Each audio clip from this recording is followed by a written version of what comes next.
Okay, aloha ESRC members. Today is Thursday, March 6th, 2025. The time is 8:39 a.m. and the Endangered Species Recovery Committee public meeting is called to order. My name is Jason Omick. I'm the Wildlife Program Manager with the Department of Land and Natural Resources, Division of Forestry and Wildlife. I'll be today's ESRC public meeting chair. A few things before we get started. Please do not use Zoom comments today as this is not visible for everyone in attendance. If you'd like to provide written comments as we go through the day, please email comments to the following email address, DOFAW.HCP@hawaii.gov. That's DOFAW.HCP@hawaii.gov. Meeting minutes and materials are on the ESRC website. We have a link to that if you guys need. You can put that in the chat and folks can access documents and archives there. With me in the conference room, I have the DOFAW HCP staff, and they'll go ahead and introduce themselves at this point. Aloha, everyone. My name is Kinsley McEachern. I'm a DOFAW HCP Program Associate. Aloha kako. I'm Jesse Adams, an HCP Program Associate. Thank you, guys. Community members, if you can please introduce yourself and state if anyone is present in the room with you today. Please remember to leave your cameras on during the ESRC discussion also. Go ahead, guys. Good morning, I'm Melissa Price, and I'm sitting here on behalf of UH. I'll note, I'm not sure if Kavika is able to unmute. He's here on his phone. I think he's commuting. There was some confusion about the start at 8:30 versus 9. Hi, my name is Lindsay. Oh, sorry, I'll just go. Kavika Winter, ESRC member. Yeah, I'm not able to have my camera on until maybe after lunch, but nobody will be with me. Thank you. Hi, my name is Lindsay Young. I'm a member at large. There's no one else in the room with me. I'm sorry, Jason, are you able to clarify? Are you the voting member for DLNR today? Yes, I am.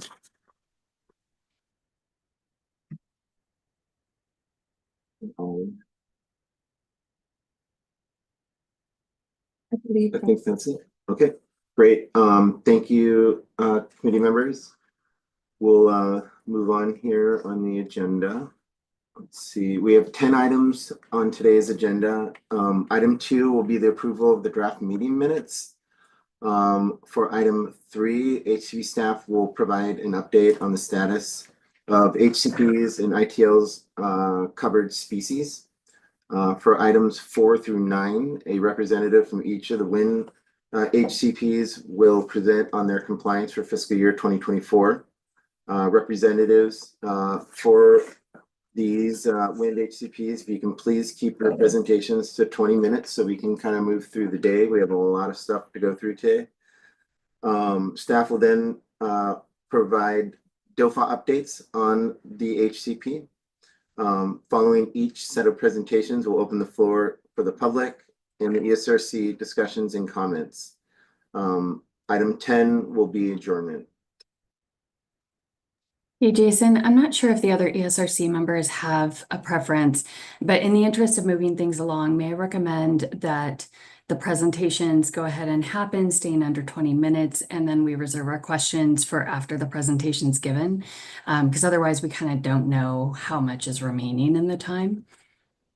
Yeah, we can definitely do that. Thanks for putting that out there.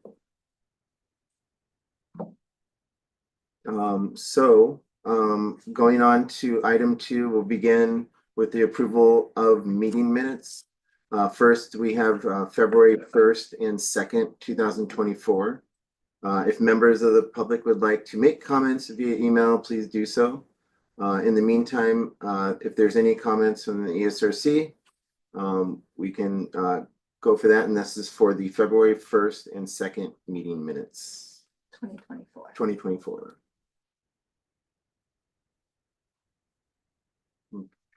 No comments there. Do we have any comments on Zoom? And or public comments in the HCP email? No comments in the email. Okay, we have no comments. I'll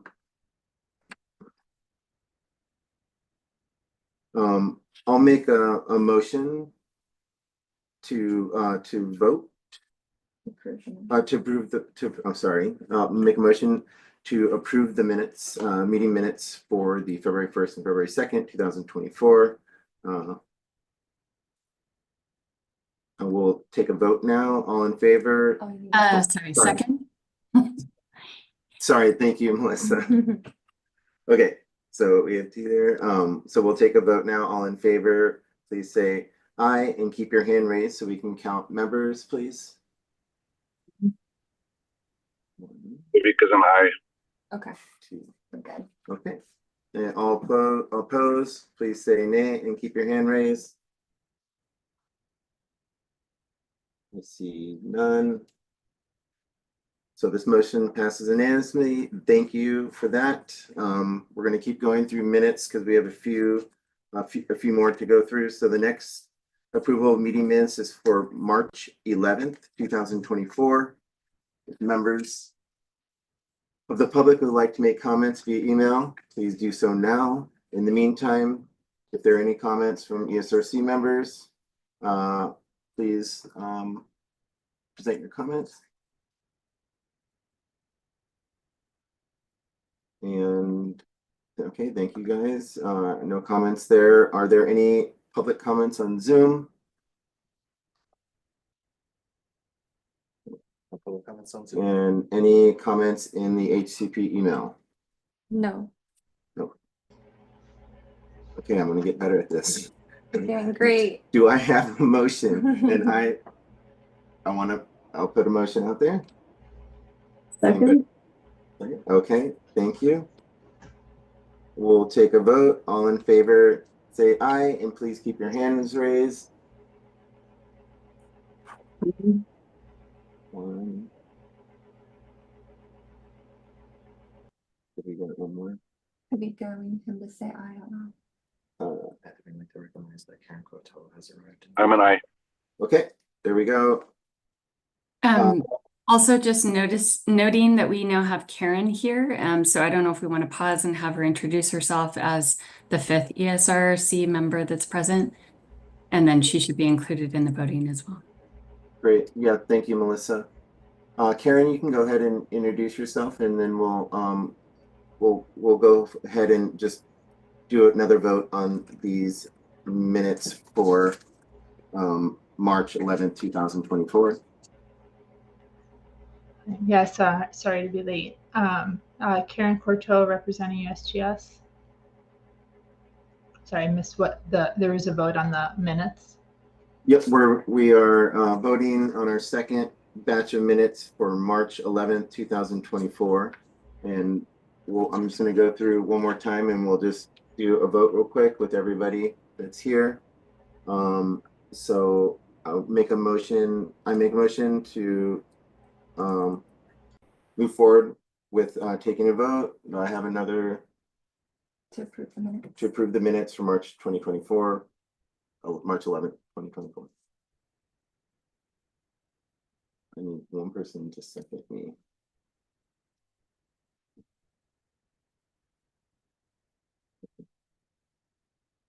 Well, do I have anybody that can second the vote so we can go through this one more time now that we have Karen? Second. Okay, thank you. We'll go ahead and all in favor say aye and keep your hands raised. Aye. Great, thank you. All opposed say nay and keep your hands raised. Great, unanimous. The motion has passed unanimously. Thank you. Kavika didn't vote. So abstaining. Kavika did Aye. not. Okay, thank you, Kavika. Now we're unanimous.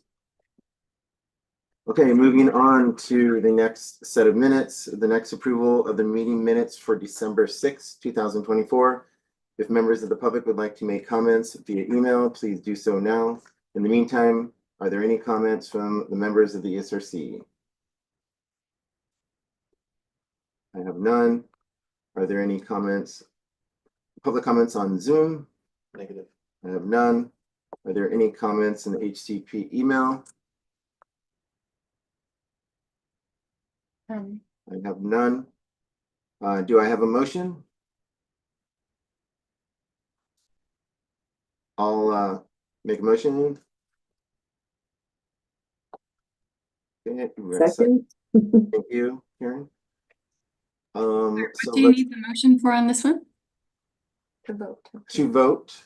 This is a motion to vote for approval of the minutes. Oh, okay, another approval of minutes, sorry. Yeah, we have a bunch of minutes we're gonna go through. I think we got a couple more, and then we'll move away from these. Got it. So we'll now take a vote in favor. Please say aye and keep your hands raised. Aye.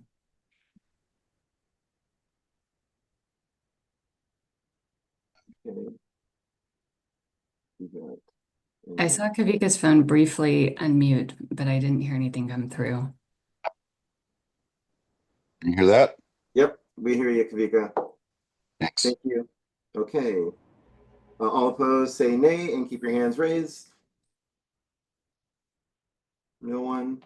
So this motion passes unanimously. Thank you. So that was December 6th, 2024 minutes. So moving on to the next set of minutes. Next approval is of the meeting minutes for February 21st, 2025. If members of the public would like to make comments via email, please do so now. In the meantime, if there's any comments from the ESRC, please go for it. Sorry, you said March 2025? The next approval that we're on now, for meeting minutes from February 21, February 2025. 21. Okay, sorry, I heard March 20. So if members of the public would like to make comments via email, please do so now.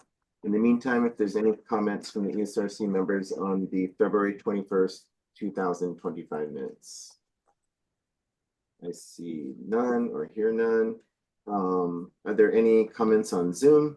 No comments on Zoom. No comments on Zoom. Are there any public comments in the HCP email folder? None. None there. So do I have a motion, let's see, sorry.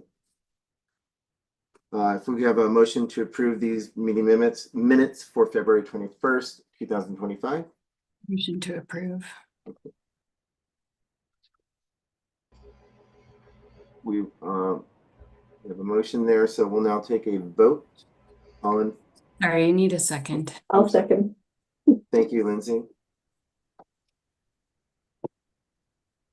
All in favor? Oh, so we'll now take a vote with the two in favor. So all in favor, please say aye. Keep your hands raised so we can count. Aye. Aye. Great.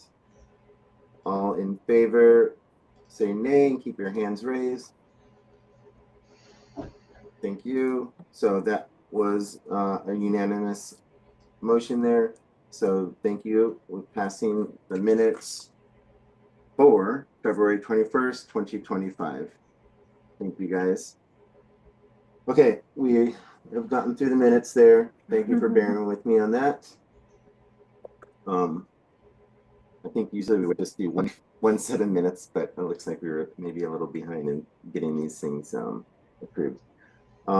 Okay, so we're going to move on to item 3, everyone. DOFAW staff will provide a status update on endangered species covered by HCPs and ITLs.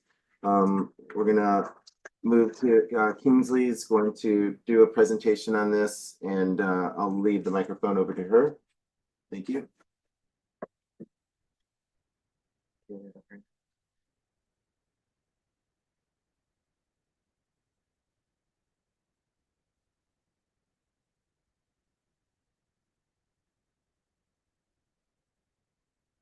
Because I can't see it. And everyone, let us know if you can see the PowerPoint.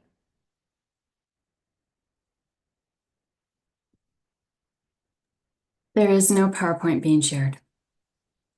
Okay, thank you, Melissa. Technical difficulties. Thank you for bearing with us. And I'll just take this time to note today's meeting, as posted on the agenda, was at 8:30 a.m. start, just to allow for the long agenda that we had today. Tomorrow we'll start at 9 a.m. We have a much shorter agenda, so we can start at 9 tomorrow. So thank you all. Apologies if it created any confusion. We can see your PowerPoint now. Okay, awesome. Thank you, Melissa. And then Jesse, I'll just let you know when to start. Sounds good. Lisa just arrived, so we just need to recognize that she's here. Oh, okay. Aloha, there was one more person that just showed up, Lisa. If you can just introduce yourself before we move forward with the presentation from DOFAW staff.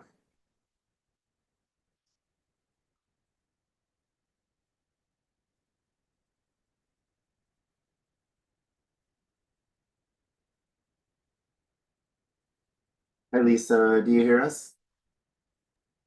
Yes, I can now. Aloha. Great to see you. Could you just introduce yourself and then we'll continue on with HCP staff presentation? Okay, apologies for being late. I'm Lisa Spain, member of at large ESRC, and nobody's in the room with me. Thanks. Thank you, Lisa. Tomorrow we're going to start at 9. By the Kingsley just announced that. Yeah, today we started a little early and apologize if it caused any confusion. But yeah, tomorrow at 9. But thank you for everyone being here today, and we'll continue on. Okay, aloha everyone. I will be presenting and kind of tap in Jesse for a couple slides. But we wanted to present to the ESRC regarding kind of requests from last year's annual review. So this is an incidental take license covered species status update. So for 2023 ESRC fiscal year annual review recommendations, the ESRC made a recommendation that we host a future EOA, Evidence of Absence, overview and informational discussion and presentation.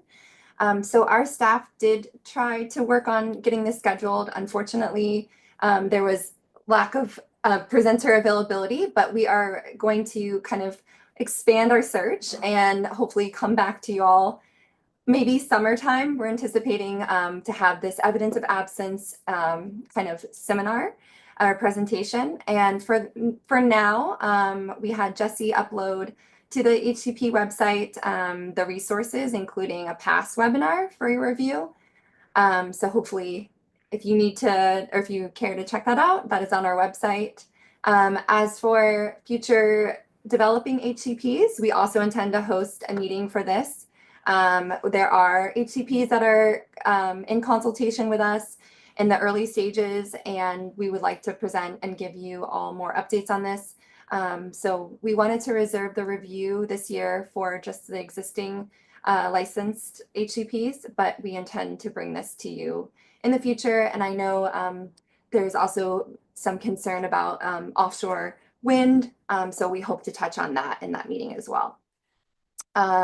As for bat avoidance and mitigation related research, we did post some additional research on the website regarding barbed wire and kind of like the impacts of barbed wire, as well as Melissa's predation research that she had shared. And so we have a dedicated bat research page, Hawaiian hoary bat. So also feel free to use that. Has a lot of the mitigation related research posted. Finally, regarding the Public Utility Commission and the request from the ESRC to try to meet with them and to encourage them to have, I guess, consultations with DOFA and regarding these ITLs. We did have a meeting with the Deputy AG's Land Division, the PUC, Public Utility Commission, as well as the State Energy Office last spring after the annual review. We did inform them of the need to follow our state statute 195D and to have these necessary ITL and to comply. So we intend to check in with them and see where we are at. There are some developing HCPs coming up, so this will be of utmost importance for kind of future ITLs. So we will keep you posted as that evolves as well. Moving on to kind of our individualized. Sorry, Kingsley, quick question. Yes. Can you just let us know how they responded to that meeting? So they did, yes, I can. So regarding their process, it is a little bit hard to have them line up their process with ours because they have consultations and proposals that they have to meet. So for example, future or kind of like wind farms that are renewing, they're kind of already kind of more far along in the consultation process with the PUC than maybe our team.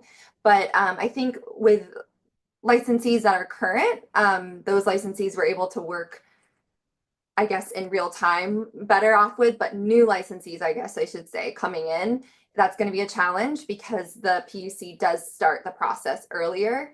So I think we need to kind of have another follow-up meeting to really kind of come up with a timeline in which we could provide check-ins, because it sounds like their process does go along and proceeds them through without maybe an actual ITL issued. They're kind of just making sure, or they're kind of anticipating that these licensees will do the due diligence after they do an application. So my understanding is HECO and the PUC wants to see an application process and like the process initiated.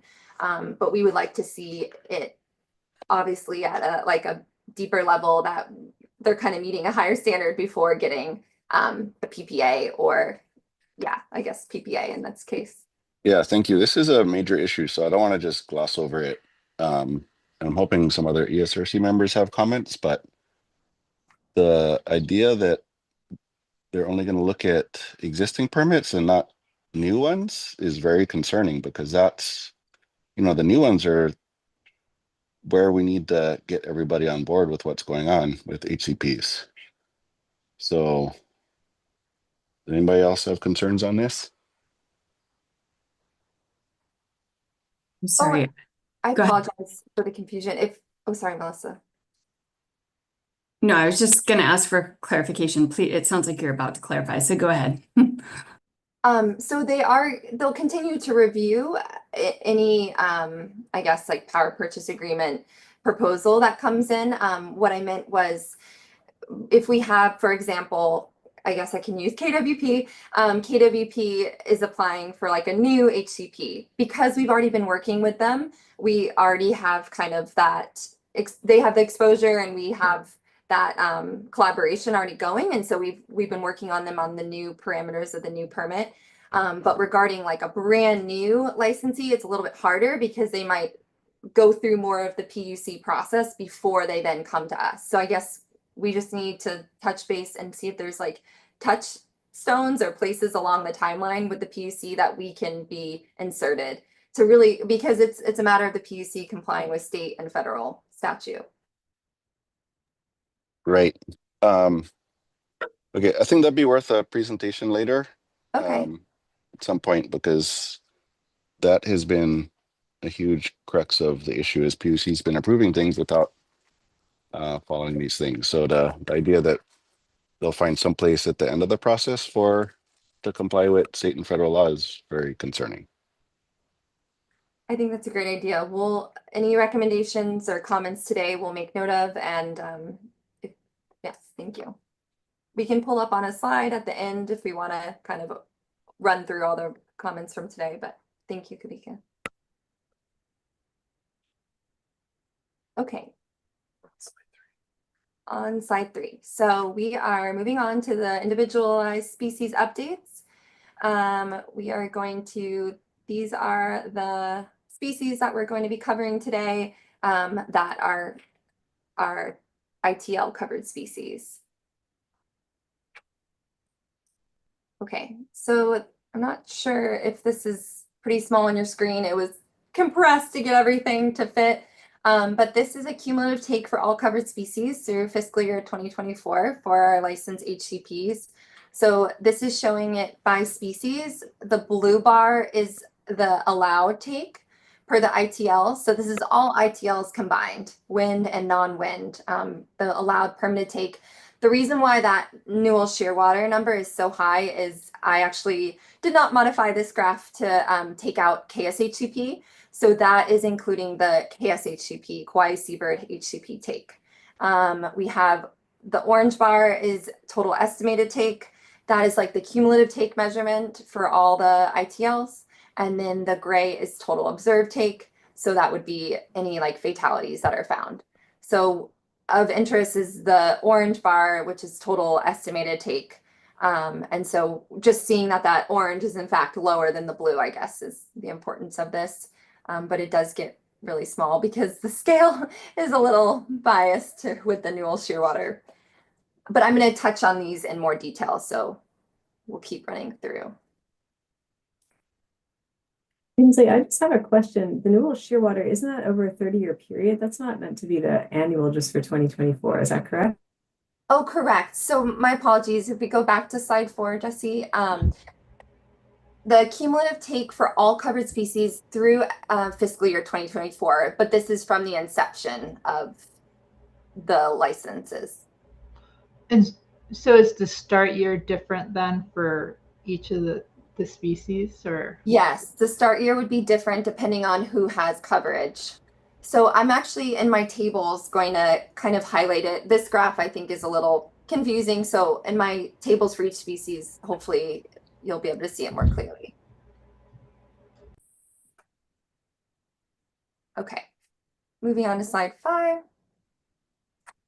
Okay, so starting with Hawaiian hoary bat, we are just giving you a brief update. So DOFA hired Michelle Reynolds in December 2024 to work on the revisions to the bat guidance document. So I know that we brought this to you all last spring and we started gathering public comments, and we started addressing revisions at the DOFA level, and we were collaborating and consulting USGS as well as US Fish. So we have Michelle Reynolds and we hope to give you an update maybe halfway through. So she's hired for a year to work on this. So we're anticipating this summer to provide you an update. In the meantime, DOFA HCP staff and the wildlife team are gathering data to inform the curtailment section of this. So we're working on looking at gender and season and how that implicates fatality data. And then we intend to bring, I know that last year you all requested kind of a summary document of these revisions and updates so that everyone would be made aware of them. So we plan to do that along with a ESRC meeting to focus on the best available science.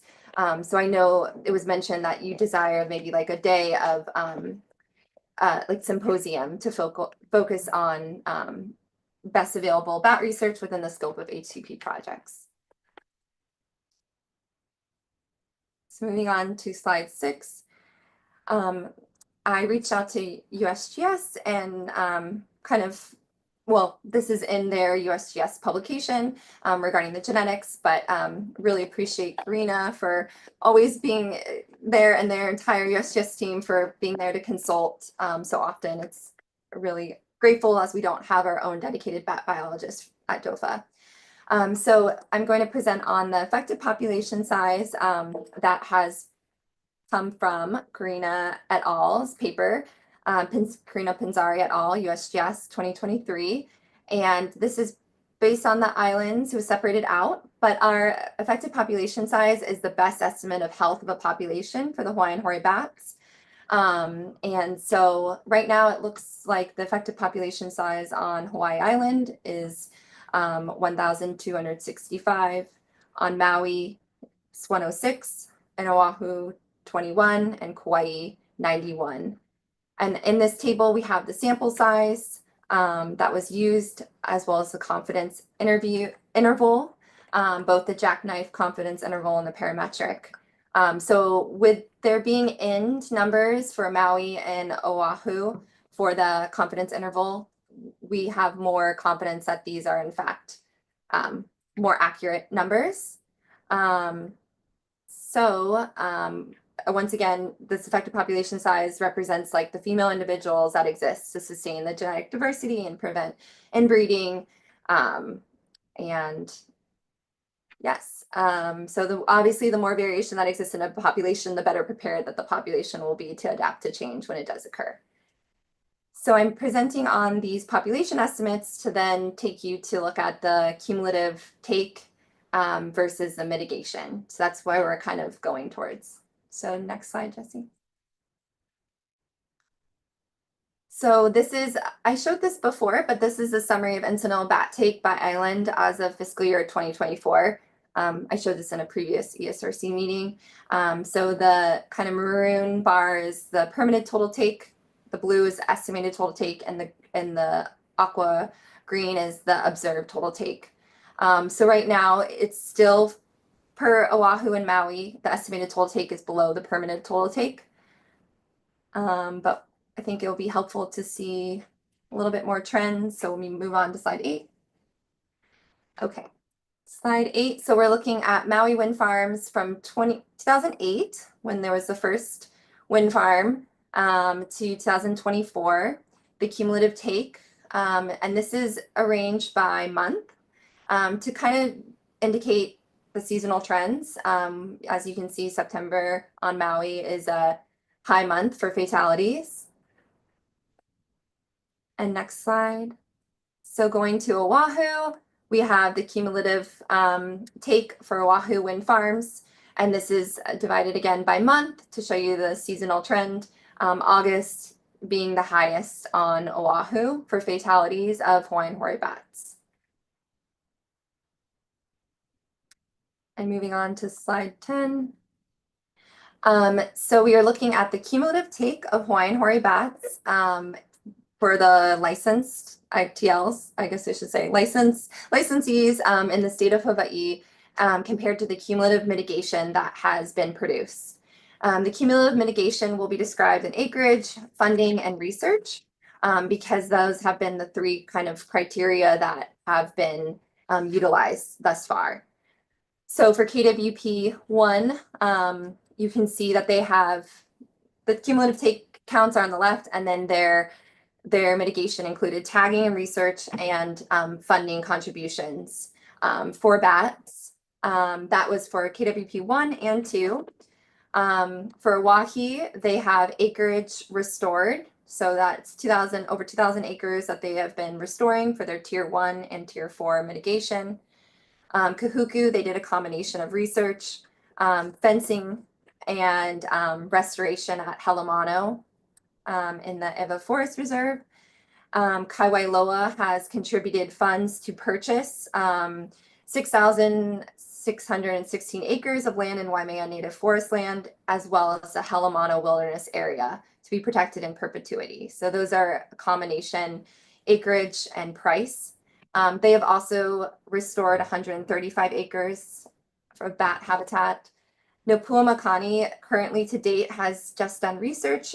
They are in the middle of approving or working through the approval for their bat mitigation plan for tier 2.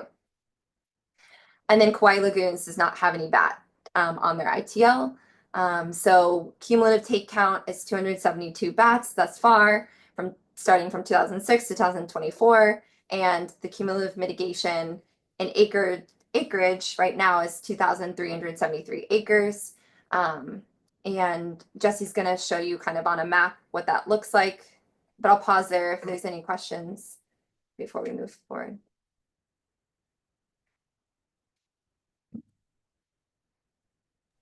Just thank you for putting all this together. This is helpful to see presented like in one space like that.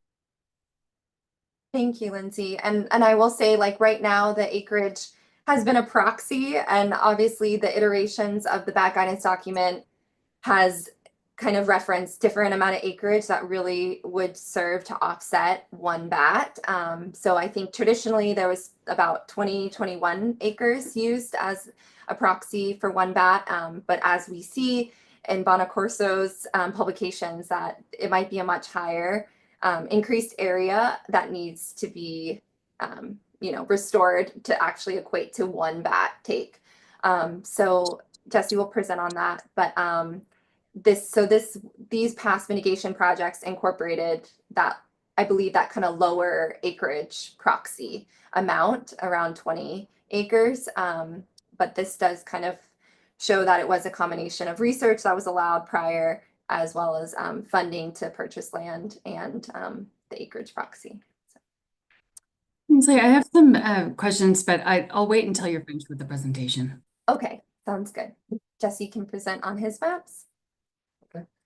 So we're looking here at some maps that I made, remembering that 2018 and before that, we were allowing folks to use a dollar amount as bat equivalents, and that dollar amount was $50,000 per bat equivalent.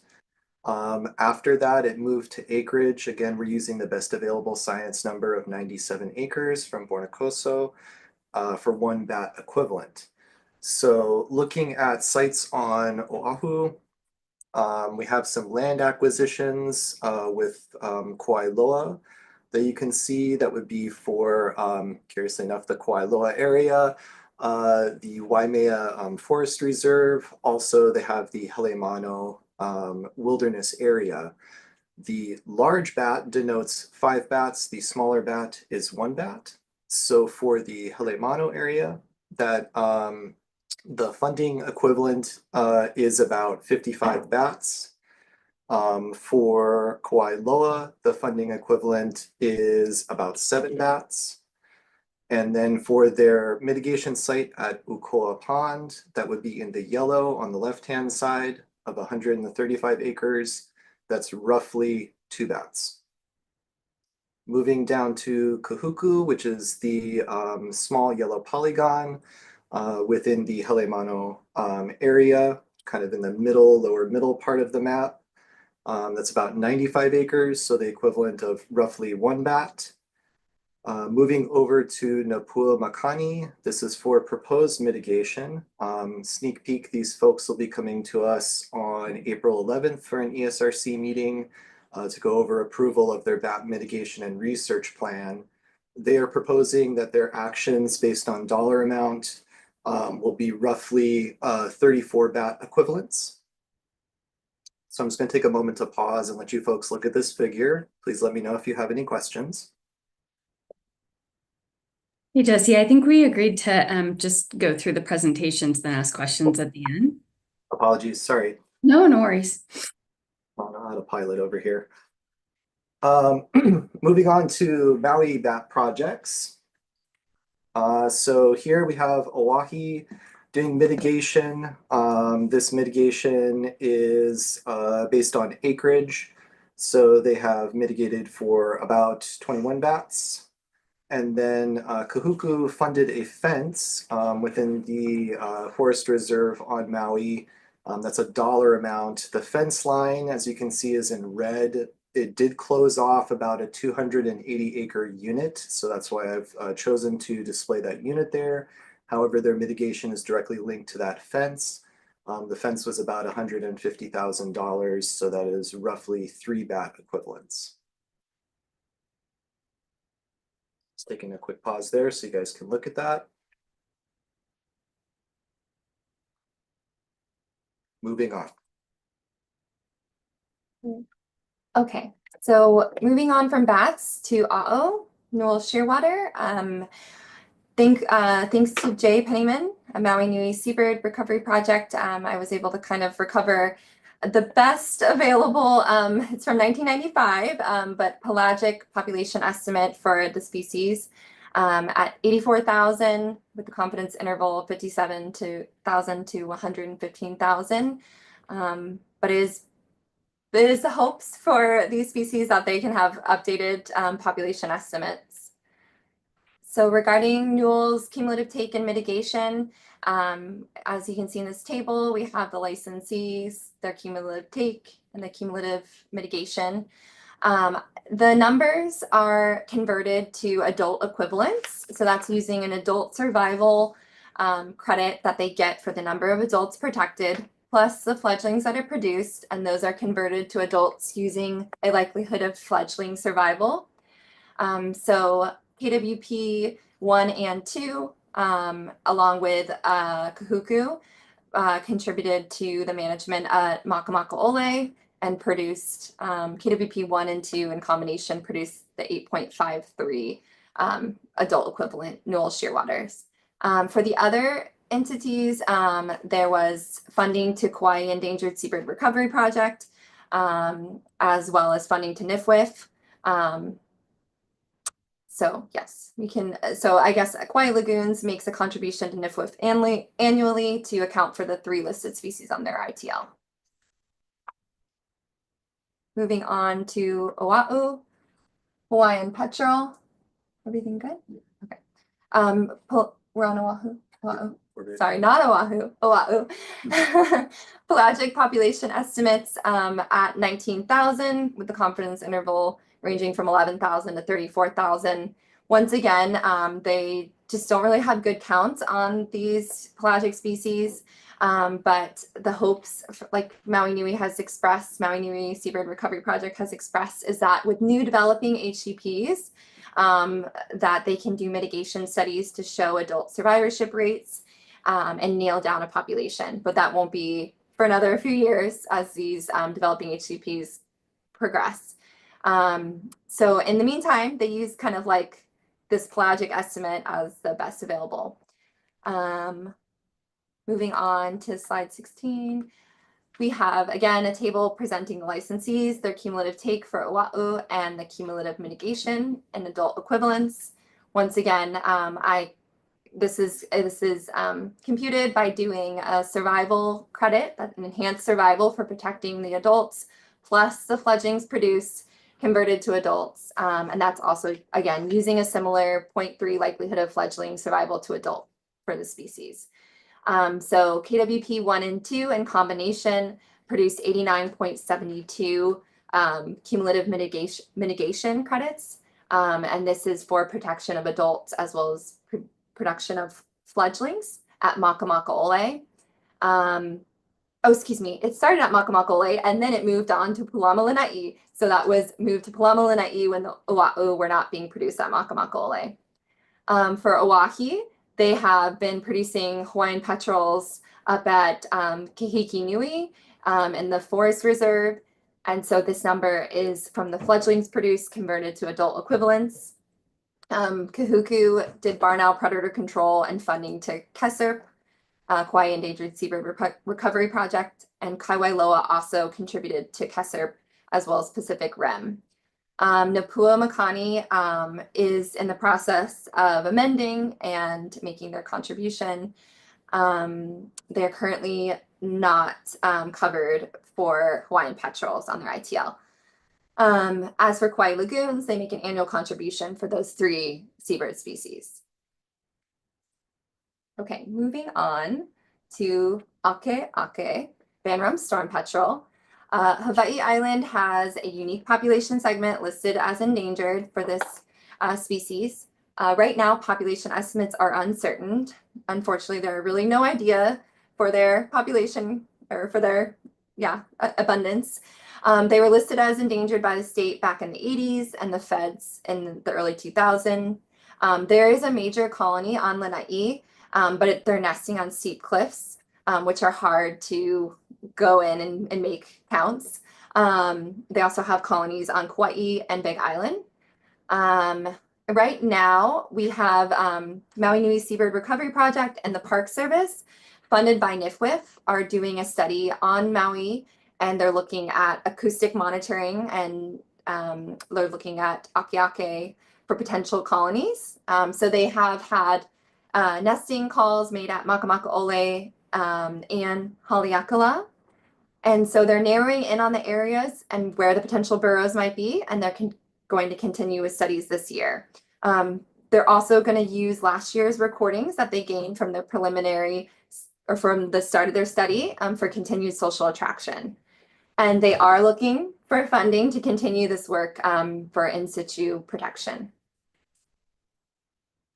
Okay, so for ʻakēʻakē, the cumulative take and mitigation comparison, right now there's just been one take of ʻakēʻakē by a licensee, that was Oʻahu, and they have yet to mitigate. the what was I going to say? Sorry.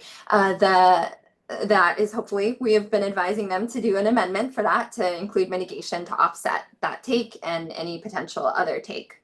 Kauai Lagoons once again makes a contribution to NIFWIF, listed Hawaiian listed species conservation account for 3 listed seabird species. So that includes the ʻakēʻakē.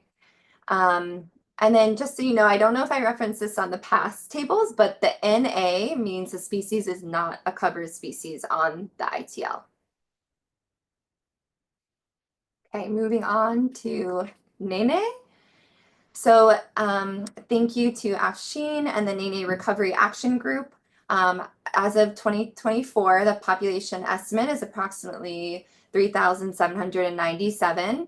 This is a rough estimate of the number of nēnē based on an annual count or survey conducted on each island, and it uses various different methodologies.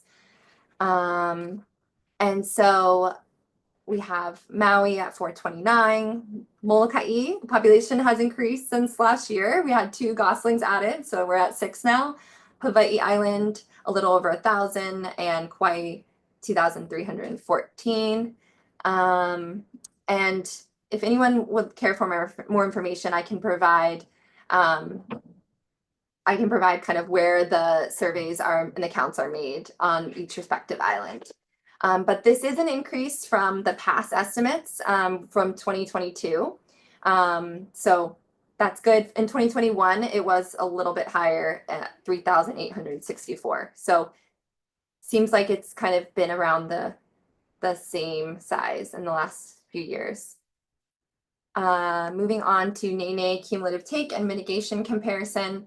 So we had the licensees on the left, their cumulative take in adults, and then their cumulative mitigation offset also in adults.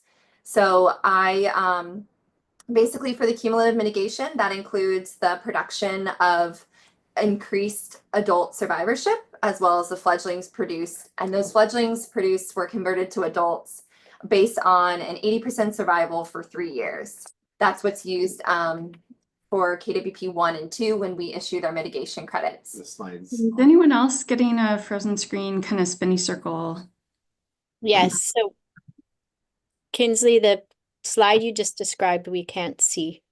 Okay, I'm going to stop sharing. I'm going to we're gonna try to reshare. Apologies. Thank you for letting me know.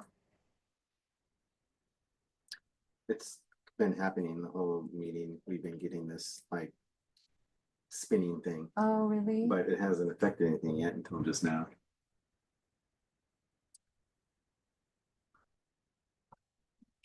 I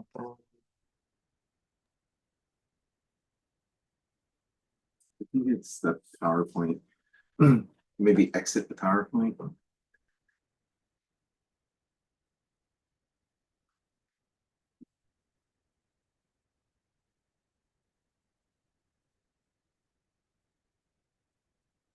I'll just go on to describe a little bit as we're waiting for it to get pulled up.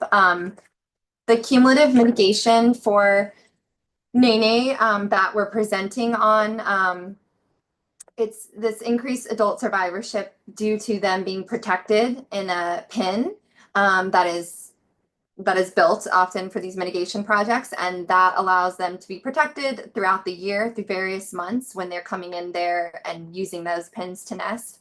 And then, like I said, the fledglings that are produced from those adults. So right now, our cumulative take for nēnē is at 94 total for all the licensees, and our cumulative mitigation is at 192.42. So our cumulative mitigation is exceeding our cumulative take for nēnē. So that's good. We're going to share right now.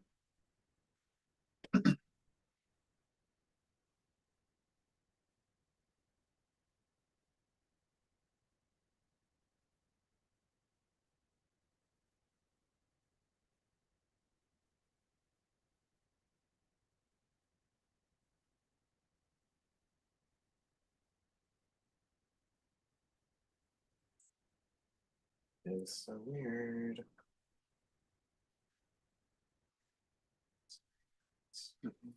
That's the downloaded version right there. That's the downloaded version right there. Let's try to share it. Let's see what happens. It's like stuck on one of the slides. There we go.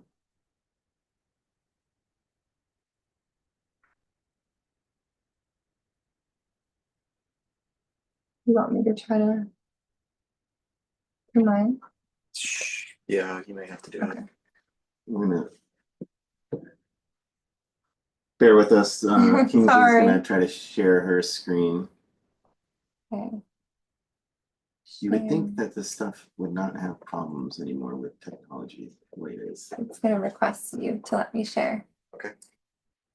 Or can you? Allowed? Here you Okay. go.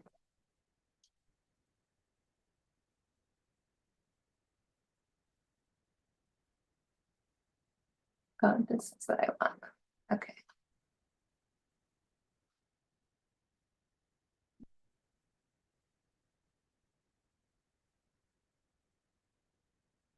Okay. Now I need to find presenter mode. You're sharing now. I'm sharing. Mhm. Okay. Is need presenter mode for my notes. Okay. I guess we're not gonna get my notes. Let's see. Oops. Sorry. Okay, well, maybe I will keep it up so I can see my notes because can you help me get presenter mode, Jesse? It's not working. We'll just go with it. Can everyone see my slide? Yep. Okay. If you don't mind bearing with me, we can't figure out, it's not even allowing us to do presenter mode for some reason. Okay, Try to give it one more try, or do you want to do it sure. this way? Can come over here and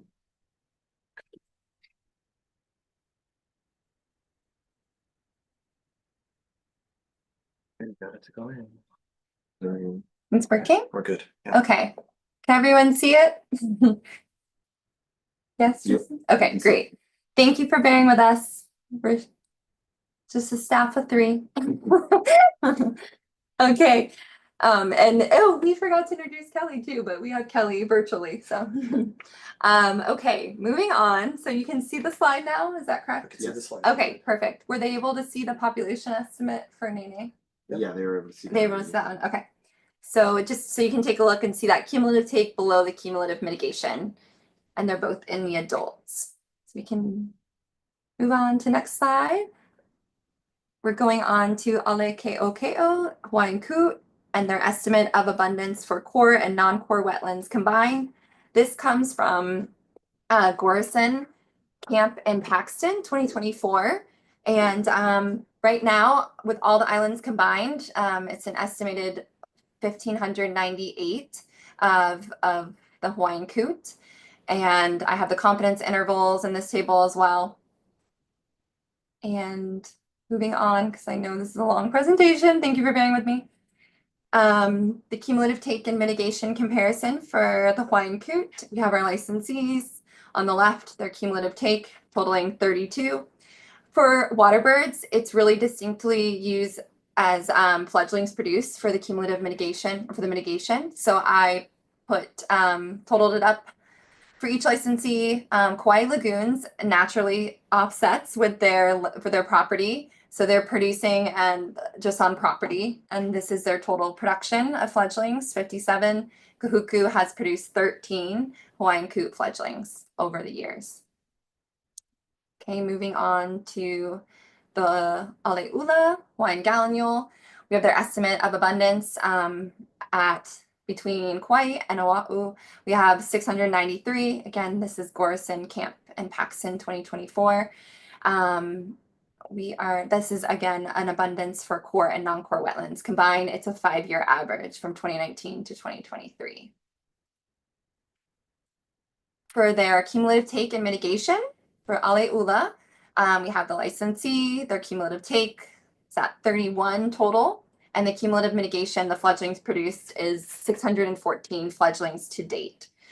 So again, NA means the species is not a covered species on the ITL, but Kawailoa and Kauai lagoons as well as Kahuku, have produced a total of 614 fledglings. And that exceeds their cumulative take. Moving on to aeʻo, Hawaiian stilt. Once again, we have this estimate of abundance for core and non-core wetlands. This is from Gorison, Camp, and Paxton. And we have all the islands for ʻaʻo on here. As you can see, highest on Maui at 503. And in total, it's 1,509 estimated over the 5-year average. Next slide, we have the cumulative take and mitigation comparison for the different licensees. So to date, there has been no take of Hawaiian stilts for any of the licensees, and there has been 27 fledglings produced. Kahuku, this is between Kahuku, Kawailoa, and Kauai lagoons. Moving on, almost at the end of our species list, we have koloa, maoli, and this is the Hawaiian duck. We have an estimate of their abundance, again, from the wonderful Gorison Camp Paxton 2024.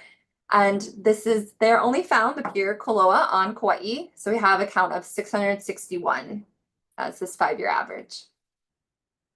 And for their cumulative take and mitigation, there was a cumulative take at Kauai lagoons to date of 8 koloa, and they have produced over 100. Almost 300, so at 275, they've produced 275 fledglings to date. Moving on to Pueo. So the Hawaiian short-eared owl, unfortunately, the population estimate is really unknown at this time. So that is difficult, makes it difficult for the species that we do not know the population. But moving on to the cumulative take, fortunately, there has been, I think there has been a take of I'm trying to remember. I think I might have messed this up. But I'm presenting that there's no cumulative take. I will double check that, or there's no take of any pueo for any of the licensees. But we did have KWP2 did voluntary. They didn't have pueo on their ITL, but they did voluntary contribution to Hawaii Wildlife Center. Kahuku and Kawailoa have both contributed to the Hawaii Wildlife Center as well as DOFAW for pueo research, for population research, which is good. And the Makani has done, they funded a graduate student through UH. So they did also research funding. Okay, and last but not least, we have, oh, that was all the species. Okay, sorry, I thought I had one more. Just wanted to acknowledge and express gratitude and mahalo, USGS, Maui Nui Seabird Recovery Project, DOFAW branch staff, US Fish and Wildlife Service. UH should be on there, I apologize, but everyone that I've kind of helped consult to put this together, and everyone that we do consult throughout the year as an HCP staff to provide us with this expert information. We are super grateful for you all and just greatly appreciate you being partners and helping support us at DOFAW. So mahalo, that's all. Thank you for bearing with me, long presentation. Thank you. Yeah, ask questions. Yeah, thank you, Kingsley. That was great. I would just, let's just go to the ESRC to see if you guys have any comments, and we can try to address them here now. We can pull up slides too. We can go back to the slides if there's any questions. I see Kavika's hand is raised. I'll ask my question after he's done. Go ahead, Kavika. Okay, thank you.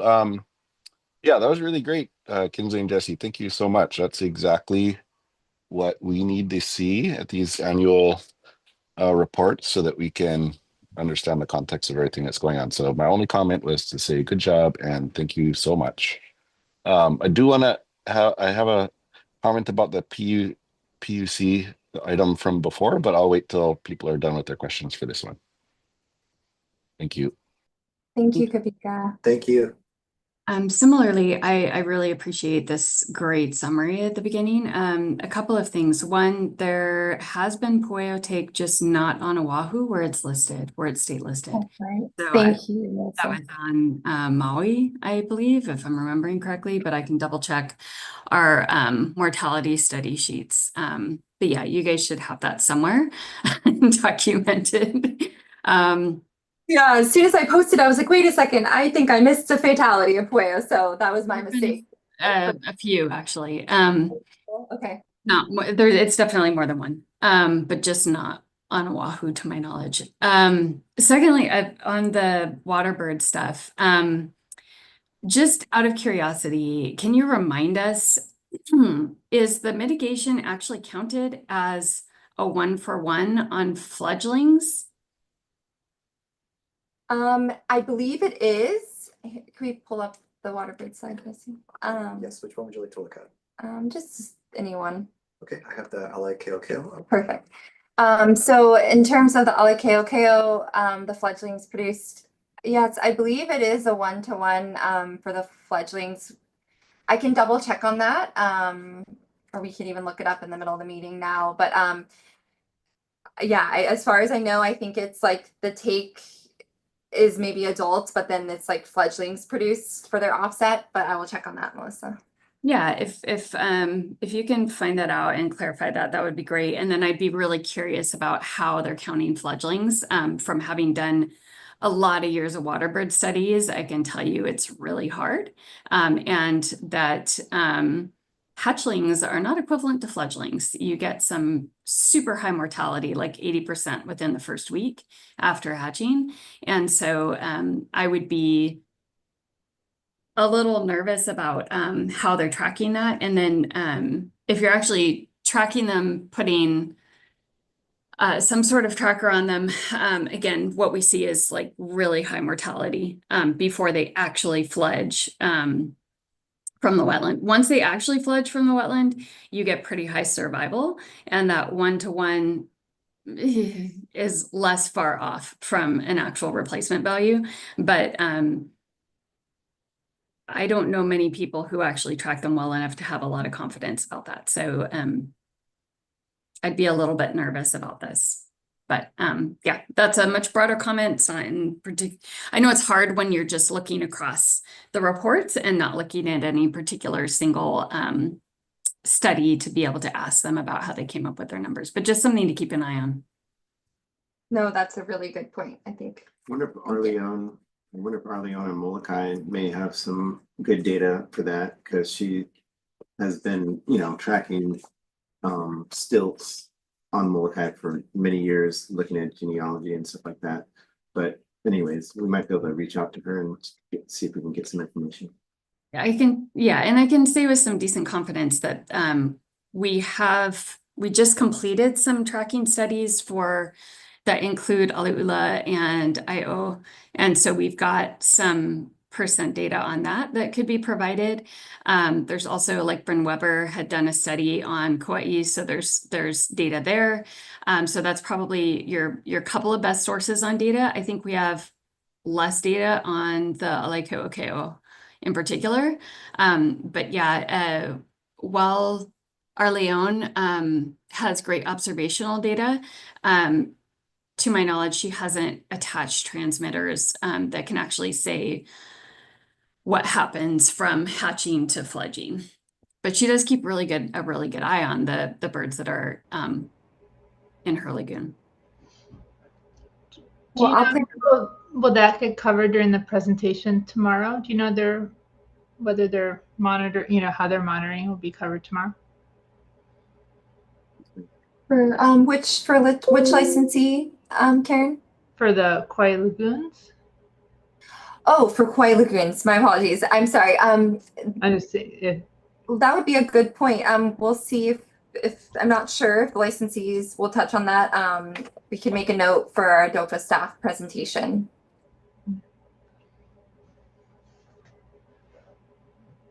And Melissa, definitely follow up with you regarding that research that you're indicating. So in the studies, thank you for providing that. Yeah, and I recognize that these are established HCPs, and whatever was used to write them back in the day when these data weren't available, is what it is. So I recognize that. But just for us to kind of assess how well this is doing at making up for the numbers that were killed. You know, at first glance, oh, wow, it's so much more than the number of accumulated take. But the, you know, whether those actually replaced the animals that died and are actually reproducing equivalents and stuff like that, I think is important to consider. And definitely for any new HCPs moving forward, I would be skeptical about using a 1-to-1 ratio and would be very specific about how we write in what counts as a fledgling, what kind of monitoring is taking place to have confidence that you're having a 1-to-1 replacement or whatever credit is given. So just something to note for the future. No, that's a great point, because if you look at this slide with Kauai lagoons producing, you know, 456, like you said, can they really confidently say that those are in fact fledglings and making, like you said, a contribution to the population reproducing? So, and Tiffany just put into the chat, I really appreciate that, Tiffany, thank you, that she's pretty sure it isn't a 1-to-1 ratio. So okay. again, just something when you're presenting these, it's fantastic to have these overviews, but kind of like the earlier slide that had the cumulative take versus the allowable take and stuff like that. Graphs can be a little bit misleading when they're over summarized. So in this case, factoring in the ratio that's actually given would be important rather than presenting it in a way that looks like, oh, they did great, when it's not actually 1-to-1 ratio. So yeah, thank you, Tiffany, for putting that in the chat. Appreciate it. Great. Is there any other comments from ESRC? So I have my PUC comment from earlier, but I'll wait to make sure everybody's done with this. Okay. Go ahead, Kavika. I think unless I was going to go to the public after, but yeah, Kavika can go ahead. Okay, thank you. So I just want to clarify why earlier I was saying the PUC issue is so important.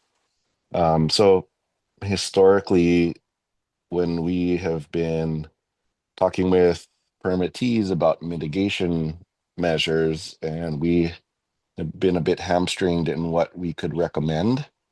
So for example, wind curtailment. We would, you know, talk about the wind curtailment that we thought would be needed for avoidance, but then the permittee would come back and say, well, that's not practicable, which is what the law says. If it's not practicable, then we don't have to do it. I say, well, why isn't it practical? And they say, it's because our negotiated agreement, we wouldn't be able to meet our negotiated agreement. And so this is why the PUC is so important, because we need to have all options on the table, and we can't be hamstringed by the agreements that PUC makes, which makes a lot of the avoidance and mitigation measures off the table because it's no longer practicable. So that's why it's really important to get this more on the front end of the process instead of the back end. So they can't pull the, oh, that's not practicable card, which is not in the interest of the recovery of these species. So just want to make sure that is noted for the record, and please make sure that is included in the minutes. Thank you. Thank you, Kavika. If no more comments from the ESRC, we're going to just move to the public on Zoom to see if we have any comments there. Nope. And we have none. The HCP email, do we have any public comments in the email? we do not. Okay, no comments there. So we can move on to our item 4. I don't know if you guys want to take a quick break, or do we want to go through our first HCP on Oʻahu for Kawailoa, and we can maybe take a break after that. Are you guys okay with that? Let's get through one of the presentations from the applicant and DOFAW staff. If you guys are okay with that, we'll just move forward. And if not, say something. Okay, we'll go ahead and move forward. So item 4, status of Kawailoa Wind Habitat Conservation Plan on Oʻahu. A representative from Kawailoa Wind Farm will present on the status of their HCP first. And so, Jesse, who do we have We have Tiffany Agostini. Okay, Tiffany. Aloha, Tiffany. We're ready for you. If you're ready. Yes, we are ready. See if I can share.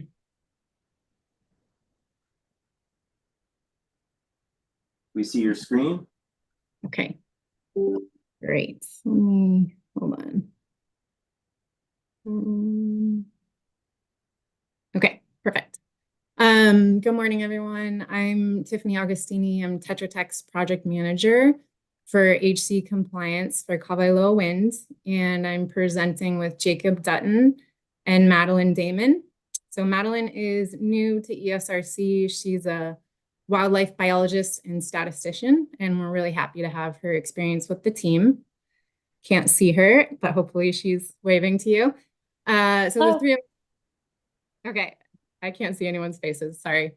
So the three of us are presenting on behalf of Kawailoa Wind today, and we also have Jesse Fernandez on behalf of Kawailoa, who's representing the project. Hey, good morning. Okay, I know we're short on time, so I think most of you have seen this before a few times. As a reminder, Kawailoa has 30 Siemens turbines, all with acoustic deterrents. There's 2 unguided met towers. It's owned and operated by Kawailoa Wind, LLC, and it's on land owned by Kamehameha Schools. The ITL and ITP is 20 years, and the project has an amendment to the HCP, which added more bats to the take request and added the Hawaiian petrel as a covered species. Here's the project site map. It's on the North Shore. The yellow circles are the 30 turbines, and it's primarily accessed from Ashley Road.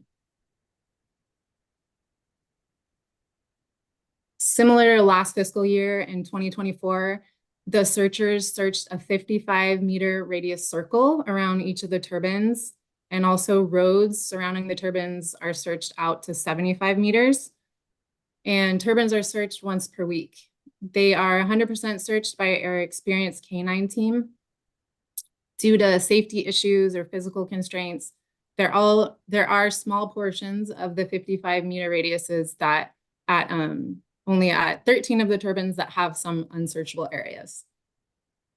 We also searched the 2 unguided met towers, and we have not seen any fatalities at those mets.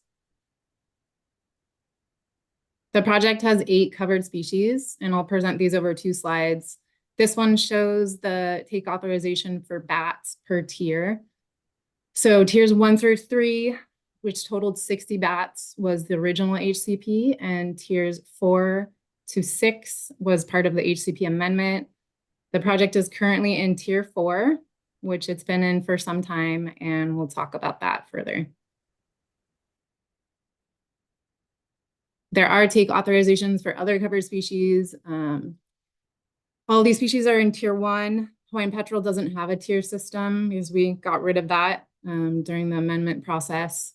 So to get into, Melissa, what you were talking about, you can see, for example, the Hawaiian stilt, the authorization was 8 adults and then 4 fledglings, but there's the calculation to get to a higher number of fledglings. So for Kawailoa, it's 24 fledglings. And coots is 20, and alae is also 20.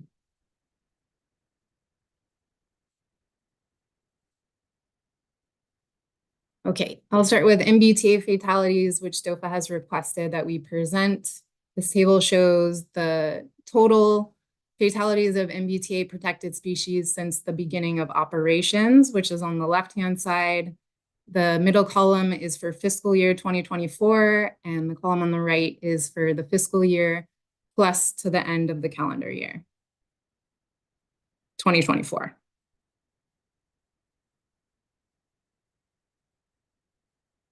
This table summarizes the take of listed species. So Kawailoa had 1 observed fatality of a covered species in the fiscal year and no additional fatalities for the rest of the calendar year. There was 1 bat fatality that was observed in May of 2024 at turbine number 9. For the lifetime of the project, there's been 43 observed fatalities, and only 3 of those fatalities have been since the deterrents were installed. So using EOA and the 80% upper credible limit, there's an approximate 80% chance that take of Hawaiian hoary bat at the project is less than or equal to 97 bats. And that's here. And that's through the end of the calendar year, not just the fiscal year. So that places the project in tier 4, which goes up to 115 bats. And I want to note that this estimate incorporates the approved adjusted row value, and Madeline's going to discuss that in a future slide. The only other covered species that Kawailoa has observed take of is the Hawaiian petrel. And the total take estimate for petrel using EOA is 2 adults and 2 chicks. So I think that was presented as 4 in Kinsley's slide, but just to clarify, it's 2 adults and 2 chicks. And all the other species have not had observed take. All right, I'm going to pass it to Jacob to talk about avoidance and minimization. Tiffany. As for avoidance and minimization, we have acoustic deterrents, as she said. They're installed on all the turbines at the end of FY 2019.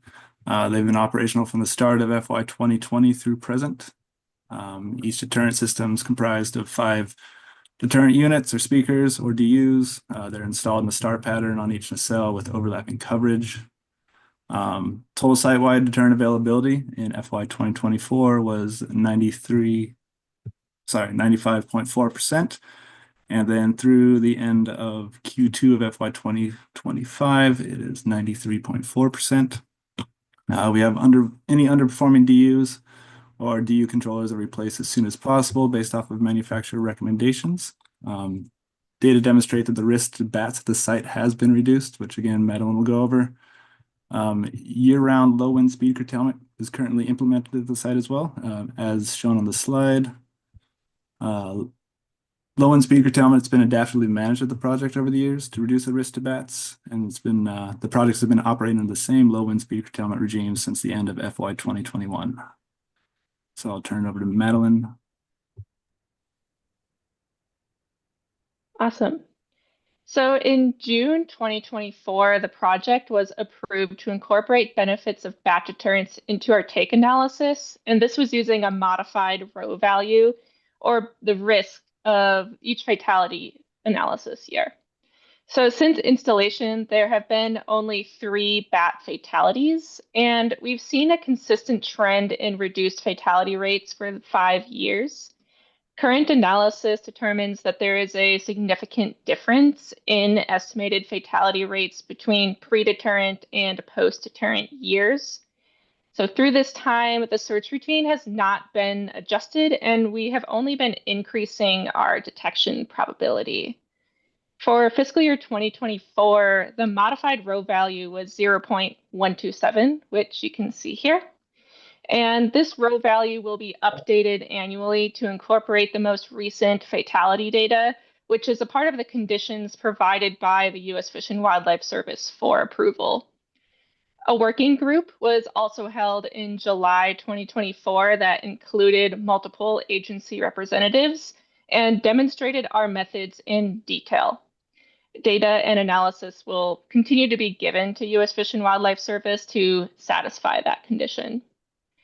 Other conditions for approval are listed here, and that includes the detection probability being maintained at 2023 levels. And you can see here in fiscal year 2024, this condition was met with a detection probability that is higher than that 2023 value. On-site acoustic monitoring was also a condition, and this has also continued to be met, and activity has not significantly decreased either, which Jacob will be showing on a future slide. But for now, I'm going to pass it off to Tiffany to discuss mitigation. Thanks, Madeline. This slide is a summary of the bat mitigation per tier. Tiers 2 to 4 are complete, and tier 1 is still ongoing. Tier 1 includes on-site acoustic surveys and also management at Ukoa wetland.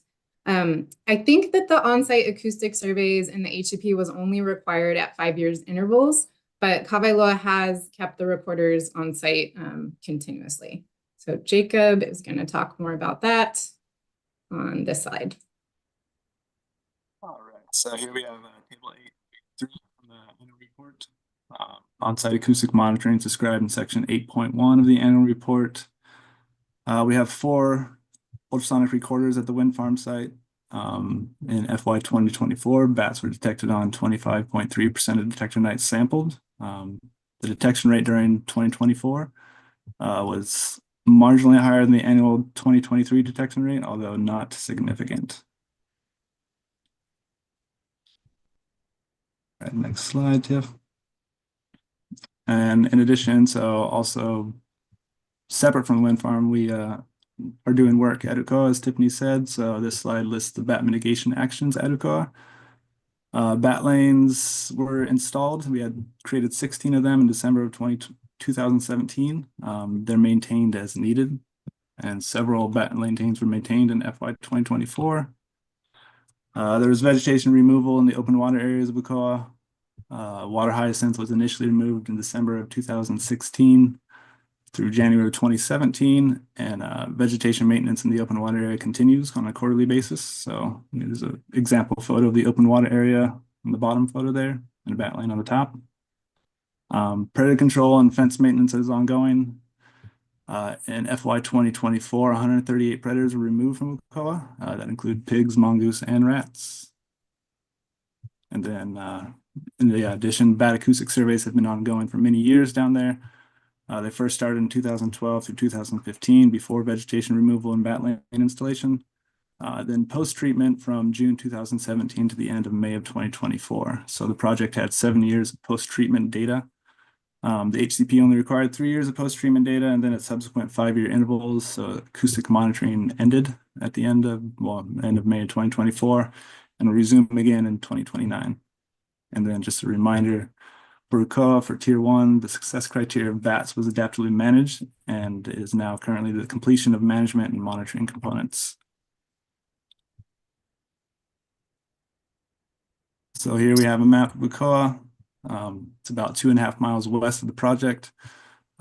Shows all the components of bat mitigation. We have open water areas, which is the blue polygon. Bat lanes are the yellow lines.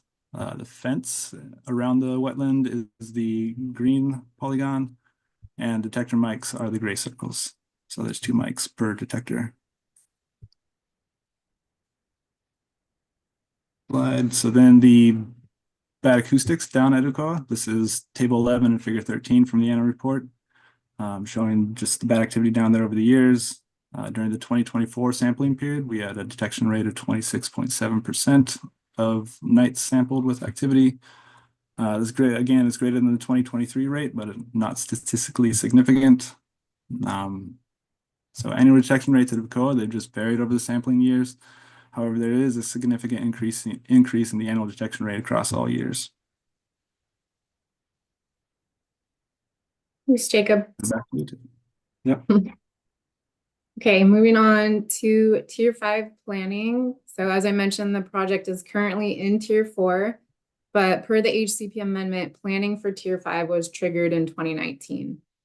So a site-specific mitigation implementation plan was submitted per the amendment. However, the amendment assumed a much faster rate of take because it was drafted before deterrents were installed. So the deterrents have given us some time to reevaluate the best mitigation options for Tier 5 in the event that it's needed.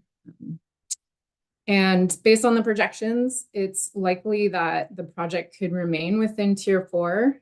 And this estimate is described in the annual report. So the estimate is that there's likely to be a cumulative total of 109 bats at the end of the permit term. And EOA also indicates, at least at the end of the 24 fiscal year, EOA indicated there was an 88.8% chance that the project would remain in Tier 4.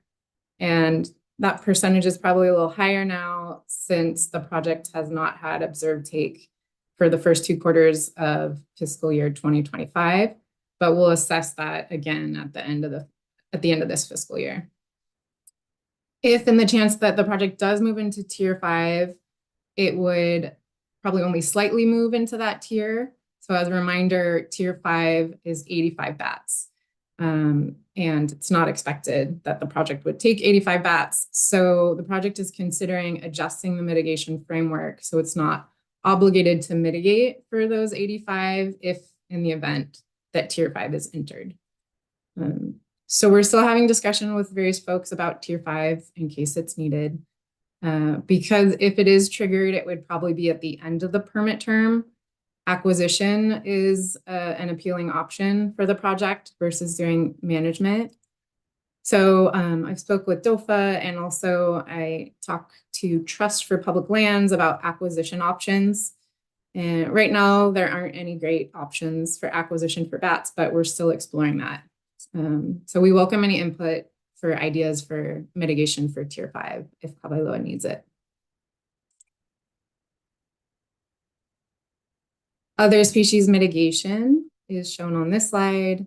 All the other species are in tier 1. As I mentioned before, the petrel doesn't have a tier. So petrel mitigation is complete, ʻōpe'ape'a mitigation complete, and shearwater mitigation. And waterbird mitigation is still ongoing. Mitigation actions for waterbirds are occurring per the HCP as well as adaptive management, and they are occurring at ʻUkoa. So ʻUkoa is the same site for tier 1 bat mitigation, which Jacob gave an overview.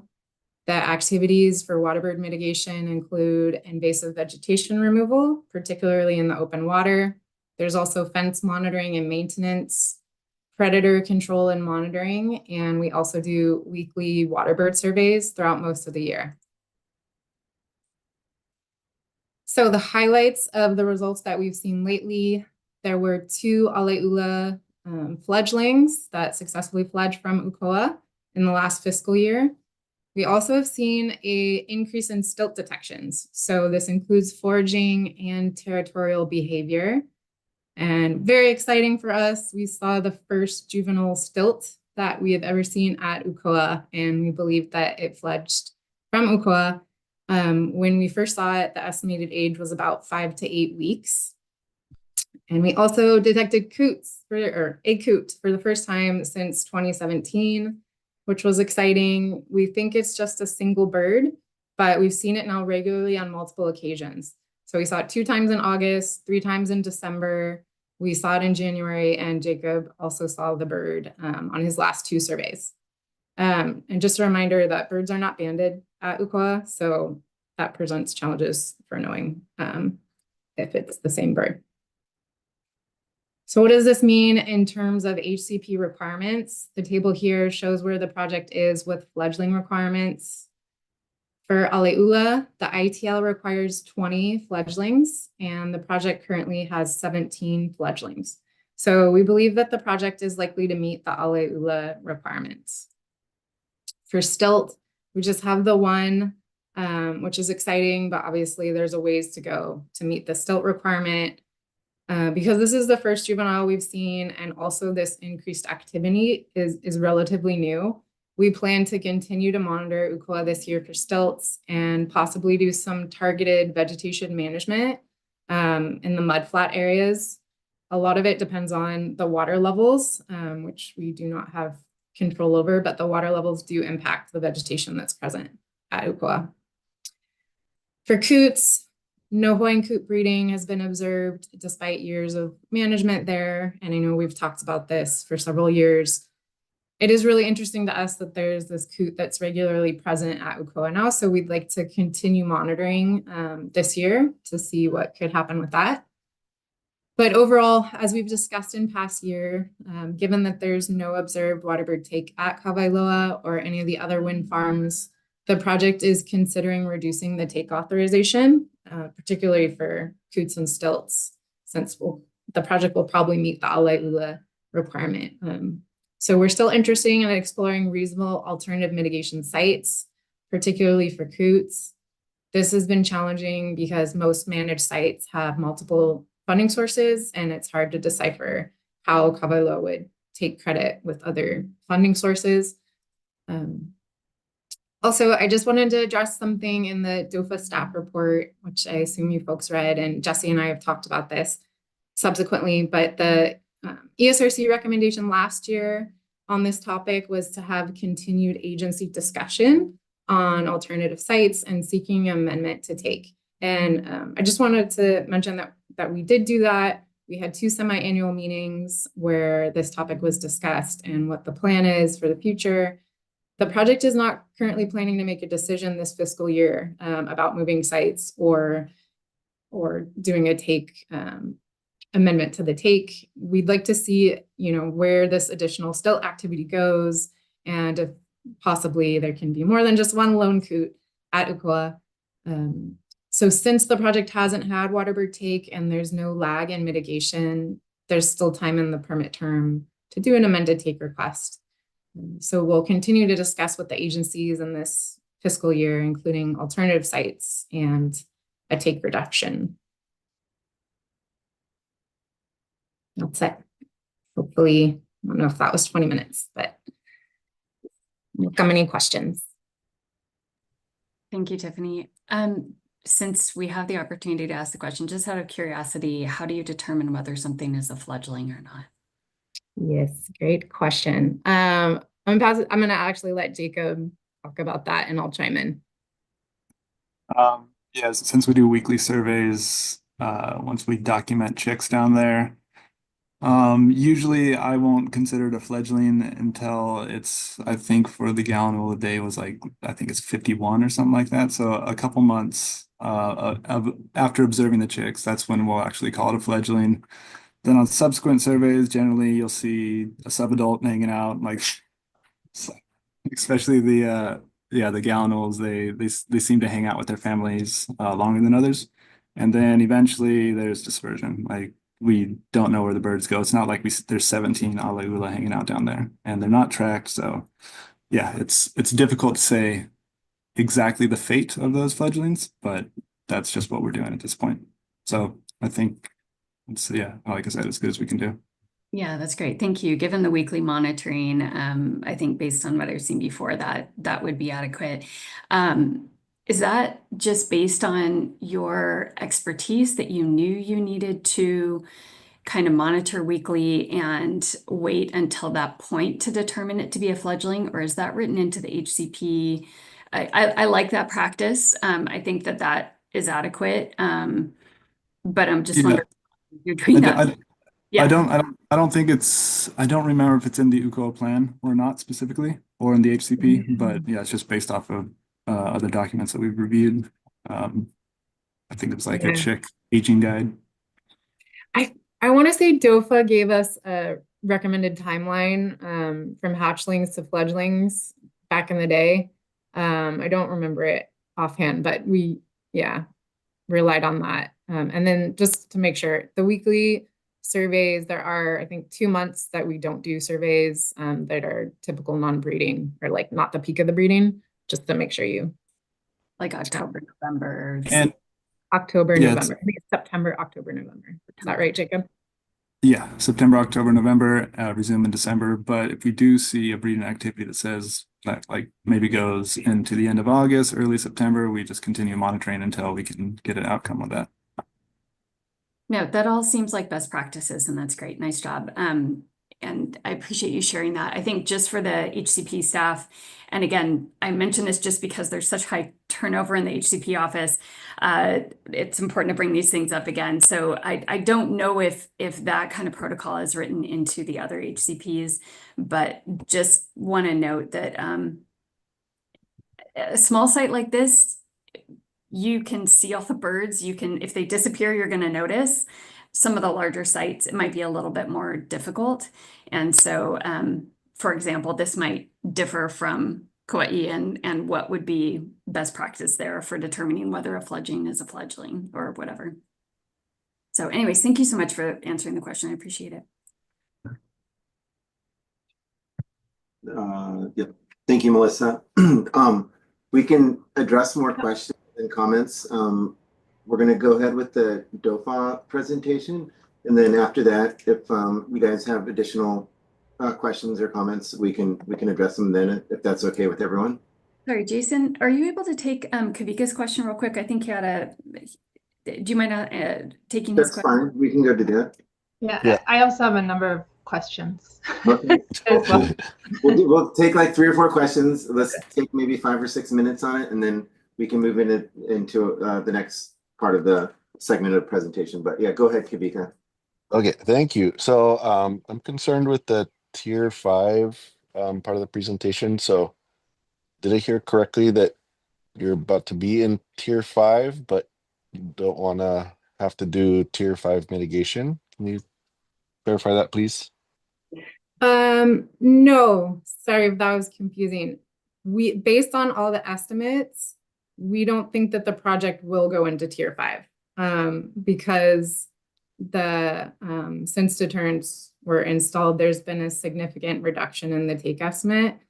So based on the EOA projections to the end of the permit term, the latest projection was 109 bats at the end of the permit term, and tier 5 or tier 4 goes up to 115 bats.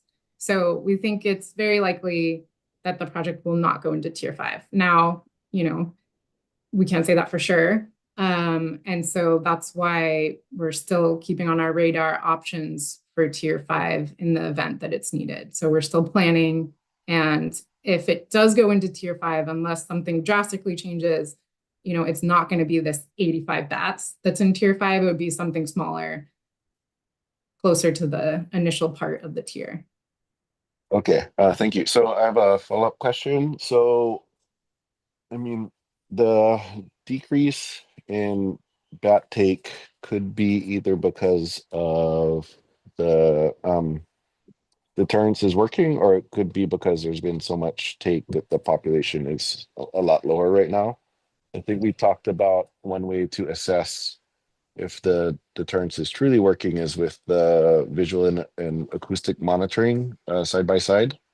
Is that continuing so that we have some level of confidence that it is actually the deterrence and not a lowered bat population that is what we're seeing in the reflected in the data? Yeah, so I feel like this is a big topic, and I just want to make sure, DOFAW, are we okay to dive into this now, or did you want to do the staff presentation first and then talk about this? So I think we'll have a lot to say on this. I'm fine to wait. I just want to make sure we get to that discussion. Since it's fresh right now, let's get into it. I think, yeah, while it's fresh in everyone's mind, I say we address it now. Jason, Okay. just clarification, is the staff presentation going to have bearing on this conversation where it would be helpful for us to hear it first? Or is it kind of moving on to other things? No, it would probably help some of the questions, and that one of the reasons why I was trying. Oh, you're muted. You're muted, Jason.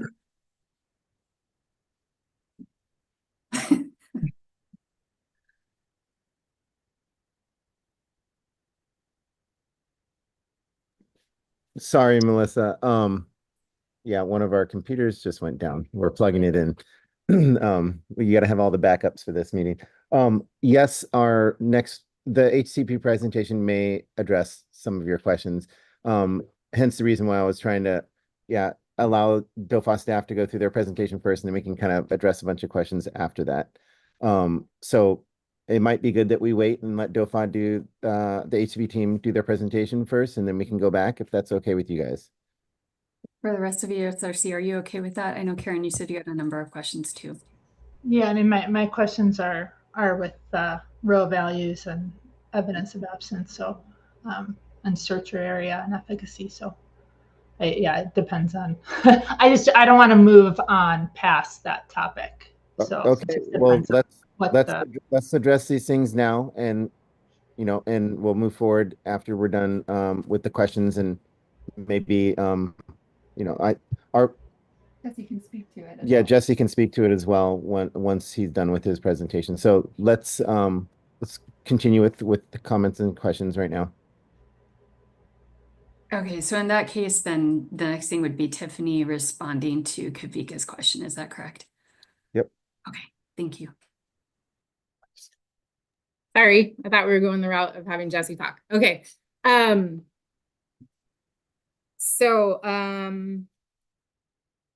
Let me share my screen of the annual report. And yeah, we did get into this last year. So the question of, are we not seeing bats because the bat population is decreasing because of fatalities? So I know, and Michelle Bogardus said this much more eloquently than myself last year, but we do have detectors that measures obviously bat activity, and detectors at the wind farm site as well as detectors at ʻUkoa. And those activity rates have not declined. In fact, as Jacob mentioned, they have slightly increased. So that's one factor to consider about if there's less bats out there, that the activity rates have not been reduced at the site and at ʻUkoa. And I know we don't have the 5th year report from West yet either, but I've talked to them, and in their previous year's reports, it's not shown that activity was decreasing on Oʻahu. And Joel also mentioned that the 5th year is the same, like stable activity rates or occupancy or slightly increasing. So, that's just activity rates. I'm sure folks have thoughts on that, but at least those are not showing that there's less bats in the area. So that's the first point. Thermal monitoring. I don't know if maybe that was something for another project that you remember in Kawika. There, we haven't had a plan to do thermal monitoring. And I guess one of the main reasons for that is that all the turbines already have deterrents. So we don't know what doing thermal monitoring would really tell us. Like, what would the question be that we would answer? Because we wouldn't have, pre-deterrent data with thermal monitoring. And I'm sure Jesse Fernandez can chime in here, but I really don't think he's going to want to turn deterrents off and risk there being since the fatality monitoring data is what is showing that there's a reduction in fatalities since deterrents were installed. And I can also pull up just for a visual to see, what fatality rates have looked like at the project before deterrents were installed and after deterrents were installed. So here's the line of when deterrents were installed. And as I mentioned, since then, there's been 3 fatalities. So that's my initial answer. I'm sure other folks, Madeline and Jacob, could chime in, but I'll pause there, Kawika, and see if you have any follow-up questions. No, that's helpful. I'm good, thank you.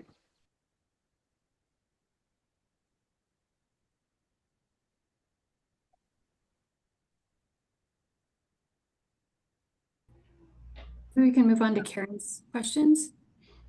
Yeah, thank you very much for the presentations. I think is one thing while we were looking at the acoustic activity data, I think one thing that's probably as important for everybody I think everybody might be aware of this, right, is that the technology has also improved during that time window. And so I assume that the microphones that you guys were using in the earlier part of the acoustic study, or is a different version than the current model. And so that could, that's a bit of a confounding factor for comparing the older activity data with the newer activity data, because I don't think, unless you guys have done some sort of adjustment for that, for the change in equipment. It's a great question for Chris. I guess I'll see Jacob. Yeah, I mean, it's just, oh, sorry, go ahead. We're still using the same detector system, so we're still using SM2s out there. Oh, And we haven't upgraded to the new SM4s, so we've been using the same SM2s out there since 2012. okay. Microphone technology has changed. So initially, I think it was probably in 2014, 15, there may have been a jump in the data set Mhm. because more sensitive microphones that have been developed. But since then, with the SM2s, they're not compatible with the U2 mics. So we've been using U1 mics, and Wildlife Acoustics has stopped making those. So the project has, we've surplused. We've bought enough to get us through the end of the life of the project. So the plan is just to keep on using the same mics type, same detectors, and see just so we can have a comparable data set for on-site acoustic activity. That's great. Thank you for clarifying that. That's helpful. Yep. Thanks, Jacob. So can I ask some other additional questions now? Is now time? Okay. So I guess I just wanted to, so the agencies in June 2024 approved the change in row value. And I think I mean, I know there was discussion of that for the, with the ESRC before that time. And I don't know that was, has been like officially announced to the ESRC group before that was, I guess, in a public meeting that had officially happened and was being incorporated. So I guess I just want to make sure that I guess that's noted for this whole group that has been implemented. Is that, I guess I'm wondering, is that for some of the other facilities as well? I wanted to know. I don't know if that's an agency question. I can speak to that, Karen. Oh, go ahead, Tiffany. Nope, you go for it. Okay, so US Fish did approve the lowered row value. This was in a time where we had lost our HCP coordinator, so DOFA did not issue any formal stance, but we have been consulting the ESRC and your team at USGS, Karen, on this to help guide us. I think we also had a recent meeting with Mary, or last fall, with the statistician at US Fish to kind of give us clarity on it.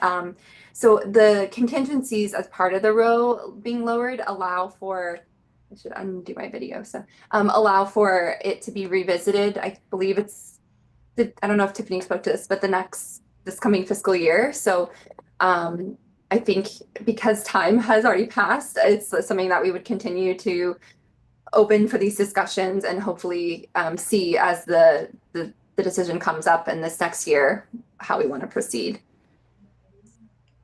But I know that USGS and your team has been stating the importance of demonstrating the efficacy via thermal imaging. So I think that is definitely our recommendation. And right now, for guidance from your team at USGS, they also said that the Bat Conservation International's formal position is that deterrence should be used for research because deterrence can prove even detrimental at some sites. So they can maybe be attractant. So I think that it's something that the efficacy of the deterrence at each site needs to be determined.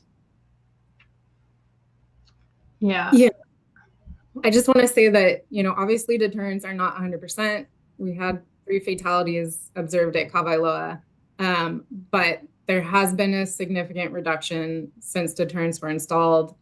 Not seeing that at other facilities. So by no means are we saying that this is setting a precedent for other facilities. Like, this is just the request of Kawailoa at this particular site. It is the row value will be assessed annually. I guess it wasn't my understanding that the use of a modified row value would be assessed annually, but if that's DOFA's stance, it's going to be looked at the fiscal year each time. And then one point that I know Tom talked about at length last year was that, I guess in our eyes, there's been a significant change in fatality rates, and that's how the project's being assessed for take. Like, that's the measure. So the actual cause or the connection to deterrence, I guess it's debatable if that has to be proven since what we're being assessed for is observed take, which has shown a significant change. Just wanted to add that in.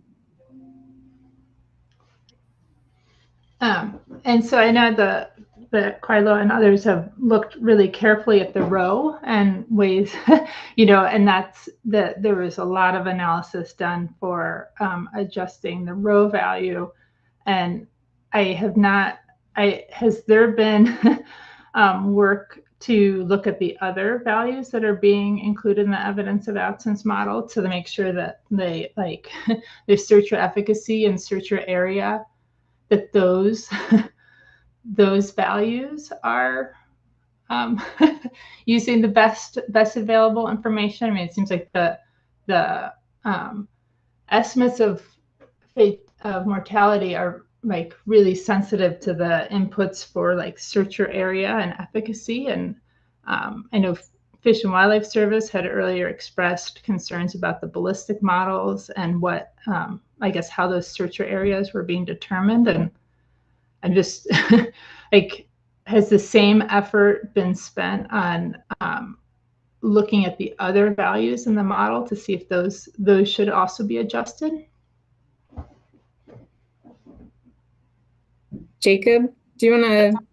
Sure. I'd say as far as searcher efficiency goes, we've been using not the same dogs, but pretty much the same dogs and same handlers out there for a long time. Searcher efficiency rates have maintained. They're good at the site. Carcass retention, I've been doing the carcass trials out there for a long time. I have not changed anything, so those values are just, yeah, they are what they are. The search area, that's been increased. So it was 35. It has historically been monitored out to 113 meters, and right now it's at 55. So that increasing the search area, pretty much that condition 1 right there, means what we're doing in FY 2023, we have to continue doing throughout the life of the project. So did you say that you increased the search area? Not since FY 2023. We increased it, I don't know exactly when, Tiff, help me out, maybe 2021? That sounds right. I have to go back. I think so. I think it was January of 2021. Yeah, that was part of a settlement agreement for a contested case, not something that was within the HCP process.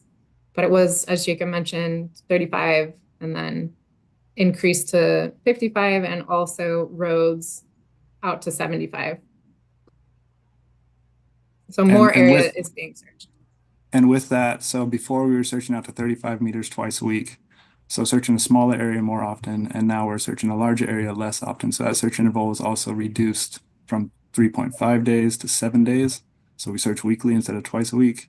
But by doing all that, still the detection probability, the overall detection probability increased. So it's, as far as EOA goes, it's better for the site doing the monitoring that we're doing right now. The monitoring now compared to searching the 35 meter area twice a week, what we were doing, say, in 2000 and 2021. And so are you guys working with the agencies then to determine, I guess, how are you guys determining the area to be searched? Has that been something you guys have? It was definitely coordinated recently. The increase was a coordinated approved with Fish for sure. As far as increasing it or decreasing it now, we're definitely not decreasing. I don't think we're in the position to be able to do that. Increasing it, I don't know if we have any plans on doing that either.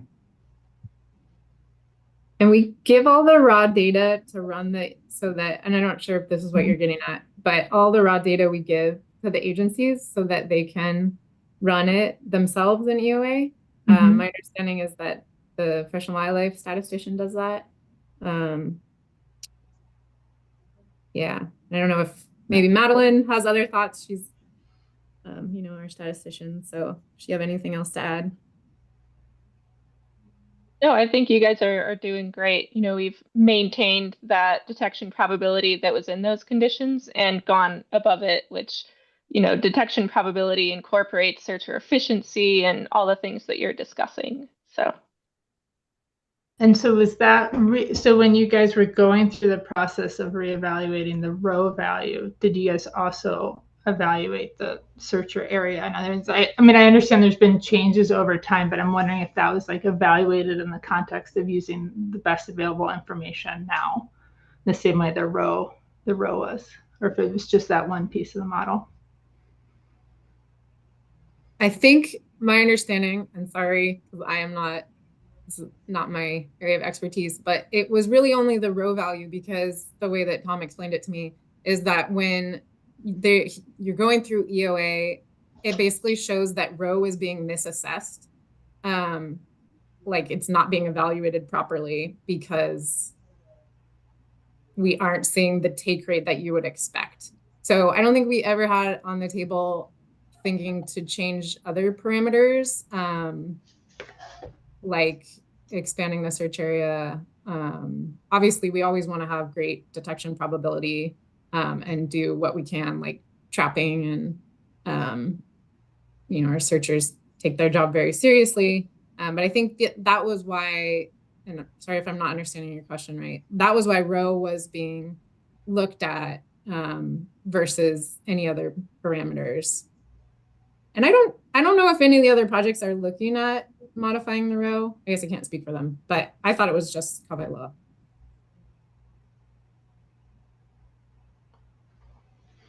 Yeah, and yeah, I think you're understanding my question. I mean, my question is just like, you know, the model requires, right? Like there's multiple parameters that go into it. And if you are only looking at one of the parameters, right, like then and the parameter that you're looking to do is going to reduce your estimate of take, right? Like, so by lowering the row, your estimate of take is going down. But if you were looking at, you know, there's the potential that if you're looking carefully and using like, and it's come up, the ballistic models that were used originally for evidence of absence, or there's more recent models that might be different. And so it would make your detection probability, it could go down, which would then increase your take. And so it's like if you're kind of if you're choosing the one value to look at in the model that may end up with lower take, but not looking at the parameters in the model that could result in a higher take estimate, it seems that. And so that's why I just, you know, I don't know what the results of looking at that area would be, but if it hasn't been done, we don't know. Yeah. Oh, do you want to speak, Jacob? I'll go just real fast, and then you, Madeline. Just real quick, our density weighted proportion, our spatial coverage in the EOA, it's based off of observed fatalities at the site. So that's what we've been using as far as our spatial coverage area. So it was obvious, like I said, increased from I think 0.42 to 0.82 by making it a 35 to 55 meter search area. Sorry, Matt, go ahead. No, you're fine. So I think I understand your question to be why look at the row value versus just say increasing searcher efficiency to decrease our take estimate. Is that correct? Parameters in the model that you look at all of them, not just one. So the reason we look at row is because its purpose is solely to measure risk, essentially. Just pausing, we're not going to catch any of this on the record, and for sunshine law reasons. So I just heard it say recording stopped. Oh. I think you need to restart that just so we're not in violation of any sunshine law, record keeping, whatever. Sorry, Madeline, I assume what you have to say is super important. We want to capture it on the record. Hold on. Give Can you hear? Yes, so that was not the YouTube recording, apologies. That was for meeting AI virtual. So we're good. It's still live on YouTube. Thank you, Melissa, for checking. Okay, sorry, Madeline, carry on. Yeah, no problem. So the purpose of row is to really just look at risk each year. So it's weighting our different years of operation in terms of, do we expect risk to be the same for each year, or do we expect it to be lower? And what we do is we have, say, a risk level of 1 for years pre-deterrent. And then once we go post-deterrent years, what EOA is telling us is that those fatality rates are significantly lower, and it wants us to change that row value for those years because it's significantly departing from the expected fatality rate if the pattern were to continue. And when it comes to things like searcher efficiency, those are more geared towards using, the known fatalities and our detection probability to get at the cumulative take level. And so row is more of happening after we do all that, and then looking at what is our expected weight of risk per year. And then EOA tells us whether or not we're on the right track or if it's incorrect, if we just hold it at 1 for every single year of operation. And each year, detection probability might be a little different. As you see on our other slides, that 2023 value was, I think, 0.55. Oh, got a recording in progress. So that will change just based on, how the searchers do, or maybe there is, a carcass removed sooner, so carcass persistence was lower. But that row value is something that just looks at risk after the fact, essentially. And so we're not looking to decrease our fatality estimates by increasing something like our search area, because we're holding that constant at the moment. What we're looking to learn from the statistical analysis is the distribution of fatality rates significantly different pre-deterrent and post-deterrent?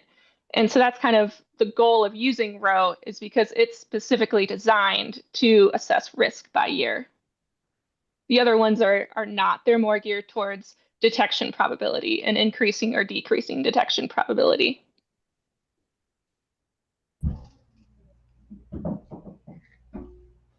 Yeah, I think I understand that part. I think what I'm understanding, I don't think that searcher area or anything should be changing each year, but it's like, has it been evaluated for the value that's being used for that is appropriate given the best available science at this time. So is the row value appropriate? Is that what you mean? Or which value? Like are the other values like search, is the amount of area being searched appropriate given the best available science now? So the bat fall distributions, essentially. Yeah. Got it. And I think, Karen, your question in part was coming from, I think in past years, we had some discussions about how the length of the blades on the turbines had been swapped out. So there were much larger blades on a number of the turbines. I don't know if it's at this site or some of the other sites, but there was a concern that the search area had not been proportionately increased to accommodate that increase in blade size. So I don't know if that's coming out of some of that discussion from some of the other wind farms or whether it's unrelated to that. I guess that would be part of it. There's also the ballistic model that Fish and Wildlife Service has brought up as a concern before as well. It's like how far, how far, based on blade length, how far should you be searching? And then is wind being is wind direction and wind speed being considered when calculating those areas as well. So, I think there's new information, right, for ballistic models, and I don't understand that that's been incorporated into the search areas. Again, Karen, our historical data set out to 113 meters for about 3 years that we used as a search area. It's not like it's a pretty good circle around each turbine as well. There are definitely unsearchable areas within that 113 meter area, but that's what we're getting our DWP from. It's from site historical site data. And unfortunately, during the initial years, there was plenty of that. It's not like we had it from only 10 carcasses found. So it was a decent data set to pull from. So that's just what we've been using at the site. So we do have that historical data set from a large church area, mostly a circle. But yeah, we definitely have heard of those new models.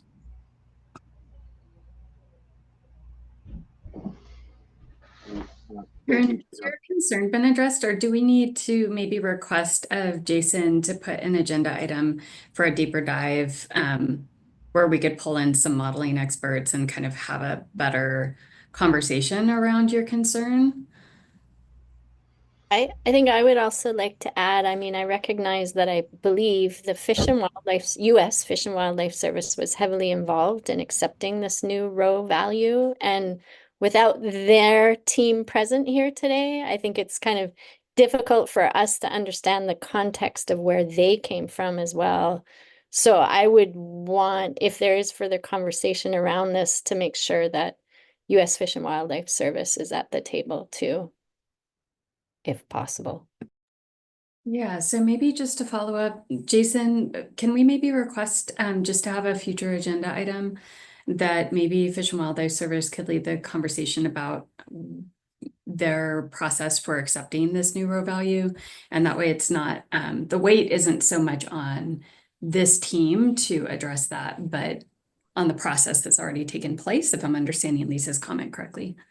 Yeah, I say we try to do that. I know we've already been in a conversation with them, but I think we need to approach this again. And so I'm all for that. Okay. With the limited time that we have today, I wanted to just see if there's any public comments for the things that we just kind of went over before we move on to our staff presentation, which I think, you know, we kind of covered a lot of stuff just now, which we're going to present on some of these things. So if that's okay with you guys, if we can just see if there's any public comments real quick, and then we can go to the DOFAW and we can do other questions and comments after that. So None in the email. Nothing in the email. What about Nothing Zoom? on Zoom. Okay, no public comments right now. So we're just gonna push on to the DOFAW presentation, and then if you guys have anything else, we'll address it after Jesse's done here.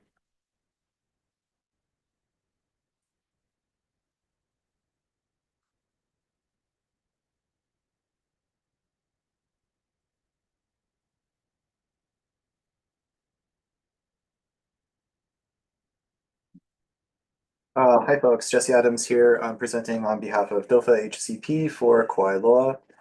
The original ITL duration, this ITL was issued on January 6th of 2012. It was reissued with amendments on February 26, 2021. It is valid 20 years from the original date of issue. And at the end of FY 2024, the project is 12 years, or roughly 60% through permit term.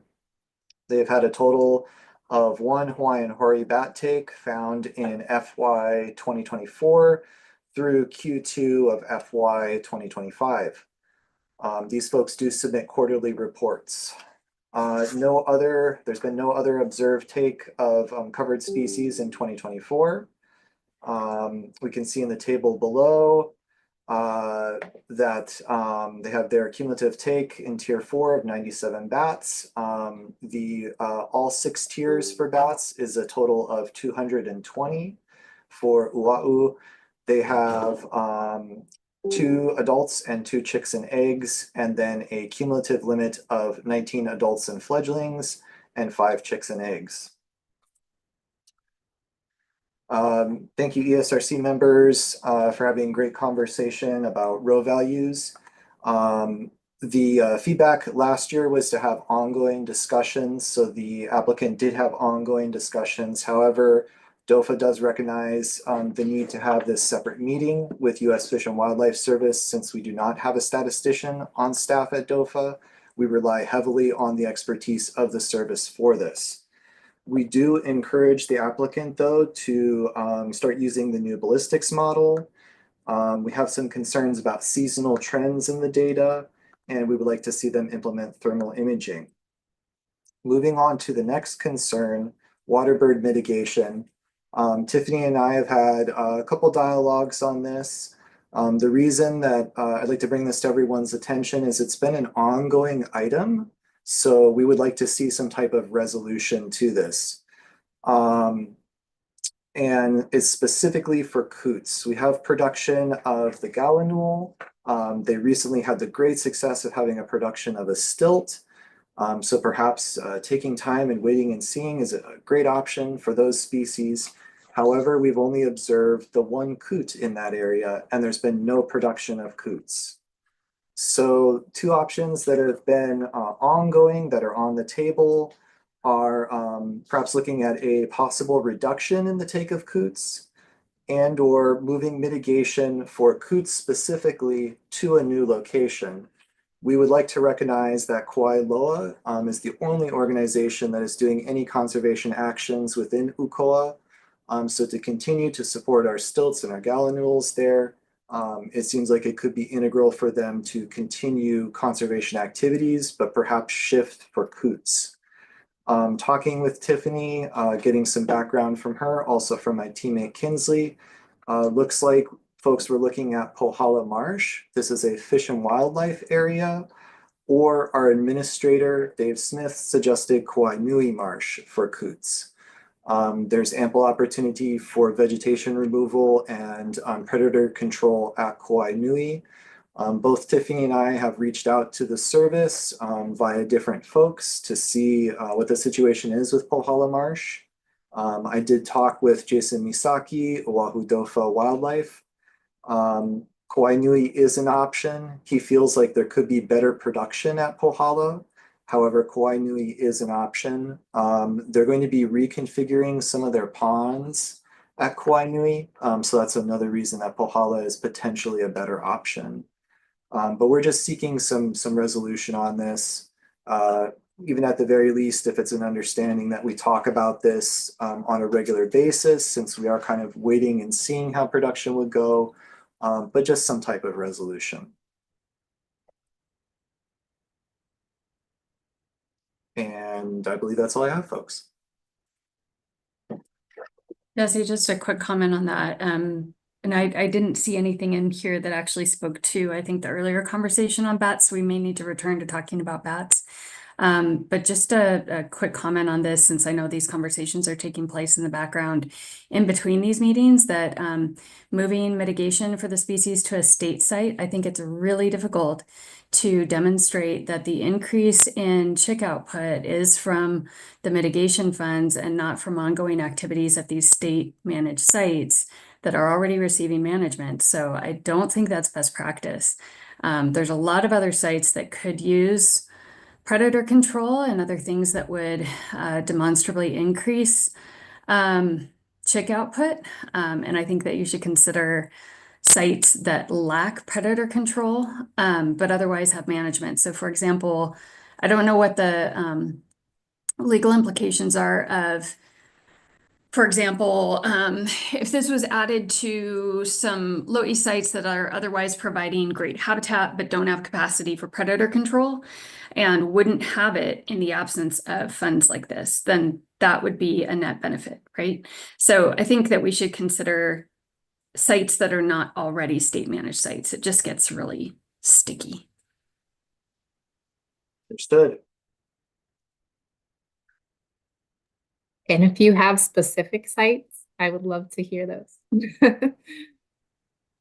I think the waterbird experts with the state have, good survey data on non-government, non-state managed sites that might be useful to explore. I'm not going to make recommendations here, but I'm happy to have a conversation with folks offline if that's helpful. But yeah, if there's nothing else that was going to be presented on from the state side with the bat stuff, I do think it's important that we don't leave that conversation completely the way it was left off. I don't think we thoroughly addressed that.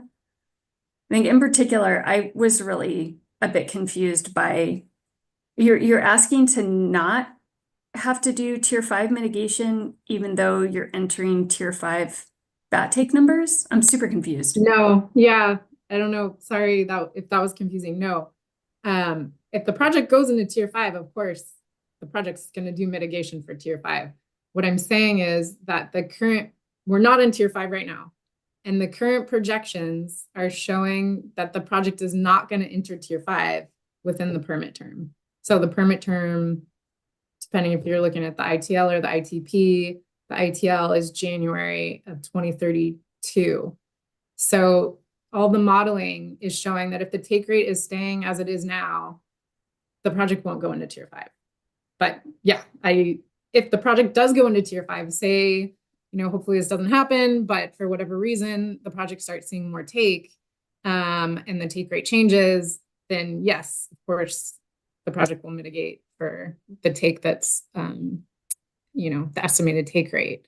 Maybe what I confused was tier 5 is 85 bats. So I know you guys have reviewed recent mitigation plans for like 8 bats or 10 bats, right? So the project is not going to get to 85 bats at the end of the permit term. So if the project does go into tier 5, then there would need to be some adjustment of what the project would be asking for tier 5. I'm not sure how we would mitigate for 85 bats. I think I'm understanding. So the end of the project period is coming up as soon as 2032. Does the project plan on, just anticipating how long it takes us to approve these things, is the project planning on renewing the permit? Just so we can kind of anticipate what's coming down the pipeline? And if so, does this just kind of carry over into that conversation? I'm going to see if Jesse Fernandez wants to provide his thoughts. I'm the consultant. So Jesse, if you want to speak to that, that would be great. Yeah, sure. Thanks.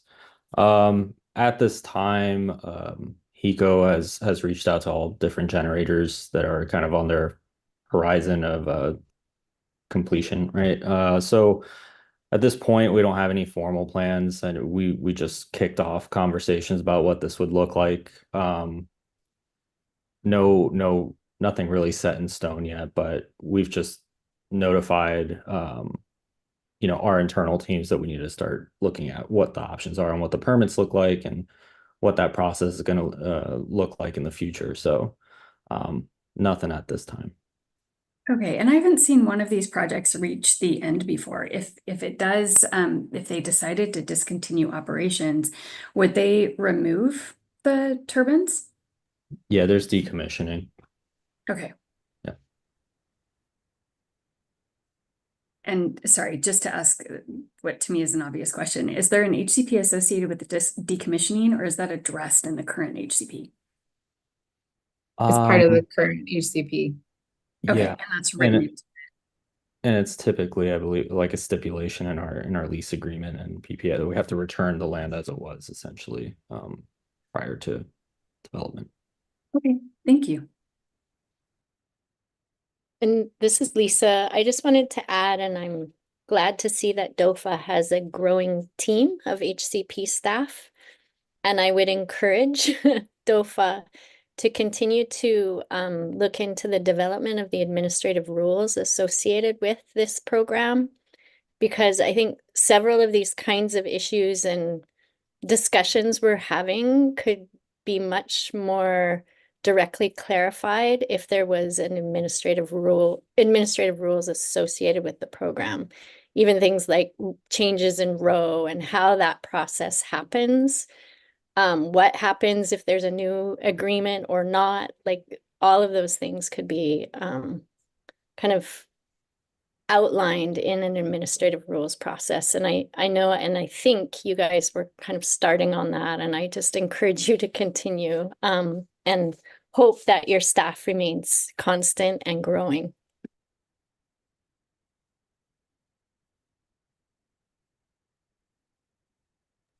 Thanks, Lisa. Yes, staff is going to continue to grow. One of the things I'm doing right now is to build this crew up to at least 5 members if we can, so we can tackle this and take care of these important projects. Rules are in the process too, and we can provide you guys an update on where we're at with that here shortly. But thanks for your comment. I say we take a 5-minute break real quick, you guys, and we can come back and then we'll tackle item 5, which is the Kahuku Wind Farm Habitat Conservation Plan.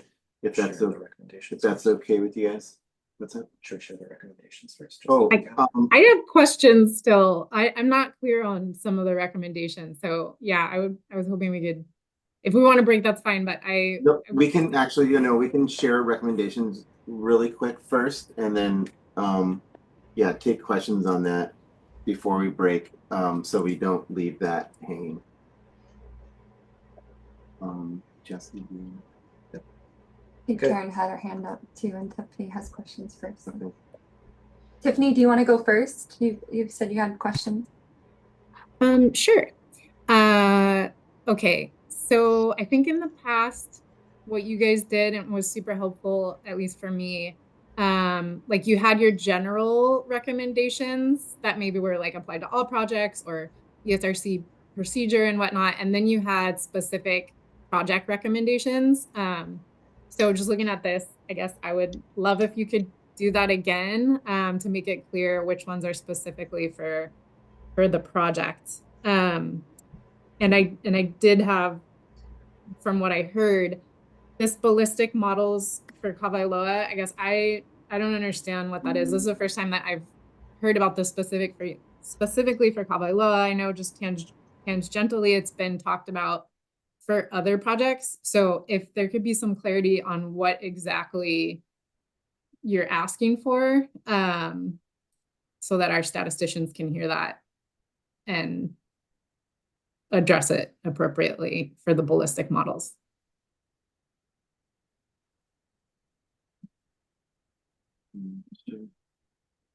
I think we are. Was that question, Tiffany, directed towards an ESRC committee member or towards the agency? Or whoever said that there should be an updated ballistic model for Kawailoa. I'm not sure if we could talk about what actually is being asked. Can I make a recommendation? Sorry, Jason, you've been recommending for a while that we take a break. If we take that 5-10 minute break, whatever you think, and then when we come back, what Tiffany's asking for is something that the ESRC had been requesting for a number of years, which is let's have a slide at the end with very clear recommendations of what's specific for this and what are things that we want them to do. I'm so glad you guys have found that useful, Tiffany. We really like it too for clarity, and it keeps everyone on the same page. So can we take a break? And that also gives the HCP staff a moment to set up a slide like that. And we can then, when we come back, take a moment to clarify what our recommendations are. And then we usually, I know it's not an official vote, but we usually just like take a show of hands to see is the ESRC committee all in agreement that these are the recommendations as stated. So can I make that recommendation, Jason, as a way of proceeding forward? That sounds great. That sounds great. Thank you, Melissa. You're always at home with these. So yeah, let's take 5 minutes. 5 minutes okay with you guys? That sounds good. Okay, 5 minutes. We'll come back. It's 11:02, so we'll come back. Let's do 10 minutes. Yeah. So 5 minutes is a little. So let's come back at 11:12, and we'll convene at that time. Hello.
Aloha, guys. Make sure everyone's back. Just before we wanted to start. see if everyone's back. Ubika's back. Thank you. That was a fast 10 minutes. Is Lisa back? Yeah. No, let's just wait another 1 minute. Yeah, Lisa was back. Lisa Hadway, right? Don't see her. Oh, we don't see her though. Lisa, are you back?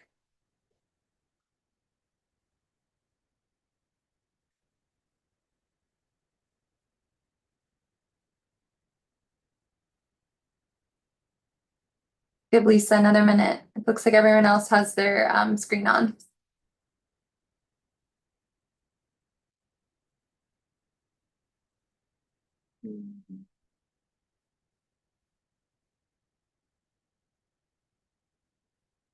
Do we have quorum? Okay, we have 1, 2. We have quorum, so we could start. can keep going. Okay, so we're gonna go ahead and share our screen. Thank you, Melissa, Tiffany, ESRC for your recommendations to have the general recommendations and then the project specific. We'll go ahead and pull up the Kawailoa recommendations now and just give Jesse one. I'm sorry, I feel bad.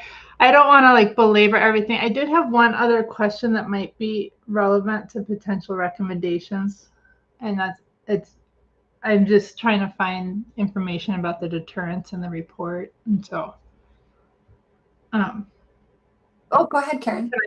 Sorry. No problem. So I think we've talked about this before. I think you know, we are seeing really mixed results on the deterrence rate. Like I think Kawailoa is indicating that their deterrents are working,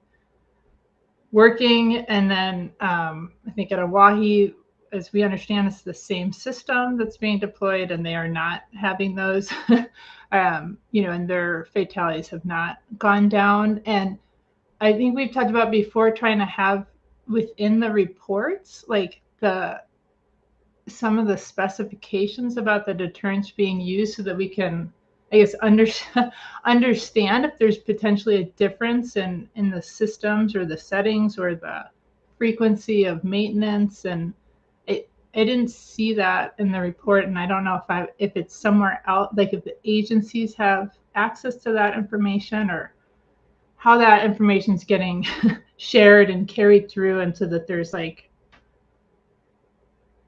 yeah, that's documented somewhere.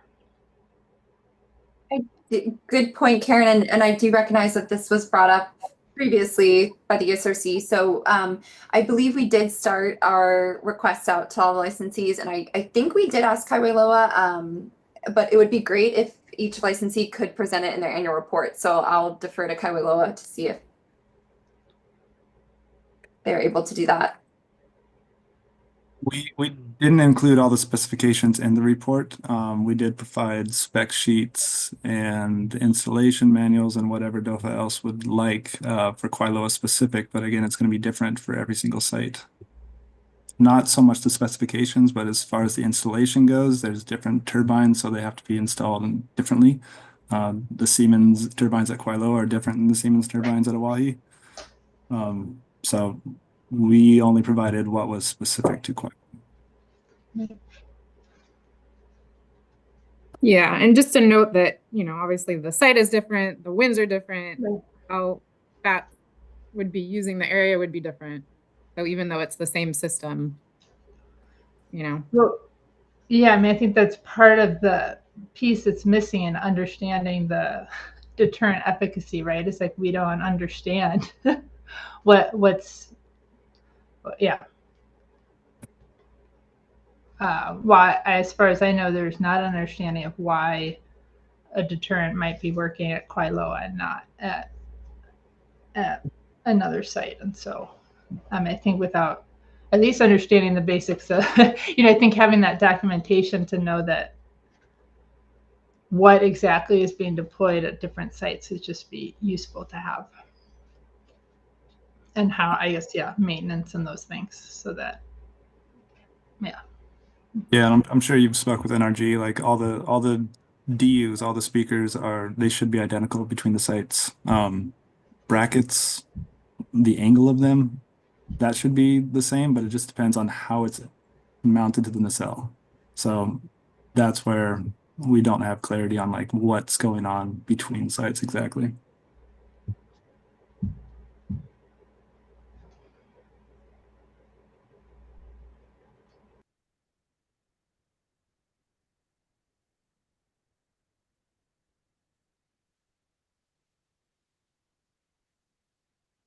So can I suggest then that the recommendation to capture on the slide, if is DLNR doing that right now? Capturing a set of recommendations.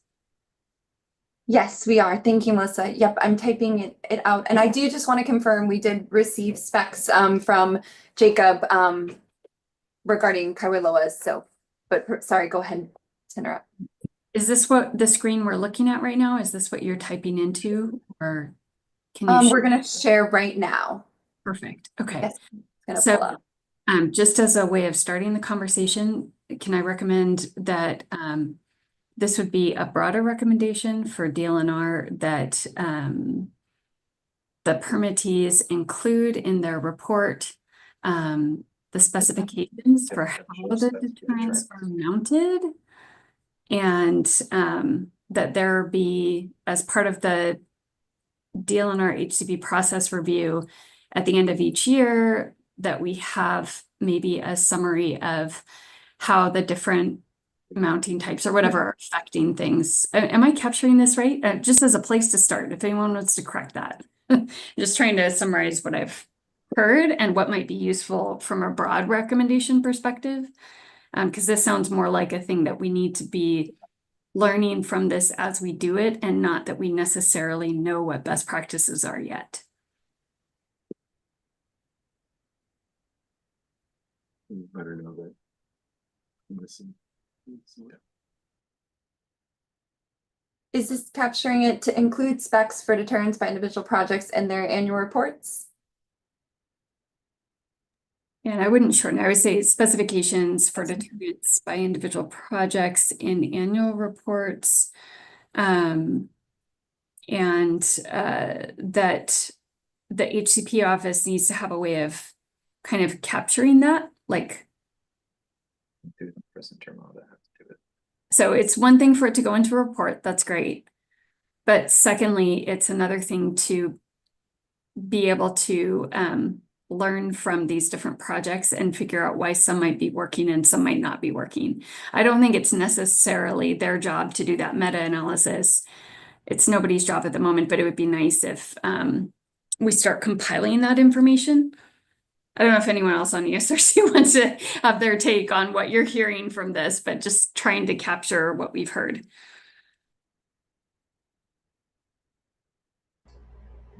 Yeah, I mean, I think that's it. It's like without it being documented and available when there's staff turnover, either at the energy companies or at DOFA or anywhere, it's like that information is sort of lost, and so we're not able to look back and or you know, like if there's something, you know, for us to understand or to begin to understand what may or may not be different among sites.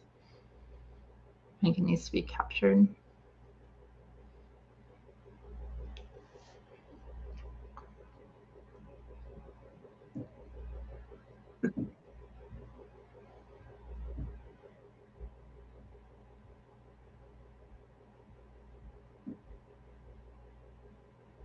Real-time recommendation.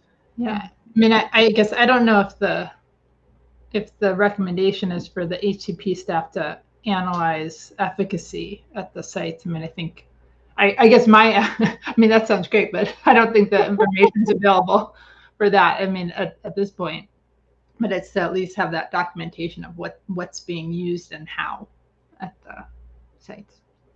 I think the practical thing is for the HCP staff to summarize the specifications that are being applied at each site and maybe have that in a table. I'm picturing something that's a table where it has the specs for each one, and then the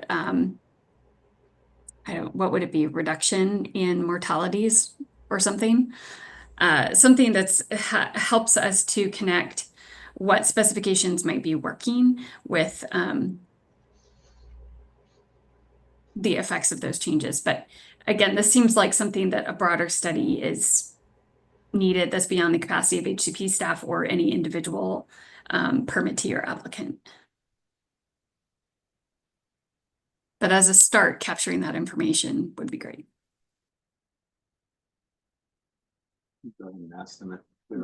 Is this how it's written, Melissa and Karen? Does this reflect correctly? Is it showing on the screen in real time? I think that's the closest to a realistic ask. I don't know that it's realistic to ask beyond this, but Karen, would this address your concern? Yeah, I would just like to see it documented, what's being used and how. Okay. So And it's in the record, yeah.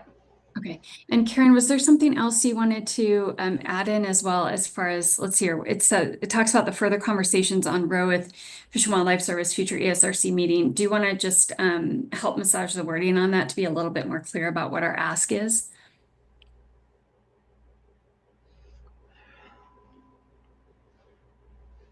Yeah,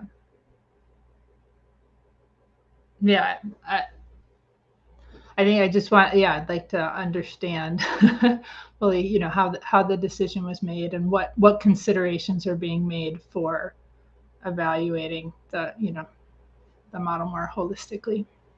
Okay, so I think the way to put it as a specific ask is request agenda item for future ESRC meeting in which Fish and Wildlife Service can present their process for accepting the new row or something like that.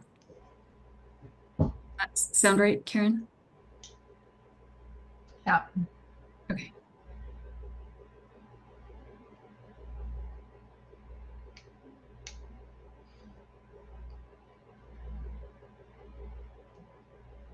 And then just kind of going back in my memory, the other things we discussed on this, Kavika, was your question regarding the Tier 5 bat mitigation, was that addressed, or do you have a follow-up item that needs to be requested? I can't think of one. Thank you. And then I think I had made a request. It says check HCP waterbird production calculations. If we can just be a little bit more specific and say,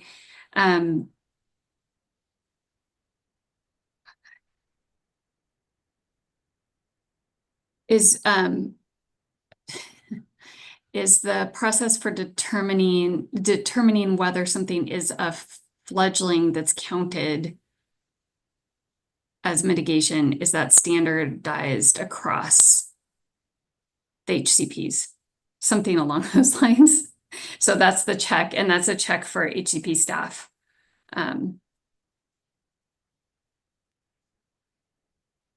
And then the one on check poeo take, I think is correction needs to be made on what poeo take is, because the table was incorrect.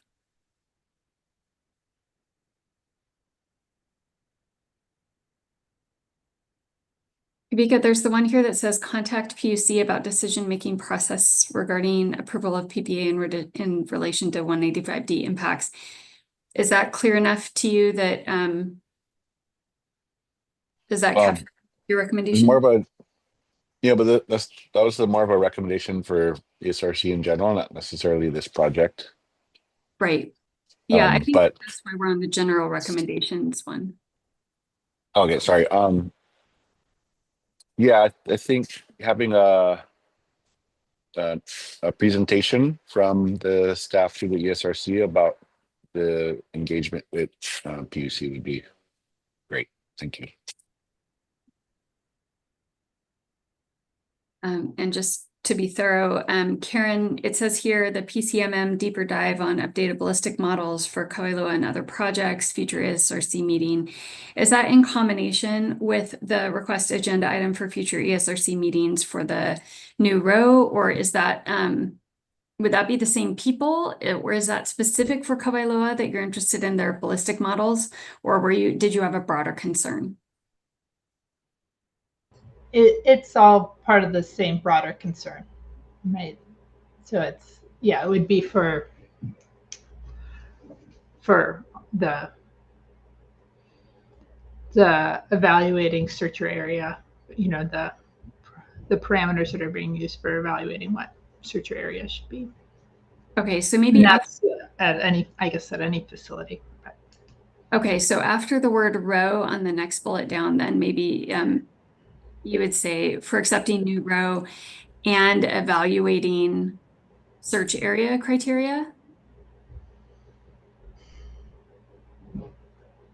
Is that what you're looking for? It's carcass distribution. Where'd it go? Yeah. Sorry, I can put it back. No, that's fine. It's searcher area that you're concerned about, right? Not carcass distribution. Carcass distribution. Yeah. Well, it's not right. It's where the searcher area is affected by carcass distribution. Yeah. Which is the ballistic model. So evaluating search area in relation to carcass distribution or something like that.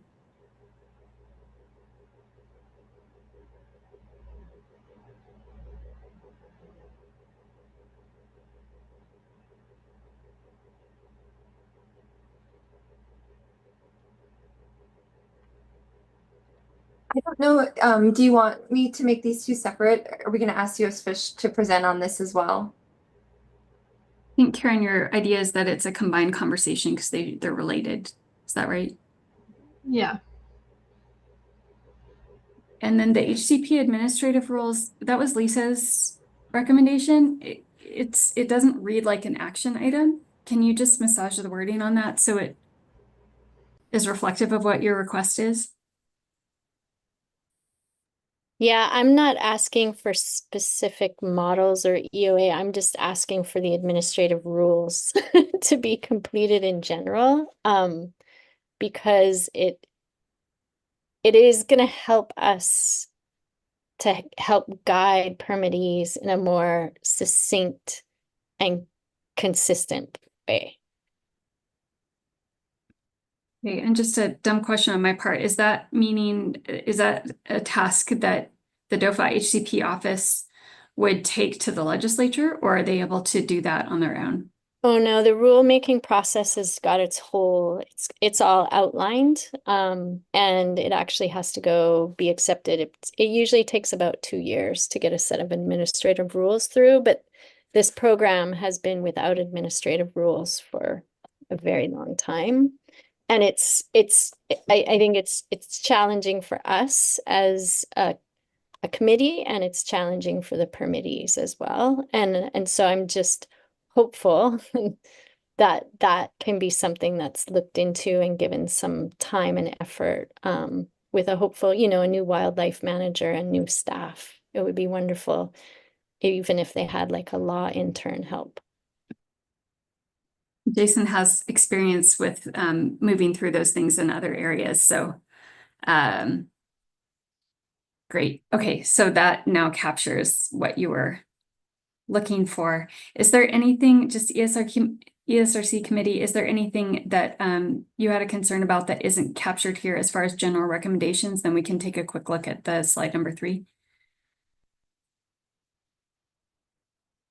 Okay, do you mind showing us slide number 3 for what your recommendations were specific to Kawailoa? And sorry, I know this is what Tiffany was actually asking for, is like, what do you want from us? So if we can take a quick look at this.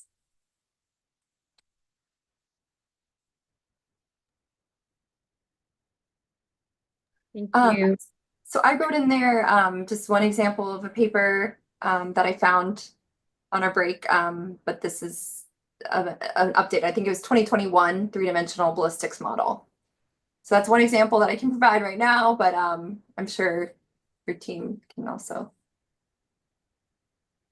Yeah, I'll just quickly say, and then I think Madeline can get into it more, is that the reason why Kawailoa doesn't use one of these models that maybe some of the other sites are talking about using is because Kawailoa uses the on-site data. And as Jacob explained, unfortunately, there was, a a lot of take at the beginning of the project when the search areas were larger. So I'll just say that and I'll let Madeline explain it better. Yeah, like Tiffany said, we have the unfortunate but fortunate situation of having a large sample size of carcasses to create a site-specific carcass fall distribution from. And so that's what our current distribution uses. And that paper, the development and testing, is pre-question mark for 2021. So that's, proof of concept of the kind of ballistic style model. And part of my job at Tetra Tech is to keep an eye on this literature of fall distributions and how it's progressing. And what we found was another paper following that by the same authors, Prakash and Mark Fort 2022, that looks deeper into this initial proof of concept, and they actually test it with a larger sample size of bat carcasses. And they had found that on smaller groups of carcasses, it predicted pretty well, but with more than a month or so of carcass data, the model started not performing well. And so our current stance on that specific paper and that specific ballistics model was just to see if better science came out and better understandings came out about it, because it wasn't performing well on really large data sets, which is what Kawailoa is currently working with. And so I just wanted to note that we are keeping an eye on all the current literature and just seeing if it's applicable to us. But for now, the best model is the site-specific data we have, from our opinion. Karen, can I ask that it sounds like you maybe have some larger conversations with your team in the background, and maybe that first one, it sounds like maybe they're already addressing and it might be useful. I don't know if you're satisfied with their response that they just gave, or if you need to have some further conversations with folks. And yeah, I think I definitely am not comfortable with that. I'm not directing, or I would not agree with that first bullet of like that specific model should be used, right? I think it's like and this is part of the discussion of like understanding the process for the row change. Is like what is being used, and what, is there an evaluation of all of the parameters? And so it's like that. I mean, I think what Madeline just explained, it's like I'm glad that there is consideration of that, and I think just trying to understand what is happening and what is being incorporated when these, I mean, pretty significant updates are being made. so what I'm hearing you say, Karen, and I'm just going to repeat this to make sure that I'm not putting words in your mouth, and you can correct me if that's not the case. I wouldn't actually put this as we're recommending this, we're recognizing they're already doing this, right? From what they just said. So we already have this captured in our general recommendations on slide 2. I wouldn't put it here. Is that correct? For Kawailoa. Yeah. Yeah, I guess it's not necessarily a Kawailoa specific thing. I think it's like if row value changes are being considered, want to understand the whole process. So yeah, I guess it's not necessarily a Kawailoa suggestion. It's for, I guess, the broader process. And so yes, so maybe it just fits on that first slide. And if they make a row change, Tiffany and Madeline, can I assume that you heavily discuss that in the annual report when those changes are made and give all the rationale for it, so it's captured there? Yeah, I have a nice detailed appendix that I created for our annual report that'll show more step-by-step, and I also am a visual person, so I created pictures as well to kind of describe the process. And so those are in, I don't remember exactly which appendix it is, but I do have kind of a walkthrough of that in our annual report. Okay, so that's well documented. Karen, does that meet your request? Yeah, I think so. I think, yeah. You have the opportunity to review it because it's in there. Okay, so sorry, if you don't mind going back to slide 3, just so we can confirm that that's actually what Tiffany's asking for clear. What are we actually asking you for? So just making sure we've got this down to the things we're actually asking them for. So this is something we'll have copy pasted for every person who presents, or every permittee that presents today. As in future reports, we'd like to see the specifications for their deterrence so that we're able to better compare across for future years. And then the come to a decision regarding lowering the take request for coots. I'm not sure what come to a decision means, but Yeah. next year, I think the request is that next year, when would we expect to see, sorry, this is the question. When should ESRC expect to see an update in what they are going to do about this? That's a question for HCP office and Tiffany. Sooner as opposed to later, because it's been ongoing. So we could say, yeah, by FY26 to I guess Jesse's saying by fiscal year Q1, Q1 FY26. fiscal year 2026. I guess Kawailoa shares decision making regarding. I want to make sure I'm reflecting what the ESRC is requesting though. So I think if you're planning on making a change and that change is going to be announced by fiscal year 2026, I would expect that you would be presenting to us your options that you're considering sometime considerably before that final decision is presented to us. So if you're exploring what the alternative mitigation site might be, I would expect that we might see some suggestions on the table within the next quarter, right? So that you have time to kind of put that in place. As you mentioned, you've only got 7 years left in the permit period. So whatever changes are going to happen would need to happen soon. And things are always slow moving. So yeah. And then that's the mitigation thing. And then the lowering the take request for coots. okay, I got confused. Yeah. So wait, we're like almost there though Yeah. in the Q3. I guess I'm not understanding why, like what is Q4 to Sorry, we're in real time. A lot of people okay. are back. I'm getting overwhelmed. By Q4 fiscal year 2025. Does that sound good, Jesse? And yes, Tiffany? to go before ESRC so that then it can be implemented Q1 or Q2 of FY26. And the reason that this needs to happen in the next, what's the reason for it needing to happen in the next quarter? Is that, I don't know the process of lowering the take request, but we're thinking that's going to be like a multi-year process versus being able to look maybe for the rest of like the breeding season at what happens with stilts this year to inform our decision making. I'll defer to the HCP office on the process and timeline for lowering the take requests.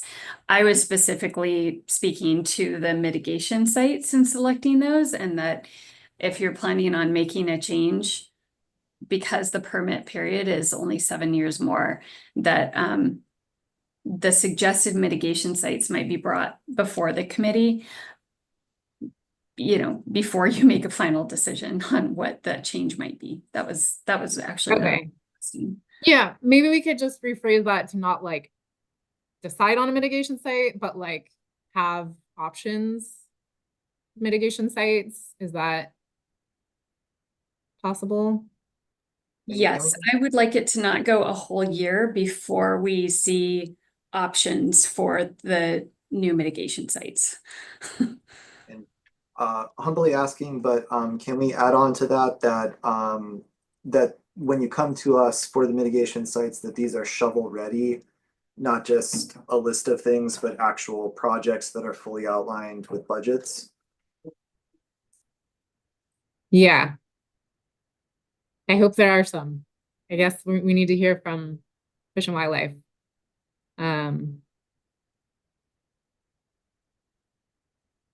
Yeah, I think meanwhile, we also need to talk about lowering the take request for coots and what the process is. Gotcha, understood.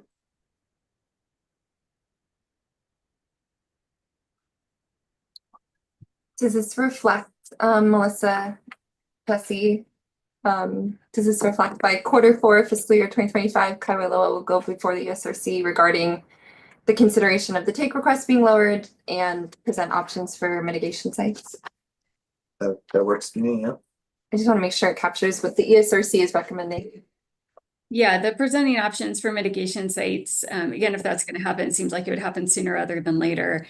The lowering the take request, like I said, I don't know what your typical process is and what the time is that takes. And I know that it takes both DLNR and U.S. Fish and Wildlife Service having that conversation with them. So I'm agnostic on that. And I do want to just reiterate, though, the choice to lower the take request would be not coming from us as agency, would be coming from Kawailoa, because it's their decision whether they want to lower it or keep it. So I just want to clarify for anyone. So perhaps to, because Tiffany is commenting that this is a multi-year process, we've talked about it could be a multi-year process to change that take request to maybe have some type of plan direction that could be presented in Q4 of FY 2025. Since this is kind of a lengthy process, I don't want to put too much on Tiffany to try to get done by Q4, but certainly coming in Q4 FY 2025 for options for mitigation sites, shovel-ready projects. Yeah, I think I don't know the timeline because I need to talk to you folks about the current process. We never got clarity on that before when we first started talking about this from the past staff. Gotcha. So we'll be in touch. Yes. And then I just wanted to make sure, so the row value specific for Kawailoa is not a recommendation. It was more a general thing. It was a general recommendation. I believe those were in general recommendations, yes. Okay, if there is going to be a meeting with Fish and Wildlife Service about the row value, I'll just say, I think it would be great to have Madeline, if it's in the context of Kawailoa and how Kawailoa is implementing it, since she's the one that's doing it. It would be great to have her there. We did have a working group meeting with Fish and Wildlife Service, and there was a DOFA staff present, which I think was really useful. And I'm sad that if, ESRC is weighing in on that, they weren't, able to be a part of that meeting. But if there's a future meeting, please consider having Madeline present if there's Kawailoa specific questions. Sounds like a plan. Appreciate that. If you just go to slide 2 then and just make a note of, just for record keeping, there's a lot of stuff going on. Record keeping is really important. So where you have that bullet point, let's see here. Maybe we can number these just so it's easier to call them out. The 4th bullet point down, just note at the end of that, that there was a request by Tetra Tech to include Madeline Damon in that conversation. Is that correct, Tiffany? Is that the way you would put it? Yes, I think. The last name is DAMON.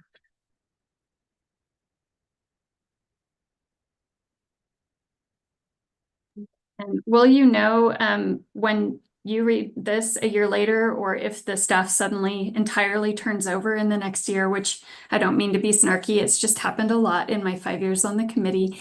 Will they know who Tetra Tech Consultants is? Because I don't think they're asking that a general representative be there, but that the person with very specific expertise isn't. So, Madeline. We're so thankful that all of you are there and committed and have been there for a while now. So thank you. DAMON. Olin. Thank you, Melissa, for that. Yeah. We're not going anywhere, Melissa. They're staying here. We're in there for the long haul. I don't even trust myself to remember things for a year from now, so I like good record keeping where things are. No, very important. This is a lot of stuff. I can see how it get lost in the weeds.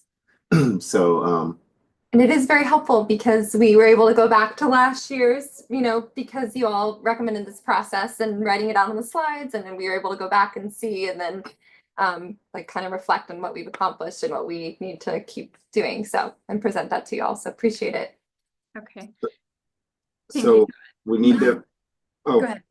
I was gonna say, we need to push forward eventually here. Do we want to just kind of, everyone's okay with the general recommendations and the Kawailoa recommendations? If so, we can make a decision whether we're gonna have lunch real quick, or let's hit item 5 and then have lunch. We have, 3 or 4, we have 4 more, 5 more items to go through, and hopefully we can get through them today. How do you guys feel with trying to push forward through item 5 for Kahuku? So 2 quick things, Jason. First of all, I think just as a matter of process, just saying, does show of hands, everyone approve of, on the ESRC committee, approve of 2 and 3 and move on, slides 2 and 3 and move on, just as a matter of process. And I'll just mention the reason for this and why this is important. We spend a lot of time on helping to compose and review these HCPs. The annual review is when we have an opportunity to say, okay, we spent all this time agreeing upon the parameters of the HCP. Is it being followed? And so the time that we spend on this in the annual reviews is extremely important. And these are really long documents that no one can be expected to have memorized. And so just the amount of time is important. But I know you do have a question on the table as to when we want to take lunch. Can we just quickly, ESRC, by show of hands, everyone approve of slides 2 and 3 for the general recommendations and the Kawailoa specific recommendations?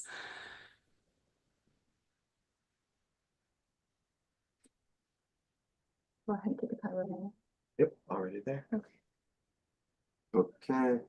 Yeah, I think we've got approval from everyone. I realize this isn't an official vote, but everyone has agreed to move on. And then, Jason, your other question was, do you want lunch or do you want to review another another annual report? Yeah. Thank you, Melissa.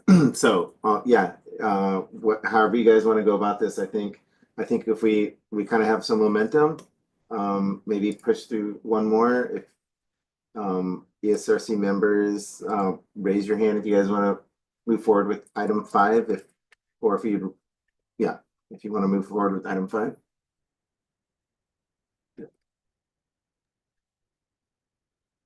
I'm fine with having the presentation now. Okay.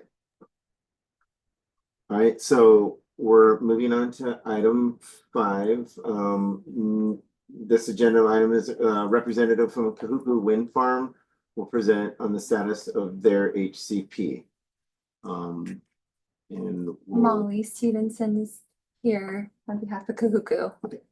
So Molly, whenever you're ready, I'm not sure. Let me just double check that I have you as presenter, co-presenter. It has a share. Let me try sharing. Okay.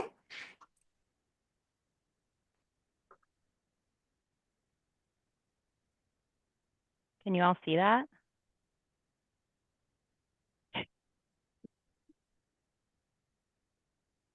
Share.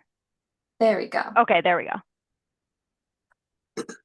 Wonderful. Thank you, Molly. Yeah, just one second here. Oh. All right. Well, thanks for having us again today. I'm Molly Stevenson, and I'm Terraform Power's senior biologist. With me today, I also have our consulting team from Tetra Tech, which includes Jenny Taylor, Troy Ramig, and our bat biologist, Chris. So just a quick overview, the Kahuku Wind Project is located near Kahuku on the island of Oʻahu. There are 12 turbines with a total capacity of 30 megawatts, and we're currently operating under a 20-year ITL that was issued in June of 2010. Our federal take coverage is under a biological opinion under Section 7 of the Endangered Species Act. And there have not been any amendments to this project's HCP to date. However, as you are all aware, we are actively working on an amendment for the project, which I'll touch on briefly later in the presentation. And I just want to mention there's 8 covered species at Kahuku, including the Hawaiian hoary bat, the Hawaiian stilt, the Hawaiian coot, Hawaiian duck, Hawaiian gallinule, Hawaiian petrel, Newell shearwater, and the pu'eo. So here's a quick map of the project site and its location on Oʻahu. You can see the 12 turbines, our 35-meter radius plots for fatality monitoring, and the location of our 4 acoustic detectors, which are the pink diamonds.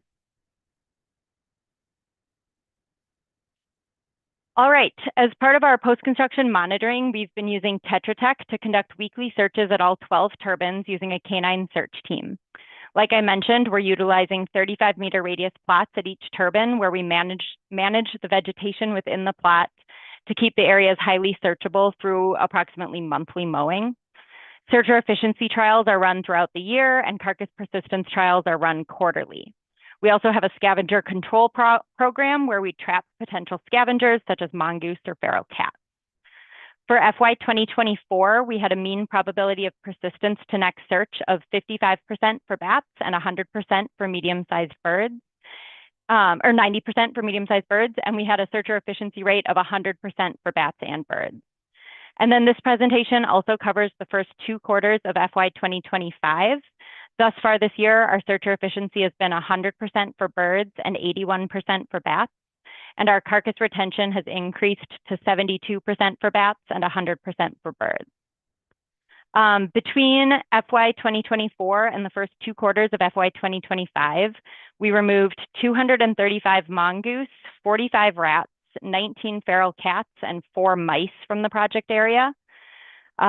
We adaptively managed our trapping in March of 2024 in response to the lower carcass persistence rate last year. And so we've also been working to reduce cattle interactions with the traps to ensure that the traps stay open and are functioning properly between the biweekly checks. So as I mentioned on the first slide, we have 8 covered species on the Kahuku ITL, but however, we've only ever observed take of 1 species, the Hawaiian hoary bat. 2 Hawaiian hoary bat fatalities were found in FY 2024 on October 2nd, which we reported on last year in the annual update. And then another 2 were found thus far in FY 2025, 1 in October 2024 and 1 in December 2024, for a total of 12 Hawaiian hoary bats over 14.5 years of operation. Utilizing evidence of absence, we're currently estimating that our take has been less than or equal to 27 bats at the 80% upper credible level. Our permit was for 23 adult equivalent bats, and therefore we have exceeded our higher tier of permitted take. And we've been actively working with Fish and Wildlife Service and DOFA on seeking additional take coverage. For Migratory Bird Treaty Act take in FY 2024 and the first 2 quarters of FY 2025, we found 5 wedge-tailed shearwaters, 3 cattle egrets, a city tern, and a Pacific golden plover. And these were all reported on our annual spot permit. First off, I want to mention that while the rest of this presentation includes the first 2 quarters of FY 2025, the acoustic data is only through FY 2024. And FY 2024 marked our 14th year of acoustic monitoring at the project. So comparisons are only run back to 2014 due to detector changes that occurred at that time. Similar to past years, bat activity at the project remains generally low. We detected bats on 91 out of 1,440 detector nights, or 6.3% of detector nights, which is slightly lower than FY 2023 when we had a 6.7% detection rate. DOFA noted in their submittal that these last 2 years have been higher than prior years. And I just wanted to point out that this is likely attributable to the updated microphones that we implemented in FY 2023, and the annual detection rates across all monitoring years appear to be stable with no significant increasing or decreasing trend. So last year when we conducted the paired acoustic study with the old and the new microphones, The new setups detected 4 times as many echolocation pulses and generated 5 times more call files.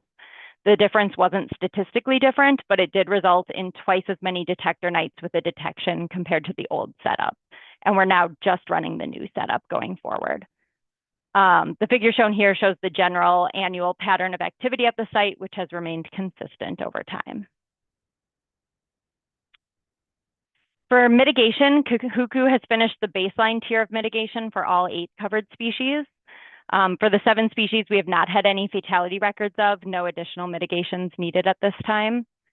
And for the Hawaiian hoary bat, we funded baseline mitigation in September 2011 for a project implemented by DOFAW at the Kahikinui Forest Reserve.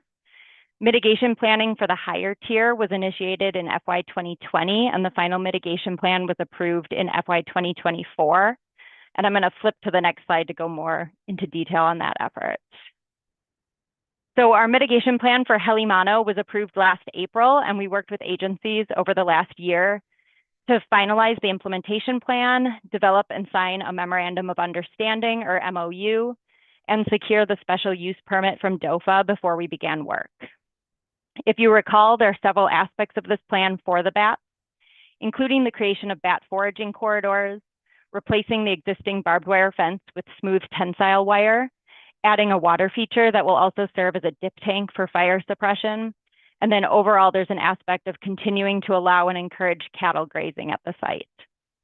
In December 2024, we began the vegetation clearing, which includes 60-foot wide foraging corridors and a total of 40.2 acres of vegetation removal.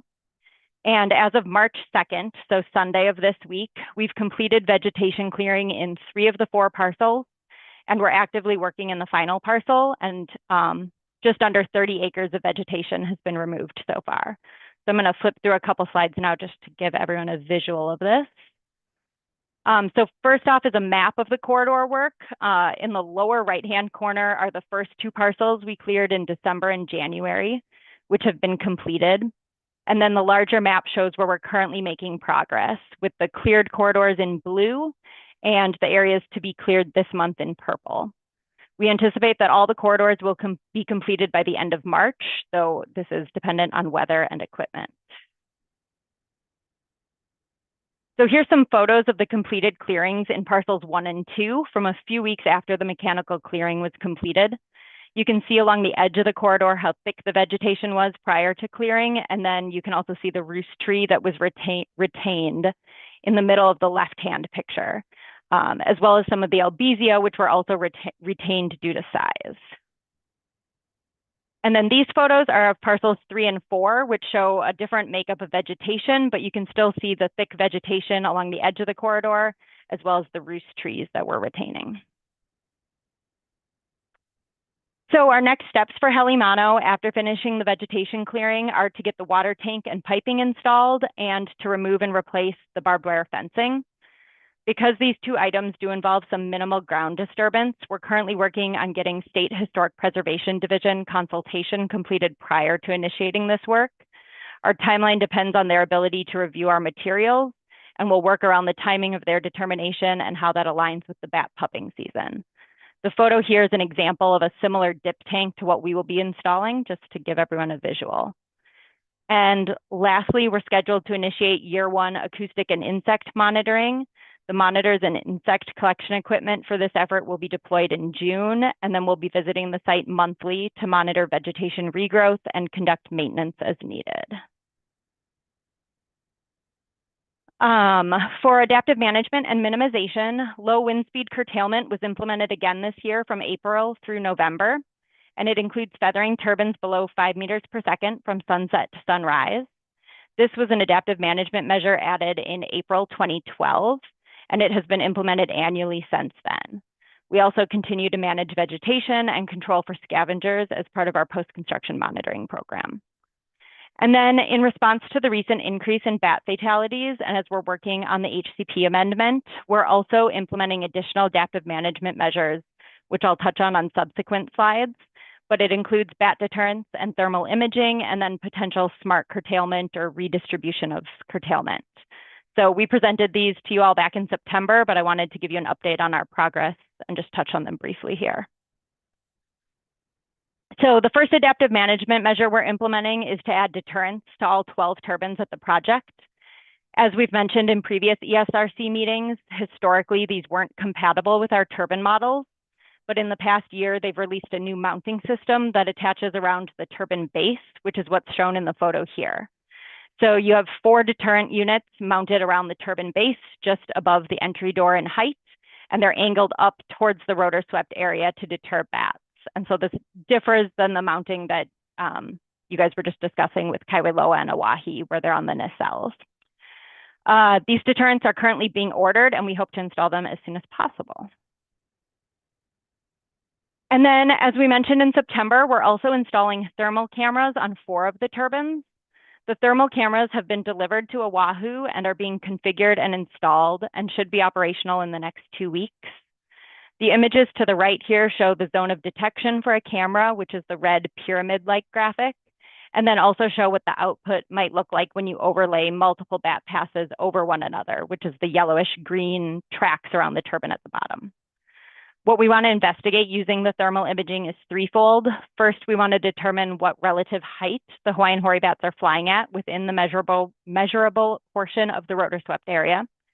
Then we also want to document any behavioral responses to the deterrence. And lastly, compare thermal imaging to acoustics for monitoring bat activity patterns at the site.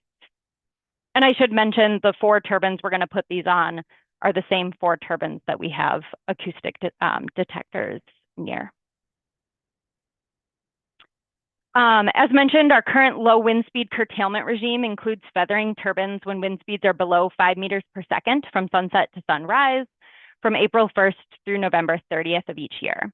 This has been implemented since April 2012, when the 3rd bat fatality was found at the project. As we discussed with you all in September, we're analyzing the acoustic data we have from the site to see if we can propose an alternative site-specific curtailment program that would focus curtailment on time of year or night or under particular conditions when bats are most active or at risk.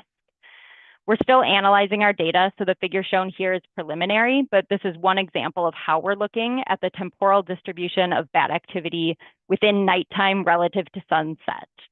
As you can see, the majority of bat activity at Kahuku is occurring right at and after sunset, and therefore targeting curtailment during those hours and decreasing curtailment at other times of night with less risk may decrease risk to the Hawaiian hoary bat. This analysis is still ongoing, but it will be included in the HCP amendment if we're able to find a site-specific alternative that would be as or more protective of the species while maintaining the obligations of our power purchase agreement. And as far as agency coordination, we've been in continuous contact with agencies in FY 2024 and continuing in FY 2025. We implemented biweekly calls in May 2024 to discuss both current HCP compliance and implementation, as well as amending our HCP to address the increased bat take. We held several in-person meetings to go over the key concepts of the HCP during February, June, and August. DOFAW was also able to join us on a site visit to Helimano in June when we were visiting with potential contractors for the vegetation and fence work. Following collaboration with DOFAW and Fish and Wildlife Service on development of a new HCP for Kahuku, we brought the concepts of that plan before the ESRC in September, along with an update on current mitigation efforts. For future plans, we're currently working on revising the HCP concept to resubmit to agencies. The HCP concept we brought before you all in September was for the remaining 6 years of our current permit term, and then we were also including a potential 20-year life extension. However, due to changes in county zoning and uncertainty around future changes to the project, we've decided to pursue a simpler amendment focused just on the remaining 6 years under the current power purchase agreement. So the HCP will still include the deterrence and potentially the smart curtailment as minimization measures, but take coverage will be requested for a shorter period of time at this point. Our next steps are then to submit a draft HCP to agencies and initiate HEPA and NEPA review. And that concludes our presentation on Kahuku. I don't know if DOFAW wants to give their presentation now, or I'm happy to answer questions. Based on what happened with the last one, Jason, can I make a recommendation that DOFAW goes ahead and does their presentation, then we have a summary we have a discussion that takes into account everything. Yeah, so to capture what you just said, thinking to move forward with DOFAW presentation and then address questions afterwards. Okay. We will move on with that then. So DOFAW HCP team. Yes, we are loading the presentation as we speak. Thank you. Thank you, Molly. Thank you, Melissa. Okay. So for Kahuku, are we on? Oh, you should be on, yep. Jason, are we on? Yep. Okay. Kahuku Wind Power LLC status update from our DOFA team. So they are 73% through their license term. As Molly mentioned, it expires in 2030. In fiscal year 2024, 2 Hawaiian hoary bats were taken, and an additional 2 bats were taken in Q2 of fiscal year 2025. No take of any other covered species in fiscal year or overall at the project has occurred. So as you can see in the table, the cumulative adjusted take estimate is at 27 bats. This does exceed the take limit, the ITL take limit of 23, and it is in tier 2 higher rate of take, or surpasses tier 2, excuse me. Moving on to next slide. So this I found in the meantime, just to kind of maybe get started on Melissa's question. This is directly from the Kahuku HCP regarding water bird mitigation. And so it looks like in terms of production for adults, it looks like my interpretation, and I have to double check later, but it looks like it's the mitigation is in a fledgling production requirement, and so it looks like adults are converted to fledglings, and then the fledglings carry over, and then it's a total fledglings required.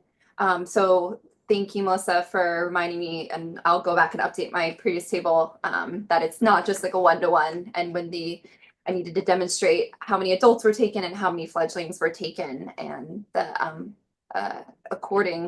fledgling production requirement accordingly. So I thought that might be helpful there. We can always circle back to this slide. Moving on to the concerns and recommendations for Kahuku. So it's pretty straightforward. The Kahuku has exceeded their ITL limit of 23 bats. So on the state side, that is going to be an amendment, like Molly mentioned. They are just amending to increase take of bats, no other species. So this will just occur as an amendment to their ITL that expires in 2030. They will also, our hope at DOFA is to have mitigation that accounts for this exceedance of take. So the exceedance of those 4 additional bats that has occurred while in the process of amending.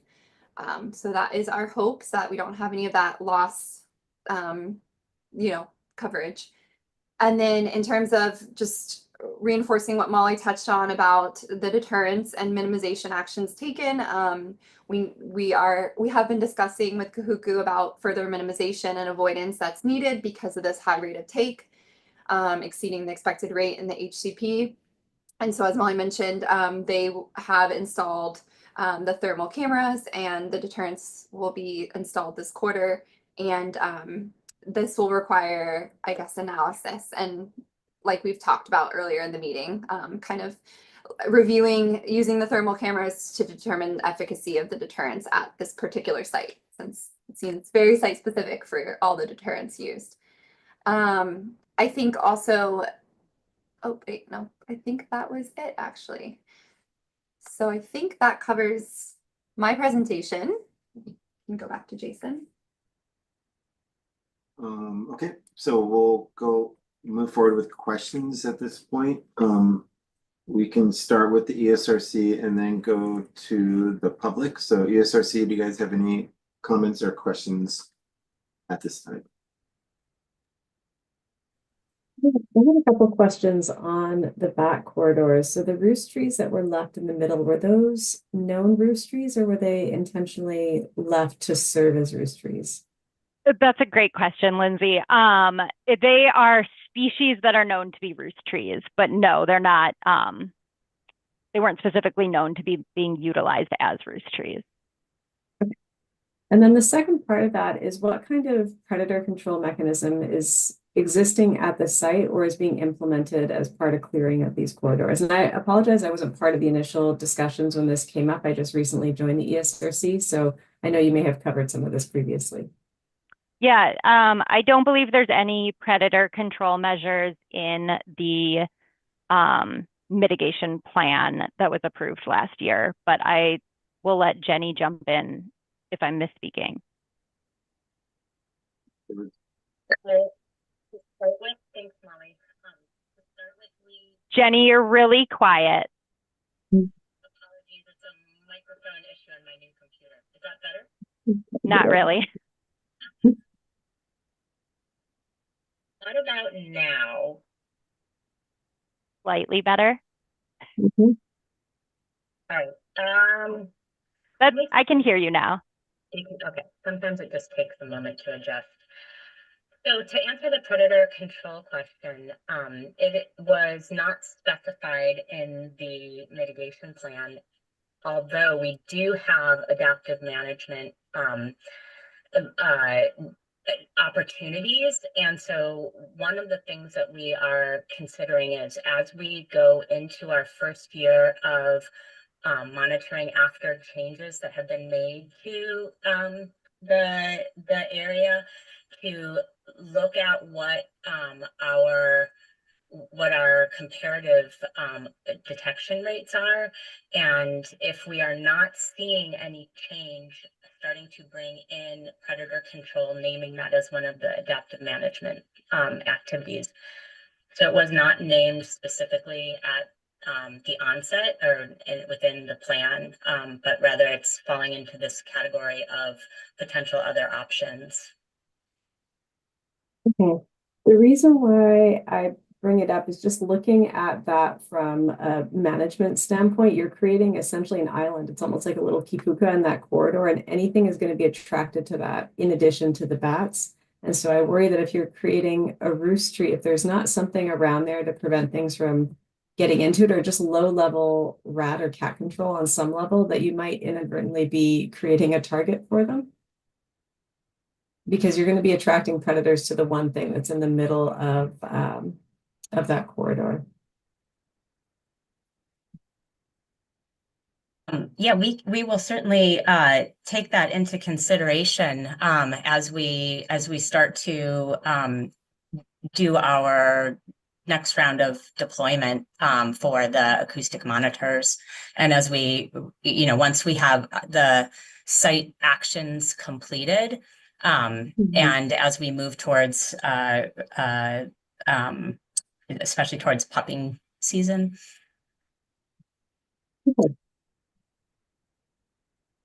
Lindsay, just as a bit of institutional memory, since this took place before you joined the committee, I had brought up the possibility of predator control and addressing direct sources of mortality, because we don't really have a way to directly, we don't have any proven ways to make up for loss of bats. And so reducing mortality is one thing we can do. So we had extensive discussions about removing barbed wire, which is a known source of mortality. When I had brought up predators, I had gotten some pushback saying there wasn't documented predation of bats. And so I had sent over the 20 or so global publications on predator impacts on bats, which is now part of that site. So thank you so much to the HCP team for including the literature that's globally available about impacts from mammals on bats, which are something we can control. So that's now part of the record. And I'd love to hear what they're planning on doing since they've exceeded the permitted take. They're in excess of that right now. And so I assume that kicks them into adaptive management. I wasn't really clear on what happens now that the take limits have been exceeded. DOFAW HCP staff can step in and talk too, but I think it kicks us into the need for an HCP amendment. There's no adaptive management in the original HCP that allows us to increase our take. So that's what we've been working on for over a year now with Fish and Wildlife Service and DOFA is just coming up with a plan for the next 6 years. And Kinsley mentioned, well, like we're fully planning on mitigating for the take that's occurring between the two permits as well.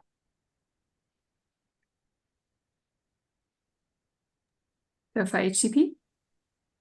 Yes, that was exactly what I was going to speak to as well, Molly. So unfortunately, like there's no kind of adaptive management once they've exceeded the take. So because of that concern in terms of exceeding and not having mitigated for that, we're gonna put that on for the new one. Or it sounds like, you know, Kahuku's already voluntarily, I guess, volunteering to do that before even we like have that as a term. But we're working closely with Kahuku. They, like they mentioned, they provided a concept document, and the goal is to get back their draft amendment and to finish our, or to go through our agency review of the draft amendment, as well as US Fish's draft or review of the draft amendment, and then that will come back before the ESRC. And I guess the only other thing I'll add to that, Kinsley, I kind of glossed over, we are doing what I would consider adaptive management measures of adding the deterrence to try and decrease take levels going forward. It's just not addressing the take that has happened in the interim.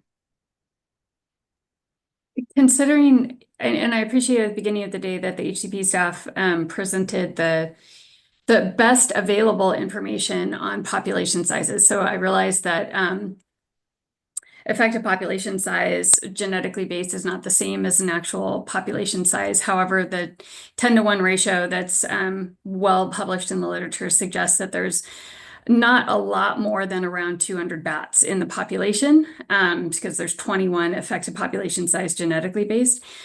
We have approved permits, approved take of more than the estimated population size for the bats on Oʻahu. So when a permit exceeds the approved take, we're not only going beyond the estimated population size, which we've already approved the entire take of the estimated population, but we're actually in excess of that. So it's really concerning, and the addition of the deterrence is a really wise choice. Yeah, and it should be done soon and quickly, and I'm really concerned that it's in excess of the permitted take because we really don't have a lot of great mechanisms in place for making up for the number of bats killed. So when the number of mortalities is documented as higher than the approved take, it's really, really concerning.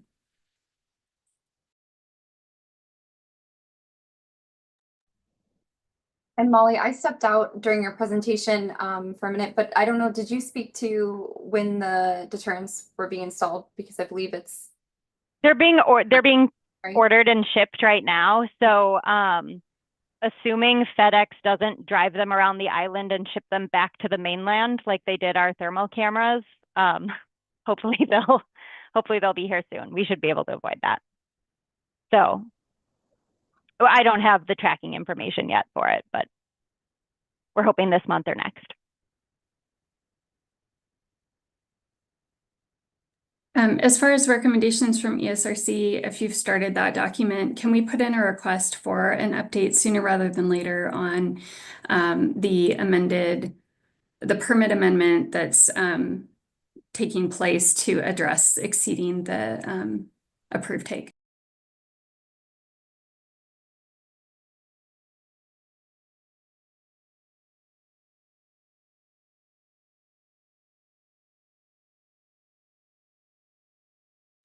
And given that we do have an opportunity, I think now that we've got the documentation on the record of impacts from predators on bats, one adaptive management action that could be integrated sooner rather than later is implementing predator control at the mitigation site. I think one thing with the predator piece to be cautious with, right, is that ōpe'ape'a are solitary foliage roosting bats, and so yes, when looking at the literature and impacts to other species, to keep in mind that the biology of our bat might be a bit different. No, I very carefully looked at that. The documented literature that I sent around and that is posted on the site includes hoary bats. So, and other, let's see, is it long-eared bats? Several other from the continent or globally that are solitary roosters as well. And there's documented documented predation by cats, rats, barn owls. The literature I sent around, I specifically kept that in mind because that had been raised as, oh, it was just colonial bats in past meetings. So I kept an eye on that when I was doing the literature search.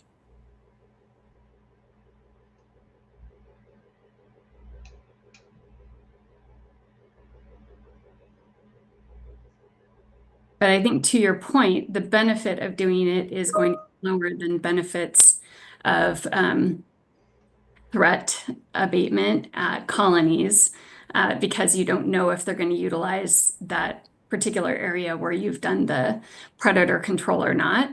But given that we have so few tools to reduce mortality and to potentially increase reproductive success, I do think that using best available information such as this, that cats and rats do impact solitary roosting bats is important to implement.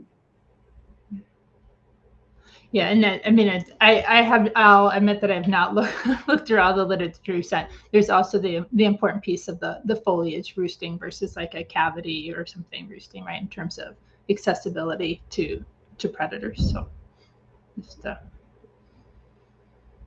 yeah, and just for clarification, these are not cavity roosting bats, correct?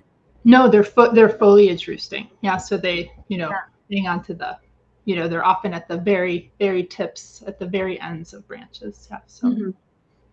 Yeah, but yeah, if you look across the literature that I sent, there are hoary bats specifically documented and tree roosting bats. I wanted to raise my hand. I can't figure out how to do that, but when there's an opportunity, I'd like to just comment on that. I don't know if we've opened to the public yet. We're still in ESRC. Yeah, we're going to open up questions to the public in just a moment. Chris is on our team. He's a Tetra Tech employee. Okay. Go ahead, Christopher. Yeah, so I just wanted to comment with the comments on predation, the papers on predation. So if you actually look at like those review papers, one review paper, the Malika Odin paper, actually cites Jessica Welch's paper. And so that's the one on invasives for island bats. But if you actually look at the literature from within Hawaii, there's only one instance of predation by a bat. And in that document, it even specifically says that it was likely that it was scavenged. And so if you look at predation, papers that show, barn owl, the diet of barn owls in Hawaii, there's actually no samples that have remnants of bats. And I'm more than happy to provide citations for all of those papers. And I do think that, it's one of those things where, there are a lot of threats to island species, island bats, and it's one thing to, I think, use that as a basis to further understand, predation or threats to bats in Hawaii.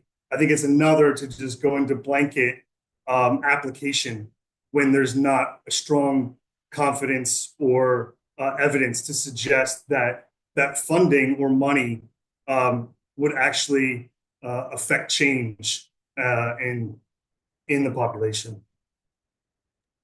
I thank you for that comment, Christopher. I think it's really important to keep a couple of things in mind. One, as a person who does a lot of studies in Hawaii, we often find ourselves having to look at global literature on related species because there are so few studies that have been done on the islands and sample sizes are so small. And so if there's a closely related species globally, for which there's much better data on, I think it's analogous and it's important to consider it. And in this case, hoary bats, which are closely related, do occur elsewhere and in much larger sample sizes, and studies about impacts of these invasive predators do show that they do predate upon them. So I think it's important to consider that. The second thing that I think is really important to consider is that if we're going to lean upon the literature for documenting whether mitigation is working or not, we have very little to demonstrate that we can make up for any mortalities at wind farms. I completely agree with you. If that's the case, then we're reaching for straws in whatever ways we're reaching to be able to get you guys approved permits. And so that's why we came down so hard on, hey, you've got to remove barbed wire. That's a known source of mortality. If there's documentation in literature globally about the impacts of cats and rats and other things eating hoary bats, then again, I think that's a documented source of mortality. Even if it's not documented in the Hawaiian Islands, it's documented for tree roosting and hoary bats. And so I do think that that should be considered as a way of mitigating for, in this case, excess of approved take and across permits where the approved take already is in excess of the known best estimates of population size. So we're in a situation where we need to use best available, even if it's kind of crappy information. And so if there's something out there that's better to show how we can grow bats to make up for the number being killed, I'm all ears. But in the case of absence of better information, I think we need to be using that global literature on hoary bats. I just disagree. I think the money can be used in a better fashion.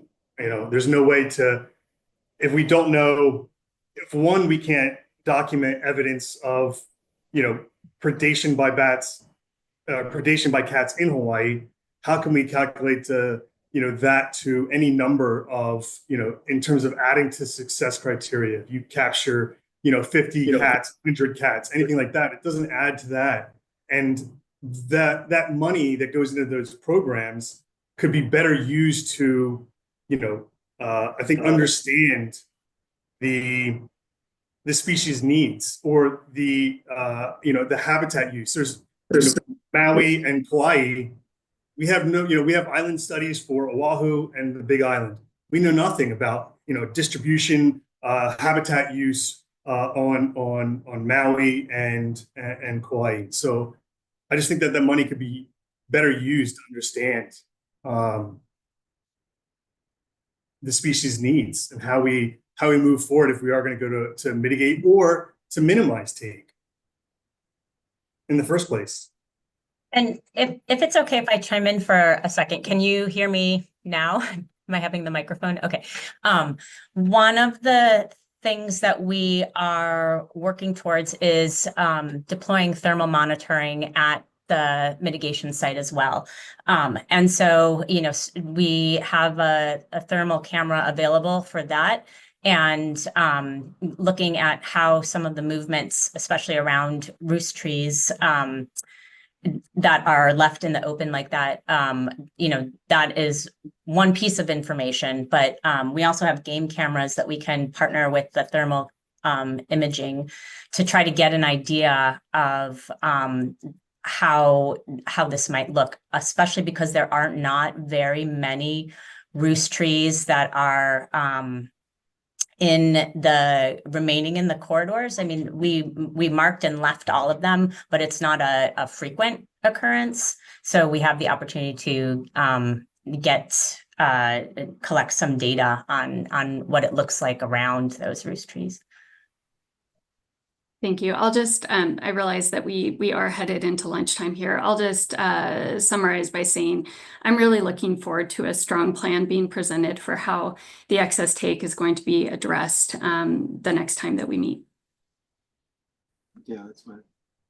Thank you, Melissa. You know, in dealing with the loss of productivity, you know, I do feel that there should be ongoing predator control in this area, but I mean, we can have this conversation a little bit longer, but I do think it would support the species from continuing to you know, grow in population, and nonetheless help other species maybe in the area. But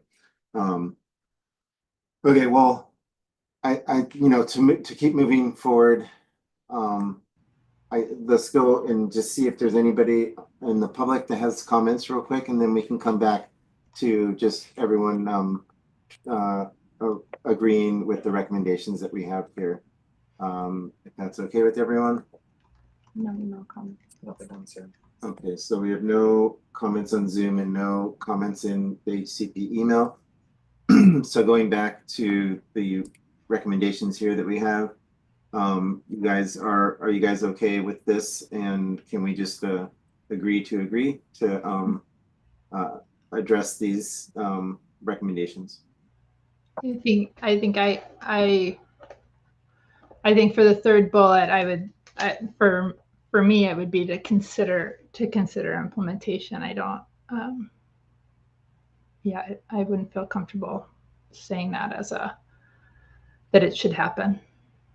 I think what we can say is we need a meeting scheduled soon with adaptive management proposal for how they're going to address the excess take.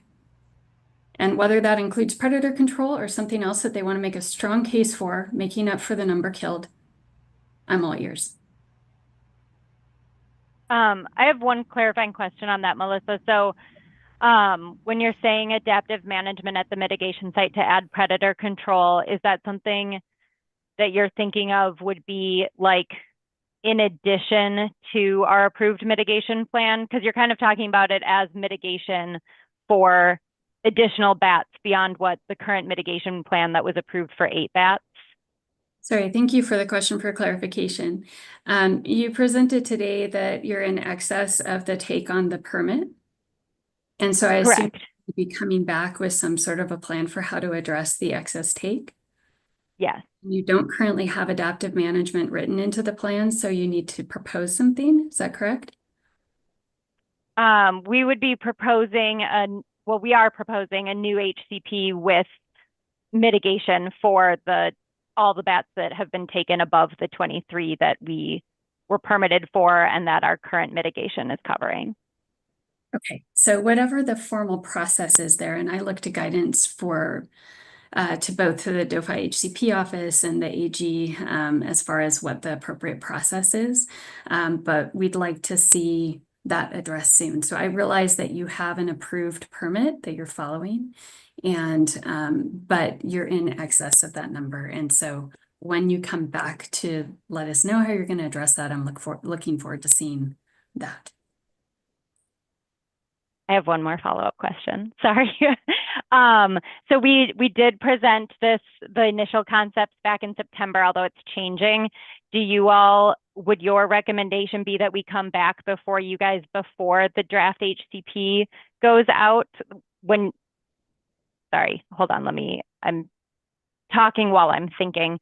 Come back before the ESRC before we finalize the draft HCP for public comment, at which point it would come before the ESRC again as part of the HCP approval process.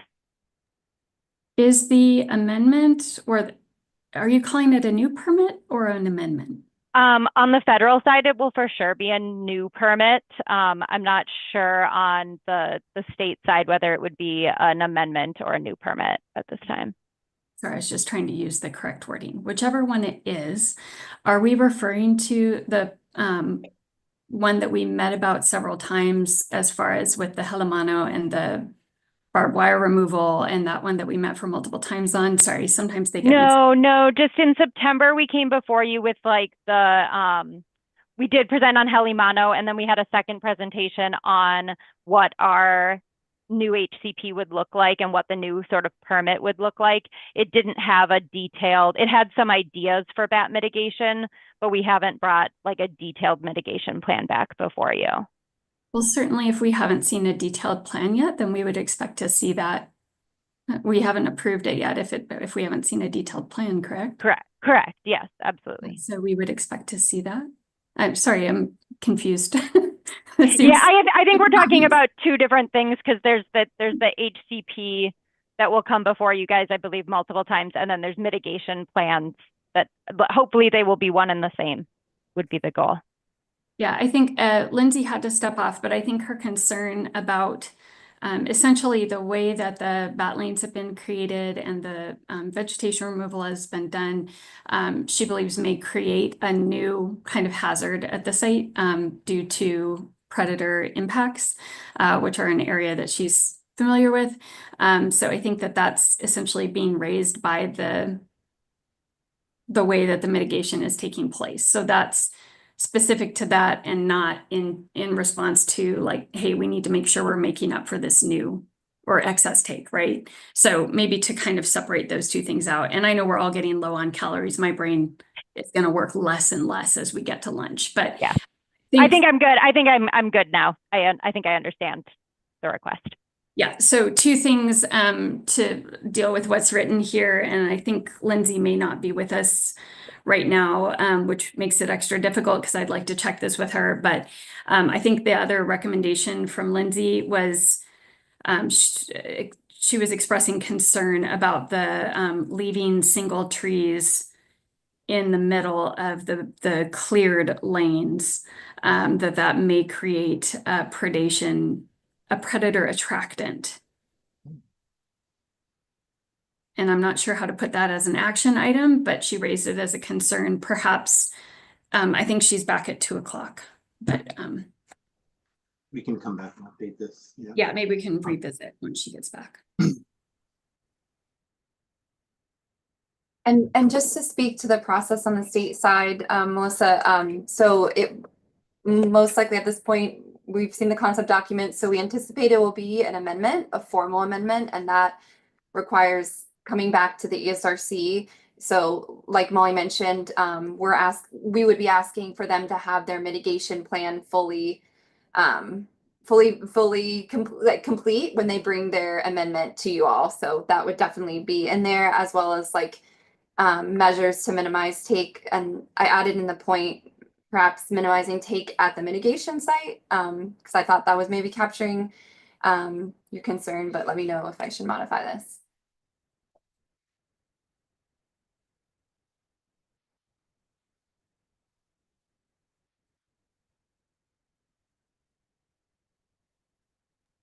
Okay. So we'll come back to this in a little bit, I guess. Do we have public comment? Yeah, no, we didn't have any public comments.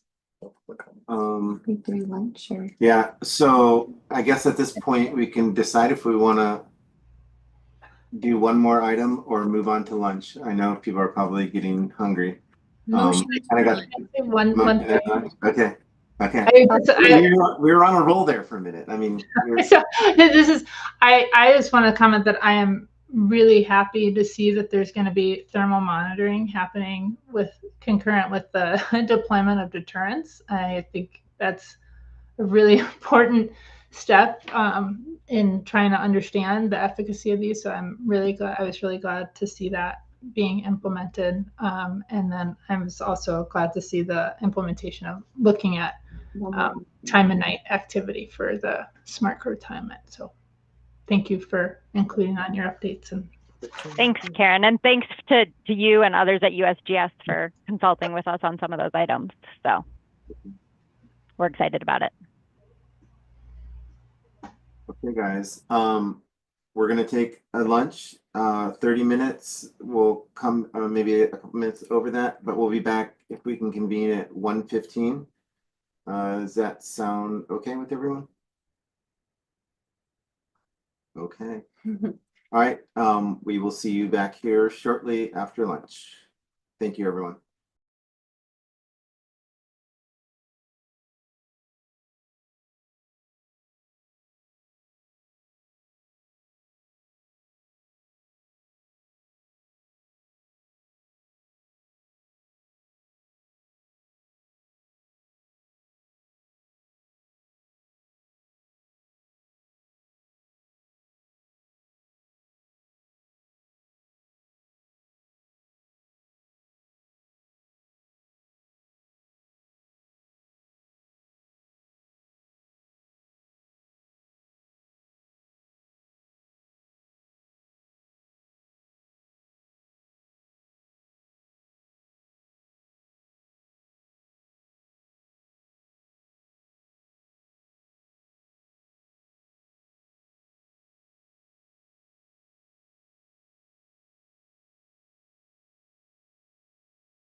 Oh, there you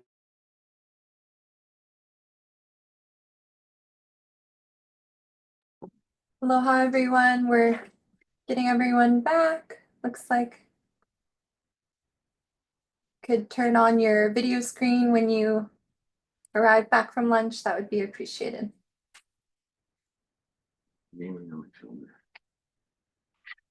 Kinsley, could I do a quick mic check to make sure you can hear me okay? Yes, you are good. Thank you, Troy. Thank you.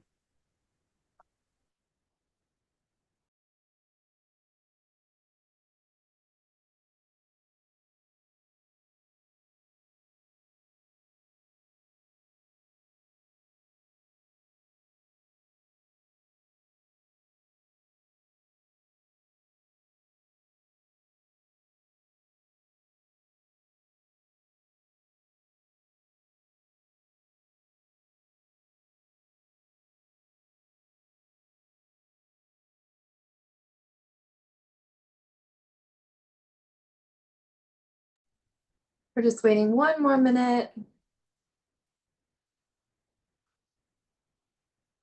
Melissa, are you back?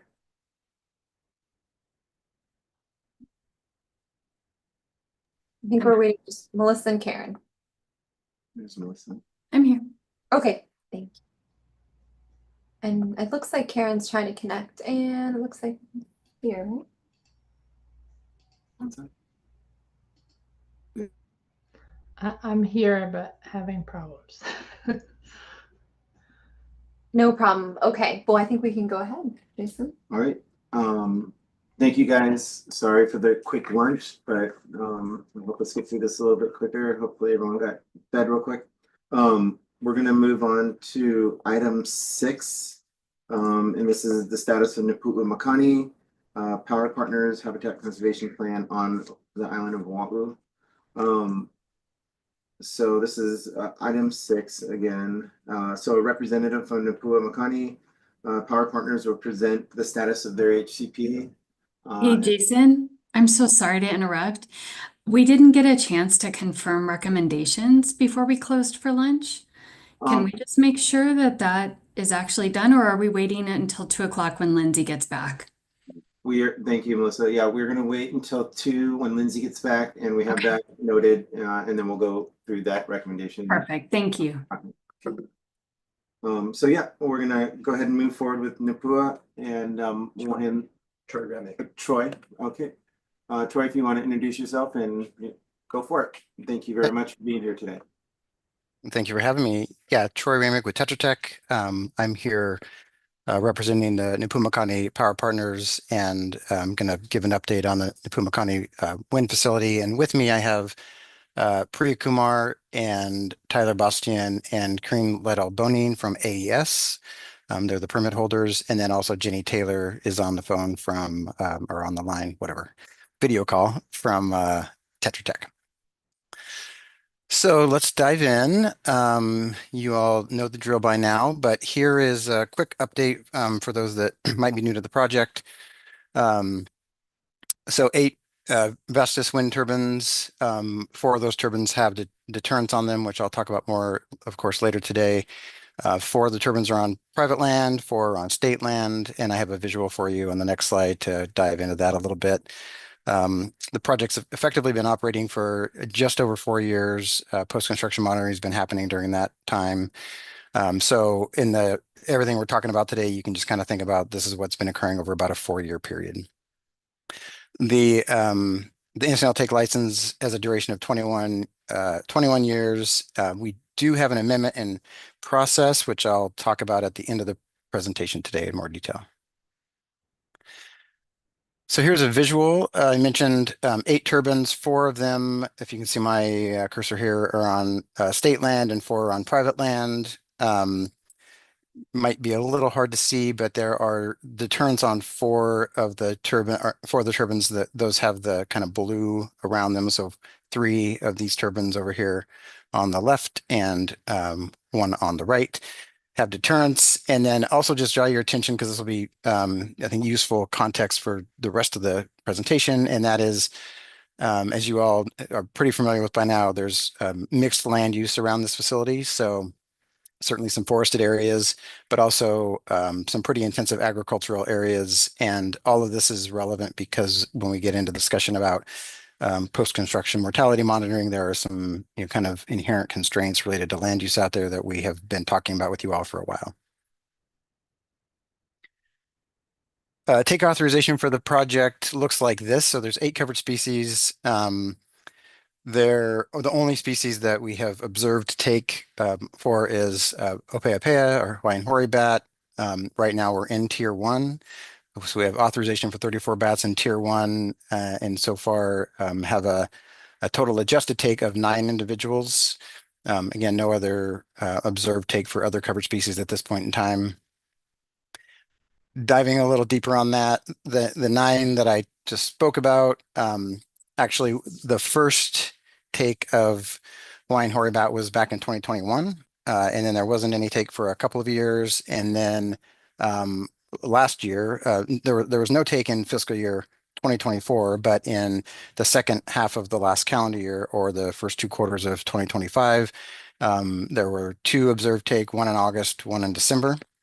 And so with the inclusion of indirect take, that gives us our 9 total estimated take. I will also note that there was a 4th observed take in January, at the end of January of this year. So it's not included on this sheet or on this table. That'll be in subsequent updates, but just wanted to flag that for the group just for awareness. And then migratory birds at the site, the breakdown of observed MBTA species take looks like this. The one thing I'll note on this slide is you see Hawaiian petrel here. So I'll talk about this later because this is relevant for the amendment that we're working on. Hawaiian petrel is currently not a covered species on the permit. One of the primary purposes of the amendment is to add it. And we have in the past had 1 observed take of Hawaiian petrel, and we had one observation last fall, and it's been sent to Bishop Museum for genetic testing. So we're still awaiting the results of that. So we're not sure if that's Hawaiian petrel or not. We literally should be getting the results any day now. We've been inquiring more about that and thought we would have them before the meeting, but we don't. But when we do, you'll get an update on that as soon as we know. Avoiding some minimization at the site, pretty similar to what you've been hearing at other facilities. So there is low wind speed curtailment applied at the site from March to November. Lighting issues are basically dealt with there, downward directed lighting and so forth. No night work occurred in fiscal year 2024. I mentioned the deterrents at 4 of the turbines. Those deterrents have been on the turbines since the beginning. And they were selected, if you can go visualize back to that original map, and I can put it up later if we want to, but they were selected based on their proximity to potential bat habitat. So basically on the turbines that are closer to forested areas. And then there is a requirement, which I'll talk about in future plans, to do a deterrent study at the facility. That was a condition in the incidental take license. And so we have been working with the agencies on that, and I can give an update on that a little bit later. And then acoustic monitoring will continue at the facility as always. And then speaking of acoustic monitoring, this is basically what the acoustic detections look like at the facility. So similar representation of data that you've seen on the previous presentations. I think what we observed in 2024 maps onto what we have seen over the last several years at the facility, with peaks in the summer into fall, and then a dip in activity as we get into the winter months. We have seen since 2021, we have seen a steady increase in acoustic detections at the site, and again, just going back to previous discussions today. There's been no change in equipment or technology or anything, but the rate of detections does seem to be going up. And overall, we have these graphs are showing you a proportion of nights with detectors, and about 10% of detector nights get detections on average. So that just gives you some sense of that. And then down in the lower left-hand side here, just a representation of the acoustic detectors are associated with 4 different turbines, and there is some, I mean, it's the same basic pattern, but you can see some differentiation between detections at the different detectors. As far as post-construction mortality monitoring, we're continuing to implement the PCMM plan as described in the implementation plan, and I know this group has discussed post-construction monitoring at this facility a lot over the last year or two. It includes weekly canine searches in what we call standardized search areas, and then we also have supplemental search areas, which are some of those agricultural areas that you saw on that first map, some of those intensive agriculture areas. And there's, our ability to search those areas does vary based on, time of year, condition of the agricultural sites and so forth. And then other things that we do at the site to, increase the searcher efficiency and the carcass persistence are we do vegetation management weekly following the searches. We do scavenger control out there. And then I'll show this in a couple of slides, but because of the complexities of the search area, we have kind of a stratified bias correction where we try to account for the variability and how that's done. So overall, the total area that we're able to search within the 75% maximum blade tip height plot covers about 71% of the anticipated distribution of bat carcasses and 37% of the anticipated distribution of bird carcasses. Only a small amount of the anticipated bat carcass distribution is within that agricultural area, so that's good. And this has been a point of ongoing conversation with DOFA and U.S. Fish and Wildlife Service staff and ESRC as recently as last year, and we've had staff out there multiple times on site to sort of better understand the constraints and what's happening. There's a fourth.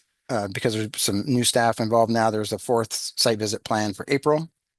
And then I think in response to ESRC recommendations last year, there was a meeting this January with U.S. Fish and Wildlife Service modeler and DOFA staff to continue to discuss, post-construction monitoring at this site. And there were no recommendations came out of that meeting that caused us to change anything. So we're implementing the plan as you all have seen and has been planned from the beginning. But I think, again, indicative of the conversations earlier today, good to keep those conversations going and make sure that everybody is on the same page with how it's all working.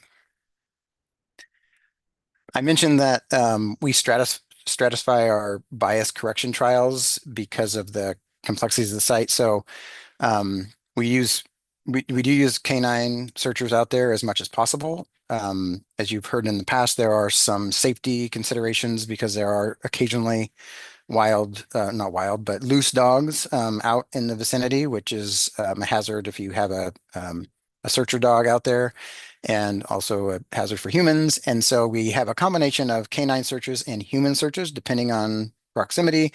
And then you can also see here that we stratify across the systematic search areas and the supplemental search areas, again, those agricultural areas. And that's just because we would expect to have some differences in searcher efficiency and probability of detection and carcass persistence in those areas. And you can see that in the numbers. It's not a drastic difference, but there are some differences there. So we try to account for that in the analysis. As far as mitigation planning, so I mentioned earlier, the only species where we've observed take is Hawaiian hoary bat, and that draft management plan, I'm going to talk about it in the next slide, but it's we made a lot of progress on that plan since the last time you all saw it, and we will be bringing it back in front of you on April 11th. So we're excited about that. So more to say about that then. As far as the other species here, the ōpe'ape'a and aeʻo, both the mitigation is complete for both of those species. And then the waterbird mitigation is now underway. So the mitigation plan was approved back in late 2023 and spent some time in early 2024 working with DOFA on an MOU. DOFA is implementing that plan. And that implementation began in earnest at the beginning of November, so we're about 3-4 months into it. So just getting off the ground, so not a lot to say about it yet. in terms of efficacy, but certainly next time we're together, we'll get a bigger update on the waterborne mitigation and how that's working. And then nēnē Hawaiian goose at the bottom here, again, no take observed yet, and that'll be something that we also address in the upcoming HCP amendment, which I'll discuss at the end. Just going to go a little bit deeper on the Hawaiian hoary bat management plan at Paumohu. So again, we have a whole meeting dedicated to this on April 11th. So looking forward to that. But just as an update to this group, because I think the last time you saw this plan and had a good discussion about it in early 2024, in response to your recommendations and in response to comments from DOFAW staff and U.S. Fish and Wildlife Service staff, the Makani team has been working closely with the other management partners that are working out in Paumohu, DOFAW Oʻahu, KMWP, OISC, and so forth, to refine that plan, address some of the questions that people had about, where's everybody working and how's Makani's funding going to fit into that. So a lot more detail about that in the revised plan. We kind of traded versions of that plan over the last year, and then had a probably half day or so in-person workshop in January, where we had a whole group of agency staff and partners in the room and kind of worked through the updates on that plan and got some additional recommendations. And then coming out of that workshop, we revised the plan one more time, kind of just refined it a little bit, and then resubmitted it back to DOFAW and U.S. Fish and Wildlife Service. And again, that'll be the focus of our meeting with you all on April 11th, and Jesse can speak to this when he goes next, but I anticipate you'll be seeing that plan in the coming weeks ahead of that meeting so we can have a good discussion around it. As far as adaptive management, not a lot to say on this plan at this point in time. There's a lot underway with Hawaiian hoary bat mitigation, and which I just talked about. The waterbird mitigation is just getting off the ground, and so that is so again, no adaptive management in play yet on that, but we'll know more in the coming months, really probably through 2025 on how that waterbird mitigation is playing out. And just a reminder, that mitigation work is really, vegetation management to improve nesting opportunities and predator control at Hamakua Marsh. And so similar to all the conversations we had earlier about waterbirds and all of that, I took note of those comments when you all were talking, and we'll certainly be, bringing information to you in terms of the efficacy of that mitigation plan that aligns with what you were recommending earlier. So appreciate that. And then I guess just lastly, I'll touch on on nēnē in a minute as part of the amendment. As far as PCMM, like I said, we're implementing as planned. No changes there. Always looking, for opportunities to improve, but coming out of our kind of workshop with U.S. Fish and Wildlife Service and DOFAW in January, I think everybody's kind of on the same page with how that PCMM is being implemented, and so we're moving forward in that fashion. As far as future plans, kind of business as usual on a lot of the stuff, as you've heard already, so I won't spend a lot of time on it. The one thing that I wanted to touch on this slide, though, is the bat deterrent study. So as I mentioned earlier, the incidental take license has a condition that Makani will spend $100,000 on a bat deterrent study. And so we've been working over the last, probably year or so, maybe 9 months, to refine that study based on, kind of updating costs of how, costs and expectations around things. And so I think relevant to the conversations we've been having and sort of some of the unknowns about deterrents on these facilities, I think this study is probably more valuable than ever. It'll be we'll talk maybe in more detail about this later. We've updated this study and submitted it to DOFAW staff for review, so they have it now, and we look forward to ongoing conversations with them about it. But it basically is, a study which includes both acoustic detectors and thermal imaging around turbines, 2 of which have deterrents and 2 of which do not have deterrents. So we have some ability to both look at when we combine the technologies of acoustic detectors and thermal imaging, what does that tell us? Is one, are we getting the full picture with one versus the other or both? And then also hoping to get at least some observational data about, bat activity around these turbines with and without deterrence. Because of the low activity at the site, it's uncertain at this point in time, the strength of what we can say about that, but certainly some observational data will be helpful. And I think we'll obviously be sharing that out when it becomes available. We're hoping to put that deterrent study on the ground this year, but again, working with staff on that updated revised plan. And then lastly, I mentioned HCP amendment. So a couple things happening there with the HCP amendment. One is, as I noted, Hawaiian petrel is not a covered species on this permit. And we've had take of at least one, potentially two. And so we are working on an updated kind of risk assessment on petrel and modeling take. So that'll be the primary focus of this amendment. And then secondly, there's interest in, I think, nēnē. The current coverage for nēnē on the permit is 6. And with the pretty minimal risk to nēnē from this project, we are we've been kind of advised to think about revising that down and putting it into a tier system. So tier 1 would have, one nēnē and then some additional nēnē in tier 2, which we haven't quite determined yet.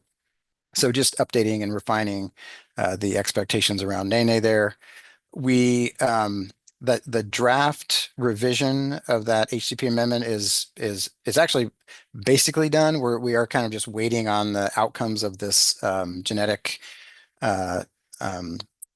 the genetic study that Bishop's doing on this potential Hawaiian petrel to understand if that, how we want to factor that into our take estimate. And so expect to have something, to the agency staff and then eventually in front of ESRC, certainly this year and hopefully within the next few months. And I think that's it. So I guess, Jason, I'll go to you and decide how you want to move forward. Trevor. Go ahead, sorry to say again. Sure. Oh, sorry. Thanks, Troy. I think we're gonna move forward with the DOFAW presentation and then we'll go to questions after that, if that's okay with everyone. All right. Share the screen.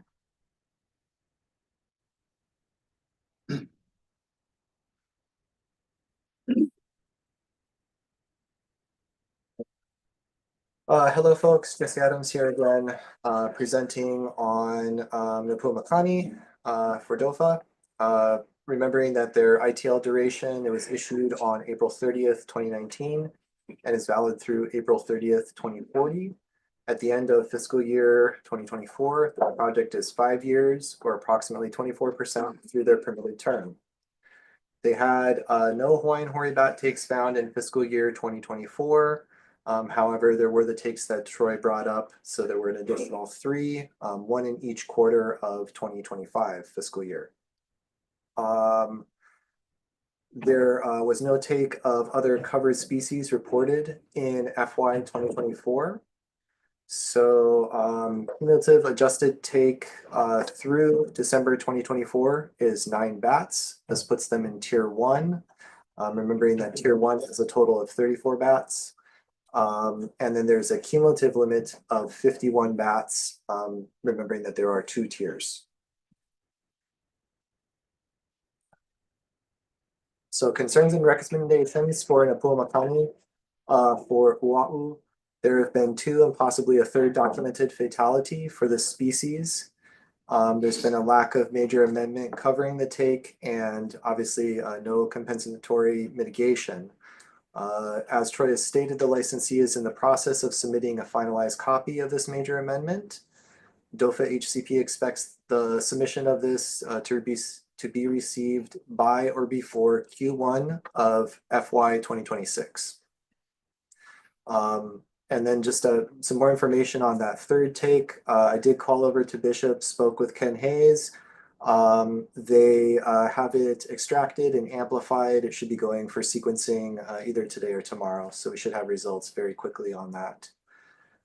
Moving on to ōpe'ape'a. 3 bats have been taken as of Q2 FY 2025 with that additional bat happening in Q3. Noting that there is still a lack of approved plans. However, we will be coming to the ESRC, or the applicant, the licensee will be coming to ESRC April 11th to present those finalized plans to you folks. I'm hoping to get early submittals out at least 15 days in advance to give you folks on ESRC ample opportunity to review those plans and have your comments ready. Moving on to nēnē. They're planning for a change to the ITL for this species, and this has been in preparation since 2023. New take request will be included with the aforementioned major amendment. Since the major amendment, we gave a timeline of Q1 FY 2026, so that will also be happening Q1 FY 2026. And that's all I have for DOFA. Right. Okay. So well, we have the. Do we need to do a recommendation? Oh, we can open it up Okay. now for comments. So so we'll go for comments with the ESRC first, and then we'll go out to the public. So any comments from the committee?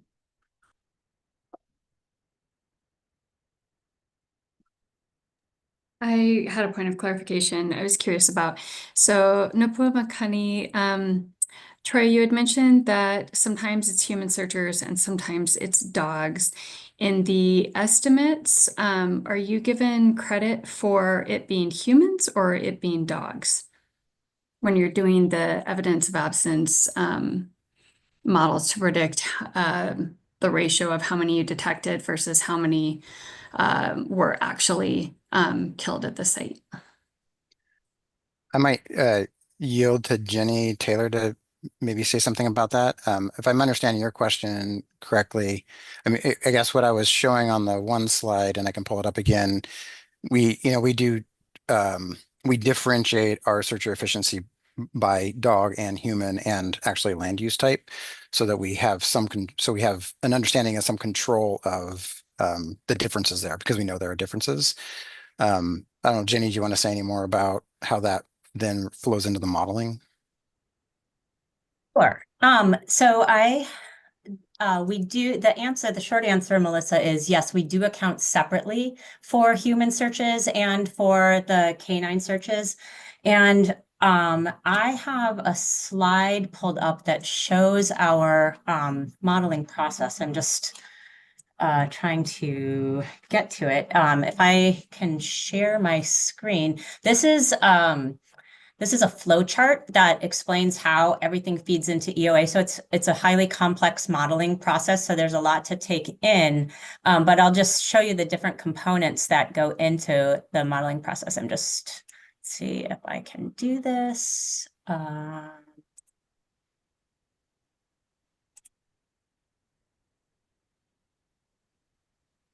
All right, are you able to see? Yes. Yep. Okay, so right here in any given quarter, these are all of the components that go into being assessed for EOA. So we have the canine systematic searches from the larger road and pad areas, and then we have the portions of those separated out that are human searches based on the limitations of the search plots, or where there are the unrestrained dogs that offer some hazards to the surveyor. So those are two individual groups. And then we also have our different agricultural groups that also are modeled individually. And so we model them and then use what's called the multi-class model within EOA to look at how all of those parameters interact together, and they are weighted based on the proportion of the bat carcass distribution that they account for, as Troy mentioned previously. So each one of these has a different weight in the multi-class model. So then what happens after we get the multi-class model, we get an annual estimate, and then this is how it flows into the multi-year estimate, just very similar to all the other ones. However, this part here is how we have factored in all of the different components of how the different search areas and the different search methods and the different searcher efficiencies are being accounted for. This is super helpful. Thank you. So in short, what you're telling me is that, because when Troy was explaining it, it sounded like, you know, you might go on a day thinking you could search with the canines, and then you're like, oh shoot, there's dogs there. I gotta use the humans instead.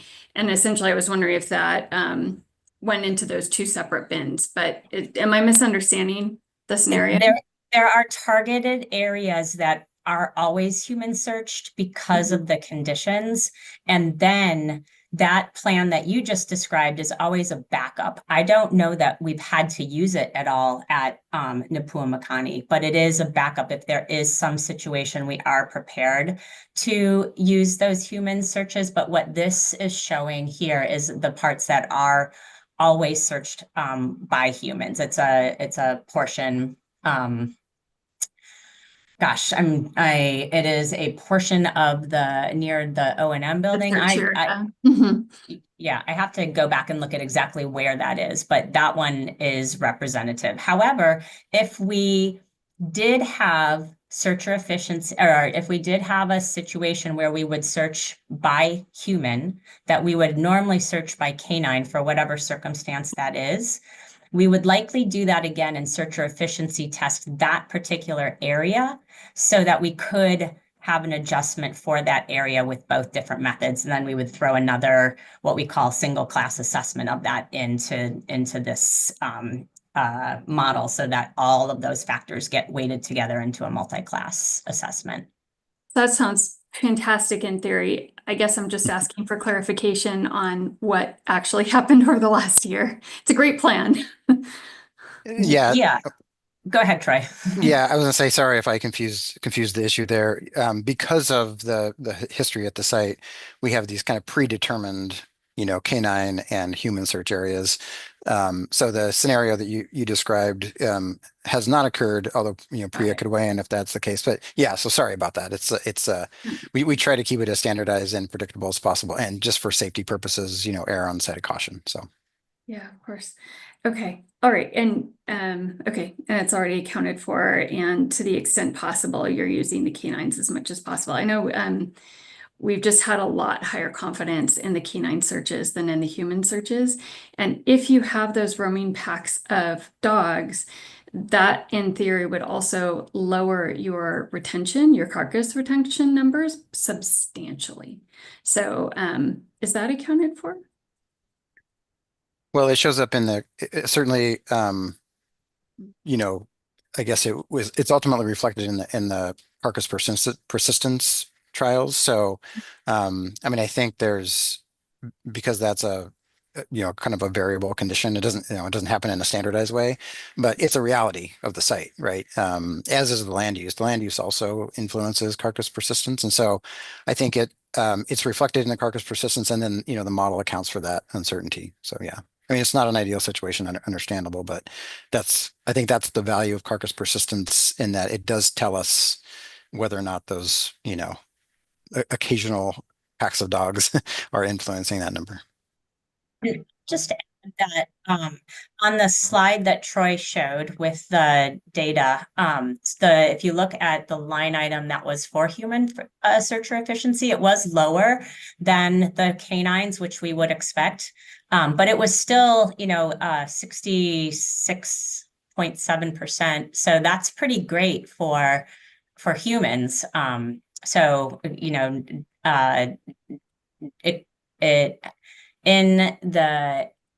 In challenging areas where canines are being used, our searcher efficiency is really solid.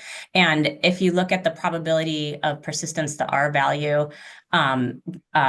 carcass persistence is still relatively high. Right in the supplemental area, which is one of the agricultural areas, that is one of the lower values. And that is where we are also searching with canines. So it's a, there's a lot of interactions going on there. Yeah, thank you so much for presenting all of these data. And sorry, I don't remember, what is your bat surrogate that you use? Black rats. Interesting. Okay. All right, thank you.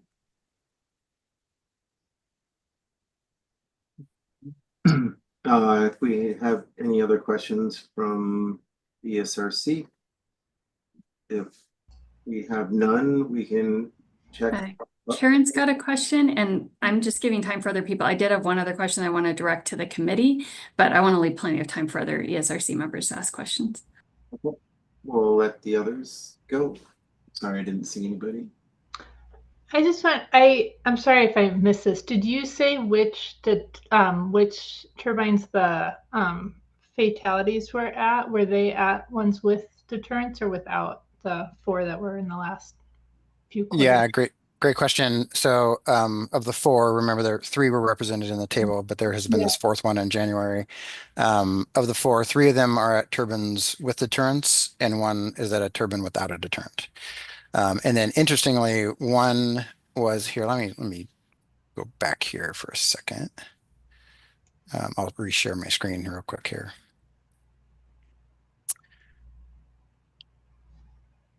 So just going back to the map for a second here. So the other thing that is, I guess, of interest is that I mentioned that the deterrents were placed in locations that were, in closer proximity to expected bat habitat or forested areas. But we did have a fatality on like turbine 9, for example, which doesn't have a deterrent, and it's out here in the middle of this agricultural matrix. So again, just a very low sample size here, and we just kind of like observing as they come. And then I think digging a little deeper on that, I think the value of the upcoming deterrent study, which will include, the thermal imaging and just hopefully get some good observations of how bats are interacting with both turbines with deterrents and turbines without deterrents, and see if there's any sort of at least anecdotal comparisons that can be made about that will be of interest. So yeah, glad you guys are implementing that. Was there, and how many years did you guys go without fatalities? I'm sorry, did you before these last 4? Yeah, so the first one was in 2021, and then there was 2 years without any, and then 2 in the second half of last year, 1 in August and 1 in December of last year, and then 1 at the end of January this year. So, yep. And there was no difference in did everything stay the same with the deterrence over that time? Yeah, everything stayed the same. Yep, absolutely. Yep. Thank you. I don't know if any other ESRC people had other questions. Yeah, go ahead, Lisa. So this is more of an agency question, and I wish Fish and Wildlife Service was here, but Kahuku just gave us a presentation. They've had take beyond their permitted take, and as they move into the next phase, they're going to mitigate for those bats that have been taken in that zone. I'm curious where we're at with the Oʻahu take here, and whether, if it's determined there's actually 3 Oʻahu that have been taken outside of the permit, will those 3 Oʻahu be mitigated for, or does the clock start at 0 with the amendment?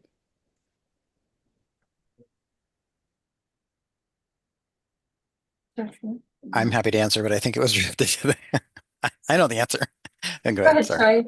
I would say, yeah, they'll all be mitigated. Yes, absolutely. So it'll be a combination of take that has occurred, and then using that information, some estimates about take that might occur in the future, and all of that would be included in the amendment. Yeah. Yeah, thank you, because I know there's been examples in the past where take has occurred in kind of this limbo period, and those sometimes aren't viewed as needing to be mitigated for. So I appreciate that is being considered. And part of the timing of the amendment that I talked about is because we have, this one instance where we're waiting on the genetic results and whatever.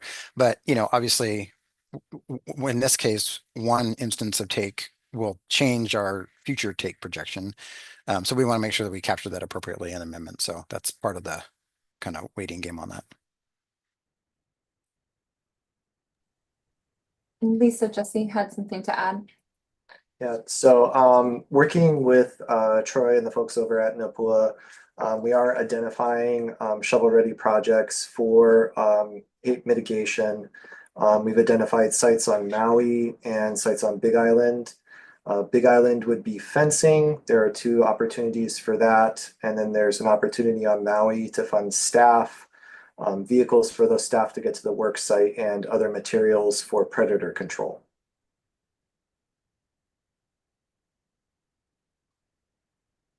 And we're excited to hear about those opportunities because we know they're few and far between. So appreciate the work on that.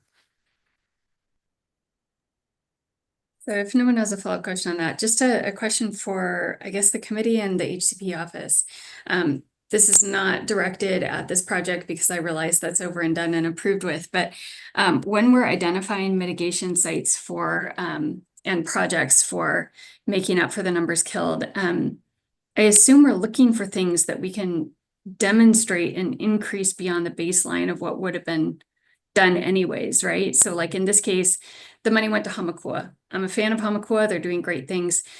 Our research is showing that it's probably close to carrying capacity. There's some interesting behaviors we're seeing there that we don't see elsewhere. And so if I were going to actually pick a site where you can demonstrate that you're lifting things off the baseline and making up for things that are killed, Hamakua would be the last site I would choose. So I'm just curious moving forward. Again, this is already done. Clearly there was a discussion and maybe I didn't catch it in 2023 when this was approved. But I'm just curious moving forward, when we pick sites and projects, how do we ensure that we're doing so in a way that actually lifts it off the baseline and makes up for these numbers killed in a way that otherwise wouldn't happen without the HCP funded project?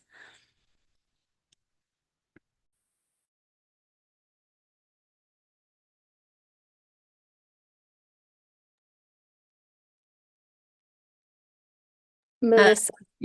Question for the HCP office. Yeah, if you want to weigh in. I think some of that is perhaps outlined more clearly in the BAT guidance documents, but I think what I'm hearing is that we might need more guidance for other species that like the BAT guidance. Because I think, when we were thinking about BAT mitigation sites, it often was this kind of perhaps protecting areas that either were intact habitat or then creating habitat. And I think having guidance for water birds as well, among other species, would be good too. Yeah, I think just across species that we're thinking about, philosophically, the goal is to make up for the number killed, right? And so whether we're talking about seabirds on Kauai or whether we're talking about water birds on whichever island they occur on, or whether we're talking about bats, the question ESRC is asked to consider is, are we actually making up for those numbers that were killed? Right? So you're getting the number as low as possible through things like deterrence or whatever, and then you're making up for the number that you can't minimize it any less than that. You're making up for that somewhere else. And so just making sure that we're considering whether we can demonstrate that we're actually lifting it off the baseline, which should be easiest for things like seabirds and water birds. It's really hard for bats. So I don't know if the HCP office can just briefly comment on that, because I think often you're working with the applicant in the background to select these projects and sites. So I'd specifically love to hear from you folks, because this really isn't directed at the permittee today, but at the HCP office for developing and projects in the future. And I would put on the general recommendations list. Thank you, Melissa. I think this project kind of had been, I wasn't working on this project when they were picking but like you said, it's really important to know going forward about these sites and whether they are already meeting, like you said, they're at that level and they're at carrying capacity. So I think we can note that and put that in our general recommendations. Jesse was going to speak to specifics around the seabird mitigation sites moving forward now and how we're kind of looking for and how we're kind of vetting those sites. So I don't know if that'd be helpful to hear that. I think just as long as I know that philosophically you're thinking about that and looking for places that are lifting it off the baseline. And I will say, as a general philosophy, I think it's really hard to demonstrate that at sites that are already receiving management from DOFAW. If DOFAW is already managing the sites, it's really hard to prove that this additional HCP money is going to make that lift off of what should already be happening at the state managed site. So more just a comment than anything. Here. So earlier, I don't know if ʻUkoʻa is going to be off of the other one, but if those two guys take ʻUkoʻa off, then that might be a better site because we're familiar with it already. Yeah, ESRC is familiar with it already. Something to consider. I think in part they were taking it off because it hasn't had successful ʻakēʻakē breeding. So yeah. Yeah. Maybe with a different manager. I don't know.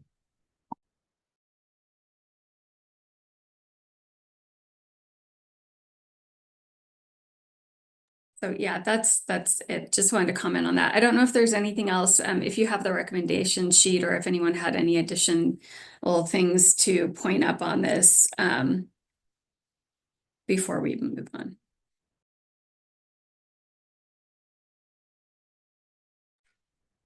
We're gonna pull up the recommendation sheet here in a minute, Melissa. And I did want to clarify when we pulled up, Melissa, just to capture what you recommended. Just that it's more a comment to the HCP office to ensure that mitigation sites are being selected where you can easily, I don't know if easily is the right word, but you can demonstrate that the HCP money is actually making up for the number killed, that there's a good relationship there to be able to show that.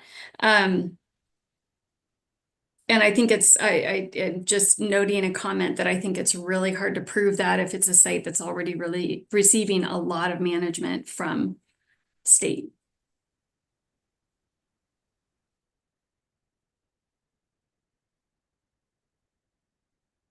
We have a lot of mitigation sites that start from, grazing area and building forests, and sometimes there's multiple parties working in those areas, DOFAW, and we've figured out ways to measure that too, on what each party is doing. But yeah, totally understand where you're coming from that, because that will make a big difference. We want to know that, yeah, the area is producing a certain amount of birds and from the activities that the applicant's doing. So, but that's definitely in our wheelhouse as far as determining on what sites we're going to be choosing for these kind of things. Yeah, I recognize everything's on a spectrum. Just when I heard Hamakua, that's a red flag to me, because that's a site that's thriving despite its postage stamp size. It is highly productive, and it's productive because of a bunch of management, but it's hard to prove that the HCP money is actually making a difference at that site. So that's why it kind of threw a red flag for me, like, hey, we need to watch out for this. I mean, I've walked through wetlands for the last 15 years here, from east side to north shore surveying, and there's a lot of places that we could be using or talking to folks. So I'm gonna ask around on that one. However, some of the best areas is like the sewage treatment plant, and there's nothing you can do there except keep the sewage flowing in there. But yeah, there's a couple loey patches that I go to a lot that are just producing babies all up. And I think it would behoove us to start talking to some of these entities and see how we can fit them in somehow.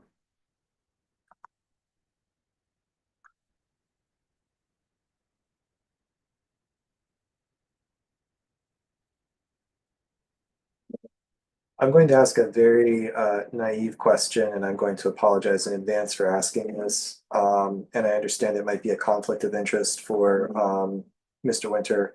But can we look at sites that are being managed by ESRC members? Is there a conflict of interest there? Can we look at HEIA, or is that off the table?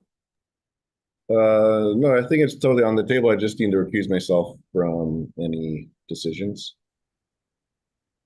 Yeah, these things happen all the time. And as an aside, it's Dr. Winter, but he's not going to call you out on that. I was just sorry to be gone. Some people are particular. He's going to be gentle about it, but yeah, like for example, I've received funding for poio research before. So when that comes up and I've had to talk to the AG and say, hey, do I need to recuse on the entire HCP? No, only when it's talking about poio, and you know what I mean? Like we just get guidance from the AG on how to handle it, and these kind of things happen. We're here because we're experts, and if we're experts, we're probably gonna have a conflict of interest at some point.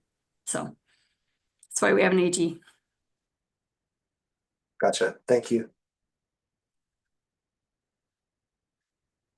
Do we want to Public comment. Oh yeah, we'll go to public comment real quick, and then we'll come back to the recommendations and do that. And it's 2 o'clock, so we might have other members in here. So we're gonna look for public comments real quick on Zoom and in the email. Not on email, any on Zoom, Jesse? No comments on Zoom, no? Okay, no comments And on people Zoom. can testify, so we can ask on Zoom if anyone is in the public. Okay, no comments on email. And if anybody wants to testify on Zoom. Because I did see someone earlier from the public join, but DC just, I guess we're good. Okay. Okay, you're good. And Lindsay's back if you want to And say welcome, Lindsay. And yeah, I think we have Lindsay back, so welcome back, Lindsay. Do we want to just go through this recommendation first, and then we'll go back to the previous one now that Lindsay's here, and we'll get that done. But first, general recommendations here that's up on the screen. Yep. Is it on the screen? Do you want general recommendations or Newell Makani recommendations? Newell Makani. Okay, they're on the screen.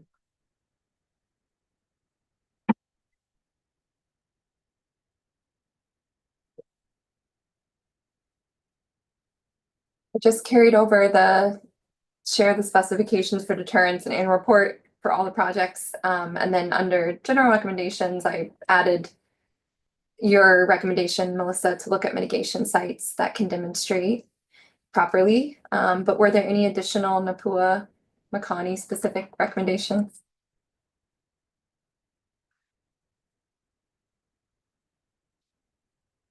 I think for me, because we know that we're going to see them on April 11 for the specific things to address the changes, then there wasn't a lot to discuss necessarily here from my perspective.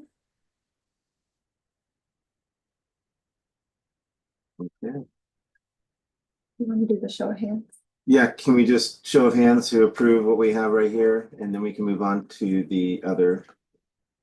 Thank you, Melissa. Thank you, Lisa. Thank you, Dr. Winter. I had to do that. And Karen, thank you.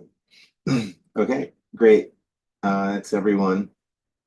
If we can pull up the last. Kahuku. Yes, please. Thanks, everybody. Appreciate it. Thank you, Troy. Thank you, Troy. Thank you, Troy. So we're revisiting the Kahuku recommendations. Do you wanna... Go ahead. Let's see. Are we on that, Jesse? We're on that. Okay. So, Lindsay, we wanted to make sure we incorporated your comment appropriately, or I don't know if Melissa wants to speak to this, but we were working on this last bullet regarding potential adaptive management actions at the mitigation site. So I don't know if this captures both Melissa and maybe Lindsay's thoughts regarding predator control at the mitigation site. Lindsay, you just raised the issue that the trees standing alone might be attractants to predators. So just if there's an action item there, Would you recommend not leaving the tree in the middle of the bat lane, or how would you address that? I think it'd be pretty simple with a single trail camera put on that tree that you would be able to tell if predators are checking it out. And if they are, then it could trigger an adaptive management technique, but that way you don't have to start off under the assumption of doing predator control.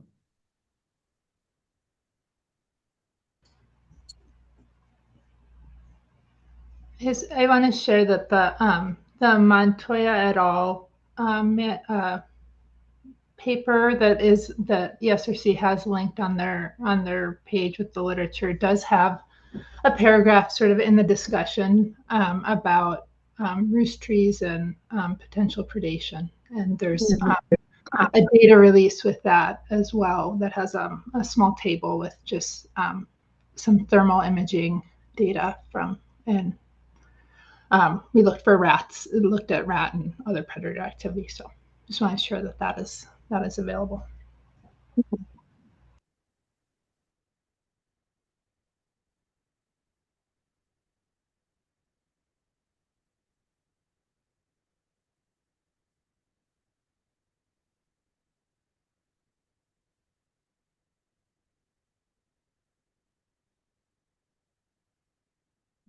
Does this capture?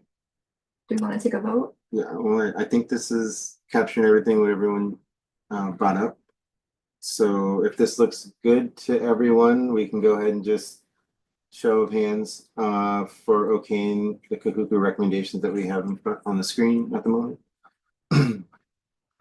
Melissa, Lindsay, Lisa. I guess I would change it for I mean, because the idea is that they're going to present a mitigation plan, right? And so I would update that first sub bullet to be to consider that as something in their proposal, but that's. Dr. Winter has his hand up. Sorry, that's my, I'll put it down. I think there's two things there's two things going on, right? So there's the mitigation they've already done that may have created a new issue. And then there's the issue of how they're going to address the excessive take. So I think because leaving the one tree in the middle was brought up as maybe increasing predation risk, I think the idea was that they would address that sooner rather than later, rather than it being part of the new plan. Does that difference make sense, Karen? And maybe I misunderstood, and Lindsay can clarify that.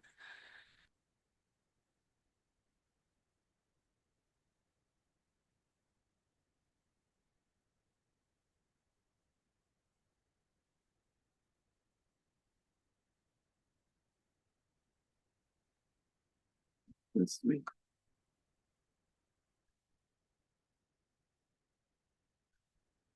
Sorry, was that a question to me, or? I don't want to put words in your mouth, so I know that took place. That this discussion took place before lunch, but in my head, those were kind of separate things.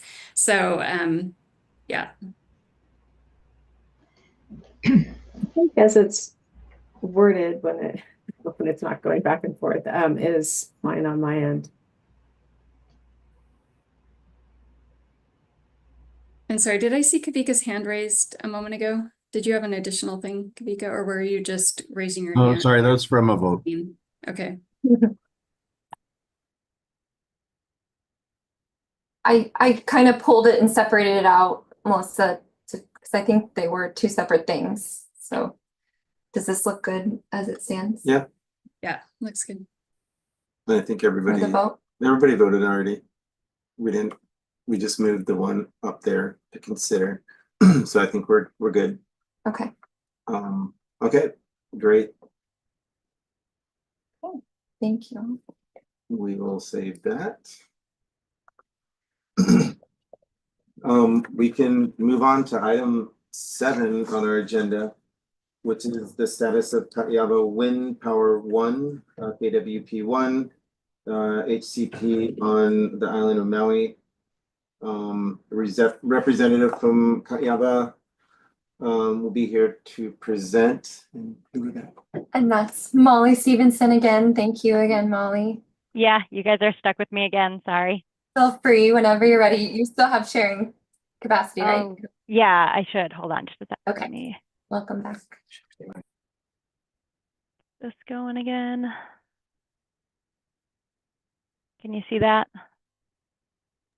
Yes, we can see that. Looks good. All right. Well, I already introduced myself, but I'm Molly Stevenson, the senior biologist with Terraform Power, who owns and operates the Kaheava Wind Project, or KWP project, on Maui. I'm going to present now on KWP1, which was built in 2006 and consists of the 20 most Maka turbines. And then later on, I'll present on KWP2, which is the 14 turbines closer to the ocean. KWP1 was built in 2006 and has 4 covered species on the ITL: the Hawaiian hoary bat, the Hawaiian goose, Hawaiian petrel, and Newell shearwater. And we're currently operating under a 20-year ITL and ITP, which were both issued in January of 2006 and are set to expire in less than a year at the end of January 2026. There have been 2 amendments to these permits, one in 2012 to reduce the seabird take limits, and then another in 2016 to clarify hoary bat take limits.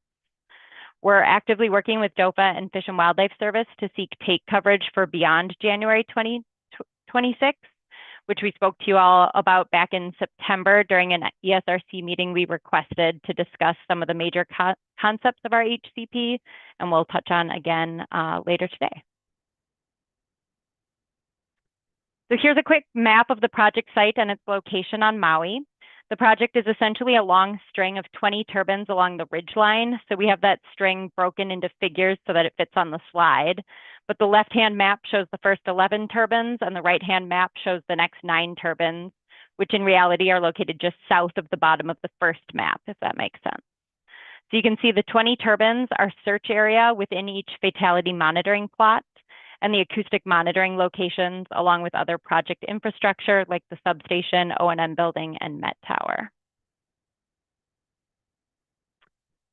All right, so our post-construction monitoring has been conducted again this year by Tetra Tech, and we have a weekly search interval at each of the 20 turbines using a canine search team. At this site, as we showed on the last slide with the map, we have 70-meter radius plots, but the searches are focused on the graded turbine pads and access roads within that radius. For vegetation management, we applied herbicide during Q2 and Q4 of FY 2024, and again in Q2 of FY 2025 to keep the graded areas highly searchable. We also conduct scavenger trapping, removing 32 mongoose and 5 feral cats during FY 2024, and an additional 15 mongoose and 2 cats during the first 2 quarters of FY 2025.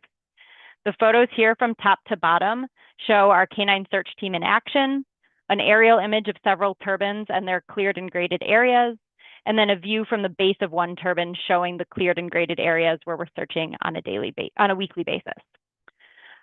We conduct quarterly bias correction trials for searcher efficiency and carcass persistence. Carcass persistence is the probability of a carcass persisting until a scheduled search. In FY 2024, the carcass persistence was 85% for bats and 100% for nēnē and seabirds. And in the first 2 quarters of FY 2025, it averaged 84% for bats, 100% for nēnē, and 95% for seabirds. Searcher efficiency in FY 2024 was 100% for all 3 species groups. And then in the first 2 quarters of FY 2025, we've averaged 92% for bats and 100% for nēnē and seabirds.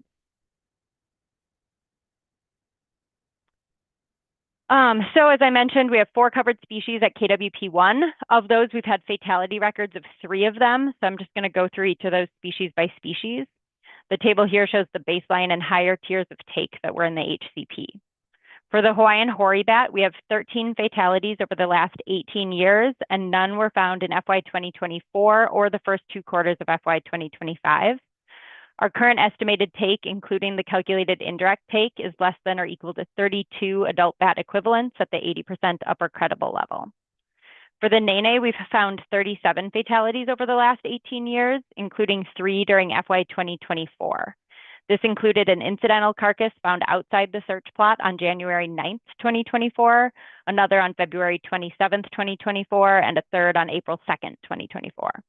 In each case during FY 2024, the potential cause of death is unknown and potentially related to predation due to the location and condition of the carcasses. No nēnē fatalities were documented in the first 2 quarters of FY 2025. Our current estimated take, including calculated indirect take, is less than or equal to 56 adult nēnē equivalents at the 80% upper credible level. For the Hawaiian petrel, we've observed 8 fatalities, the last of which occurred in 2019, and our estimated take is currently less than or equal to 23 petrels at the 80% upper credible level. And then we have not had any observed fatalities of the Newell shearwater. For the 3 covered species of which we have documented fatalities, EOA currently projects that the current permitted tier will not be exceeded during the current 20-year permit term. As far as other MBTA take that has occurred outside of the covered species, we had 2 white-tailed tropic birds, 1 each in FY 2024 and FY 2025. And then while we're on this slide, I did want to say that KWP has had documented pu'eo take. Just going back to the first presentation that DOFA gave earlier today, pu'eo is not a covered species and is not listed on the island of Maui, but I did want to recognize that the ESRC recommended we consider at least providing some voluntary mitigation in our next HCP for this species, which we're currently considering, but is not a part of our current HCP.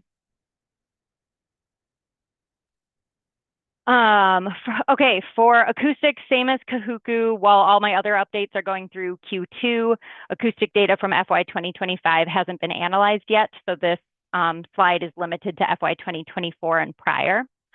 We had 1,715 detector nights in FY 2024, and we detected Hawaiian hoary bats on 92 of those nights, or 5.4%. Detection continues to be highest between August and October during the lactation and post-lactation reproductive periods. The figure shown here shows the annual detection data from 2014 through 2024, showing a similar pattern. And 2024 was the first year where the highest peak was during the pregnancy reproductive period rather than during the post-lactation reproductive period. So you see that peak in May rather than September, October. This next figure shows that from FY 2015 through FY 2024, we've seen a significant increasing trend in the annual detection rate. And then I just wanted to mention that during FY 2025, we're doing a paired acoustic study as we update the equipment to the newer SM4 unit.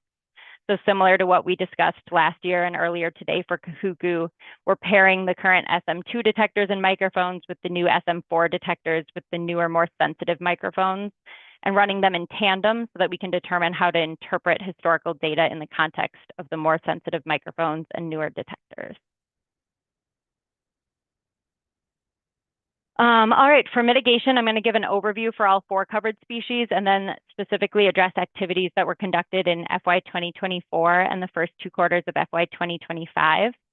For the Hawaiian hoary bat, we're currently in the higher tier of take, and that mitigation funding was provided between FY 2017 and FY 2022. So we've currently mitigated for the full permitted amount for the higher tier, which is 50 bats, while our take is currently estimated at less than or equal to 32 bats at the 80% upper credible level. For the nēnē, we're currently still in the baseline tier of take, but our mitigation has continued to lag our take.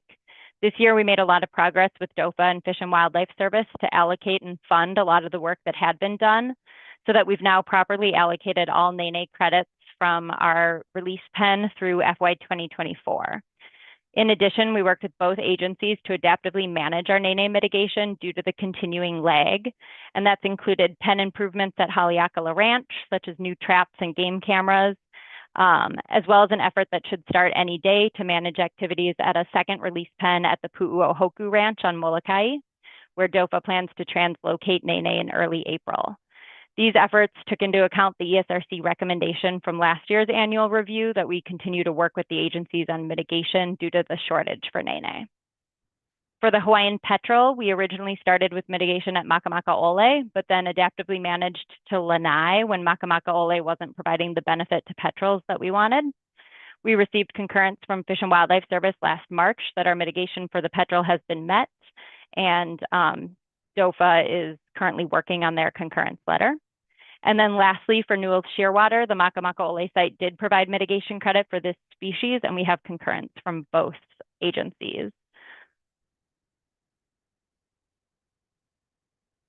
For the nēnē mitigation, like I said, we've been working really closely with DOFA and Fish and Wildlife Service to come up with solutions to our lagging nēnē credits.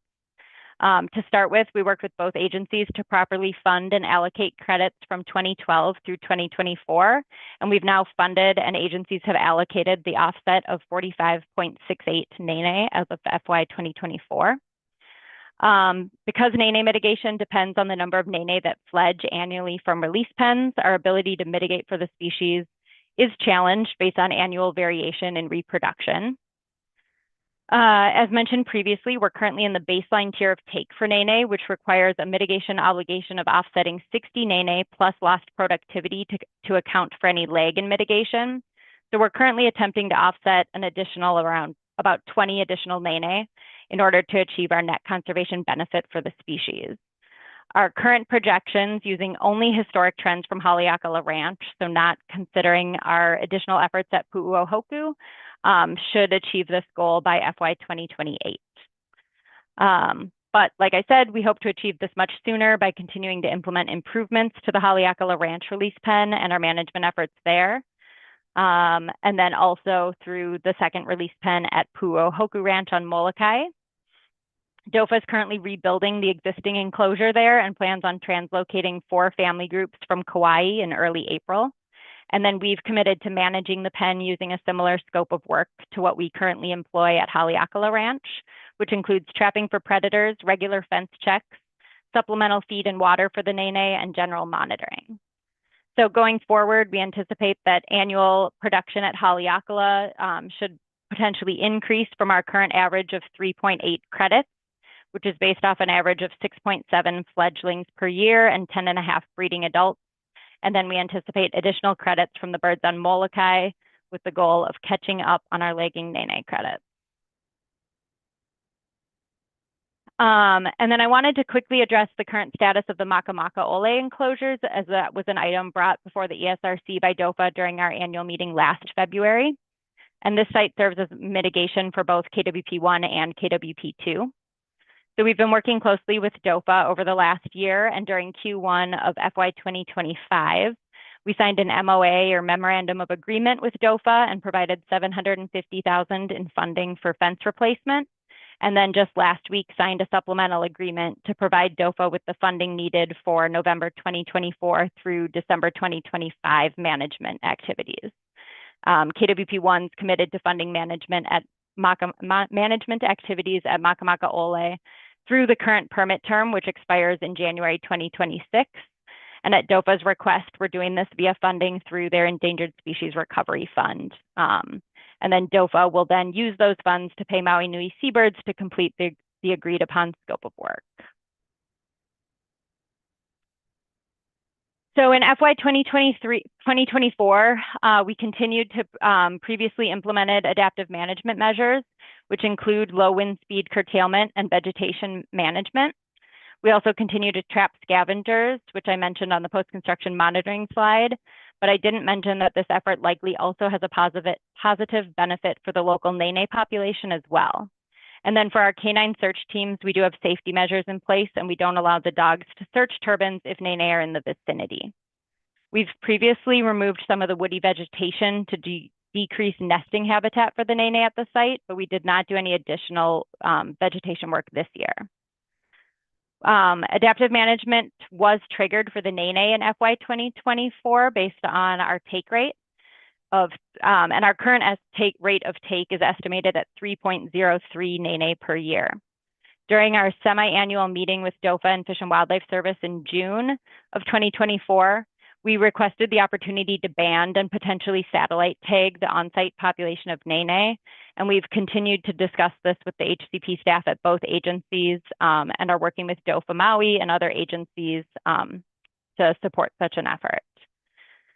And then while KWP did not perform additional woody vegetation removal at the site for nēnē in FY 2024, ironwood removal did occur near the turbines, and it's our understanding that this work was conducted by DOFAW Maui, potentially as part of their efforts to control axis deer in the area.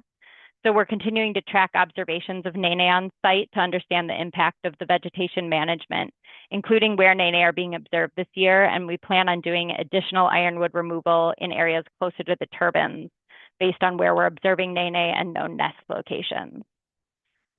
Future vegetation management efforts would be even better informed if the on-site population were banded or if we had satellite information and movement. And then lastly, we continue to adapt our scavenger trapping based on nēnē nest locations to minimize nest and gosling predation. As far as agency coordination, we've been in really regular contact with agencies in FY 2024 and continuing in FY 2025. We implemented biweekly calls, like I mentioned, for Kahuku in May of 2024 to discuss the current HCP compliance and implementation, as well as planning for the end of permit term and take coverage for the next 20 years of operations. We conducted a site visit with agencies to KWP1 in February, followed by an in-person meeting in Honolulu to discuss HCP implementation. We conducted our semi-annual meeting on HCP compliance in person in June 2024, and in both June and August, we met to discuss future permitting for the 20-year life extension. We also met with both agencies at the Pu'uohoku Ranch on Molokai in October 2024 to kick off KWP's mitigation efforts on Molokai and do some of the translocation prep work. And then following collaboration with both agencies on the new HCP for KWP, we brought the concepts of that plan before the ESRC in September, along with an update on the current mitigation effort. Throughout FY 2024 and FY 2025, we've continued to work with agencies to plan for the end of the current permit terms and planning for the continued operations, following the ESRC recommendation from last year to plan for take coverage. As far as future plans, as you all know from last year's annual meeting and from our September ESRC meeting, we're currently working with DOFA and Fish and Wildlife Service on a new HCP and take coverage for an additional 20-year operational life. And then we are continuing with our nēnē mitigation efforts to catch up on the lagging credits. And that is all I have.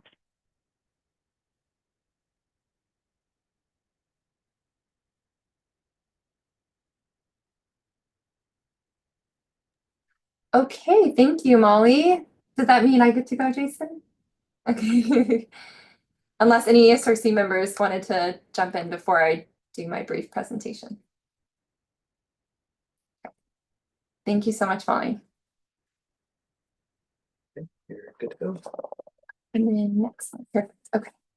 Okay, so like Molly mentioned, like Kahuku, DOFA staff has been working really closely with KWP 1 and 2. So we're happy with the progress that has been made this fiscal year. So this licensee is 18 years through their license term. In fiscal year 2024, there was a take of 3 nēnē, but no other observed fatalities were reported for other covered species. And this take table just indicates the covered species, the actual annual rate of take for each species. Cumulative take for ōpe'ape'a is at 32. It's in between the baseline and higher take level currently, and the ITL limit for ōpe'ape'a Hawaiian hoary bat is 50 bats. For nēnē, the cumulative take estimate, like Molly reported, is at 56. This is considered the baseline take level. The ITL allows for 60, although the HCP itself allows for higher and notably higher take levels. For Oʻahu, Hawaiian petrel, they are currently at 23 for the cumulative take through December 2024. The ITL limit is 38 petrels. And for ʻaeʻo, there has been no take to date, and they have an ITL limit of 8 birds. So the actual annual rate of take for bats has been lower than what could be allowed yearly for the ITL limit. For nēnē, it has exceeded the like average annual rate of take per the ITL limit. So that's why we're recommending avoidance and minimization measures that I will kind of touch on next slide. Or sorry, in the next slide. And then for Oʻahu and aeʻo, they're below their allotted annual rate of take for the ITL limit. So now, next slide, let's see, sorry. For KWP1 concerns and recommendations, Molly did a great job touching on the outstanding mitigation and the kind of important updates for this licensee, but the ITL does expire in January of 2026. So over the last year, the licensee has been working with DOFA and US Fish to draft a new HCP and working in concept. And most recently, we received a draft HCP document in December of 2024. So the agency has provided initial comments, and we are meeting regularly, as Molly mentioned, to touch base and move forward on basically kind of the next steps for that. It will follow a brand new, ITL, new HCP process. So that will include presenting the draft before the ESRC and yes, and posting publicly and everything like as if it were, well, it is going to be a brand new HCP. So the intention is to have covered T&E species coverage for this new PPA without any gaps. So as Molly mentioned, their PPA is in process of being approved. And so our hope is that we can have the ITL, basically a new ITL in place right when the old one expires. But as we discussed for Kahuku, any outstanding mitigation that, or excuse me, any outstanding take that occurs in between, we will definitely have the agency recommendation is to mitigate for that take. As for nēnē specifically, nēnē has currently reached, I guess, in terms of credits, KWP is at 45.68 out of their 60 necessary credits. There is something for lost productivity, which is included in the HCP, and this is due to any delayed mitigation that occurs. So this is constantly recalculated depending on the rate of mitigation. So currently there is a 5.04 needed lost productivity added on to the 60 needed credits, bringing it up to about 65 credits needed. As Molly mentioned, they have gained a lot of credits in the last fiscal year, paying off outstanding kind of gaps from mitigation that they had done, but there was some funding shortages. So they've paid that and they're currently at 45.68 now. Because of the being behind in credits and we're approaching the ITL end, we have been working, and KWP has been coming to us about alternative mitigation options and opportunities and presenting them to us. As Molly mentioned, amendments to the Haleakala pen and Pu'ohoku management after the nēnē are translocated there in April of this year. We are also encouraging KWP to include minimization and avoidance to reduce this rate of take that has surpassed the permitted rate for nēnē. So increasing their management of the woody vegetation on site. Also excited that KWP has initiated wanting to potentially satellite track the nēnē, but definitely they want to help band if possible. DOFA Maui does try to band as their staff has capacity. And we heard an update from DOFA Maui that they're going to try to get out there to ban the goslings at the site this week. So that's encouraging because if those birds are resighted, they can kind of be evaluated for if they are transient birds flying over or if they actually reside there and determine what necessary minimization actions can be employed. Going back, sorry, I missed a couple things on the ITL, on the new ITL, new HCP. DOFA is intending to recommend that lost productivity for any delayed mitigation will be included for any species on the new HCP ITL. And DOFA also plans to recommend pueo mitigation, as Molly touched on, they're considering. So that is all for me. Thank you. Thank you, Kenzie. We will go to comments from ESRC, and then after that, check our public comments. So if we have anything from the ESRC, we can address that now.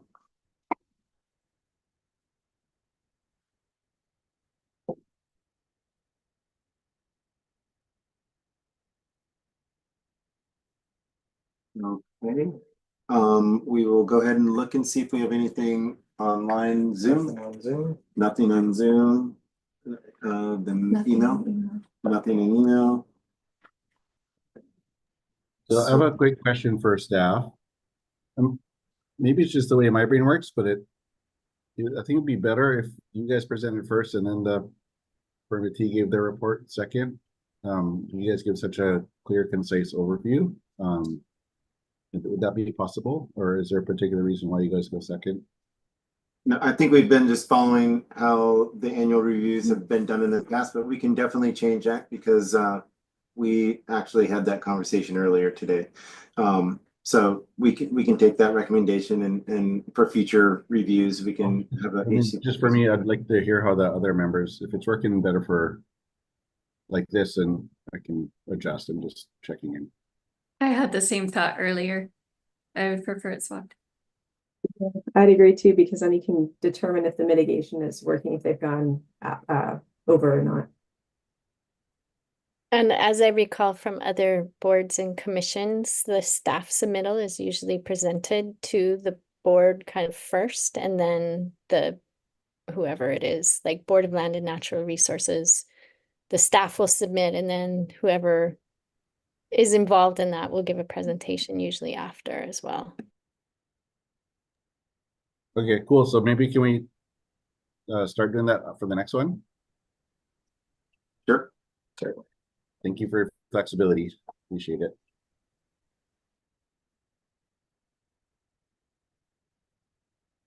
We're gonna work on that. I added that to our general recommendations.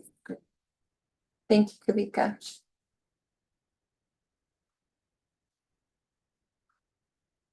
And we'll pull up KWP 1 recommendations after, sorry.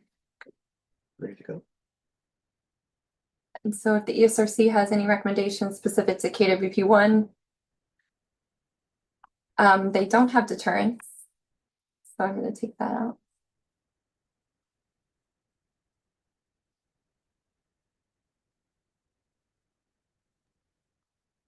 They don't have deterrence. So maybe I think having that in there and just noting they lack it, because that seems like it would be important for you to include in your table of, you know, your matrix of what's working and not working. That's a comparison point, right? Of if there's no deterrent, what's it looking like? Yeah, I like that. Thank you, Melissa.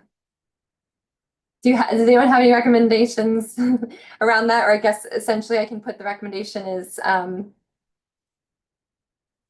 for me, basically. I'll put it on my general recommendation, kind of note it. Sorry if I missed it, but are there general avoidance standards for nēnē? So we recommend, so at this site, flushing the nēnē and hazing is not practicable because the concern is that they will go into the turbines. But the vegetation management has been basically the biggest one because it, like in the past, there's been woody kind of areas around the turbines that have enhanced nesting. So yeah, it's difficult because this is a site that they have been nesting at for some time. And there's a pin, a former DOFA managed pin above the turbine. So it is challenging. They really like the site.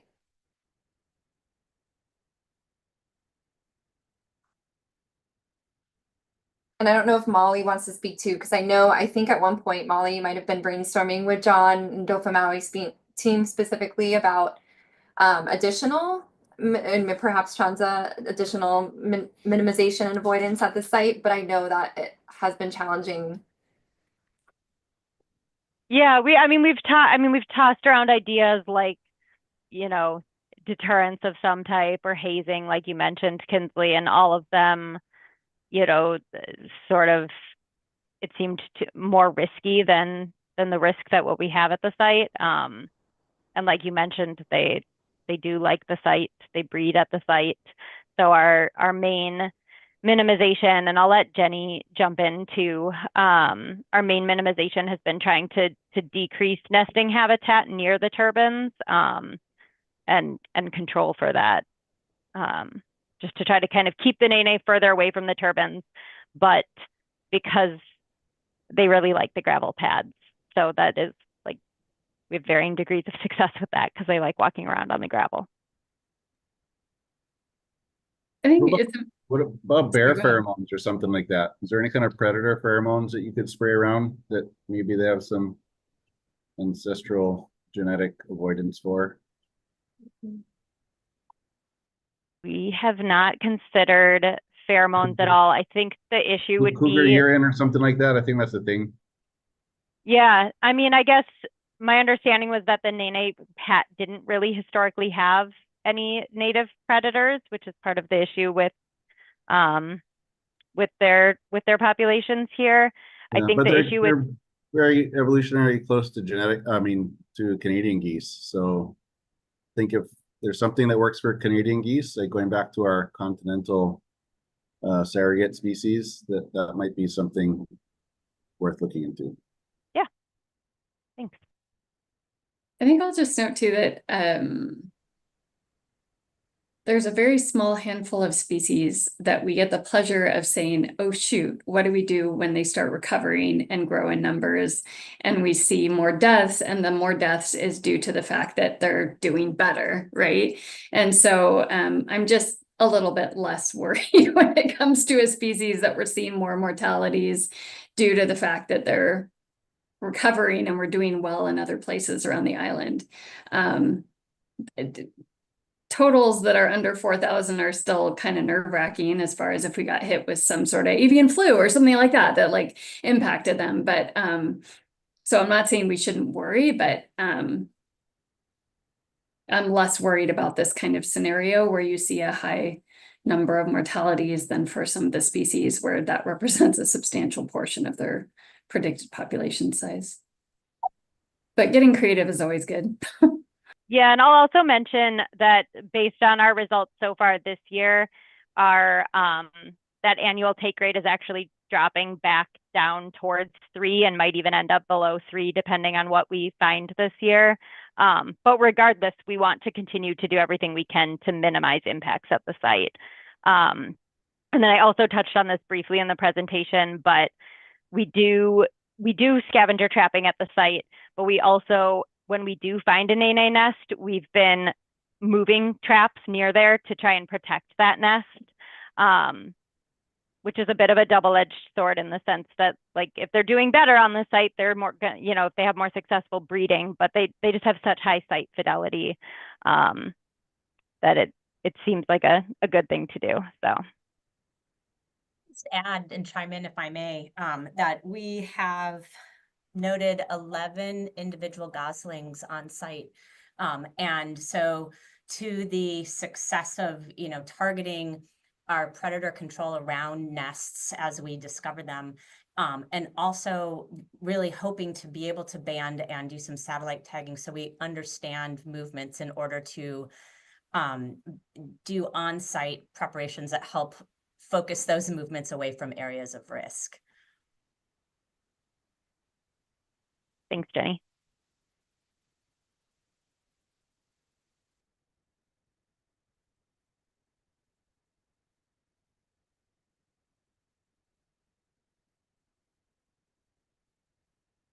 There's any other? Are there any additional recommendations from the ESRC?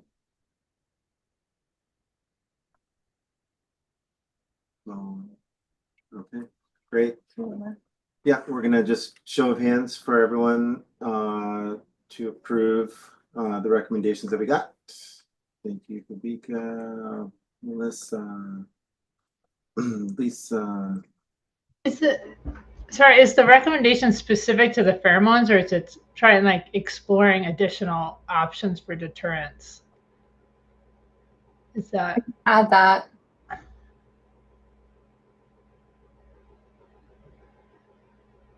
Thank you. Thank you, Karen. And if you put parentheses around deterrence and just say e.g. deterrent, or sorry, around pheromones, e.g. pheromones or something. Yes, that sounds perfect. Thanks. Thank you, Karen, for that. Okay, I think we're there on the KWP1 recommendations. Thank you everyone for your time on this. We will move on to item 8.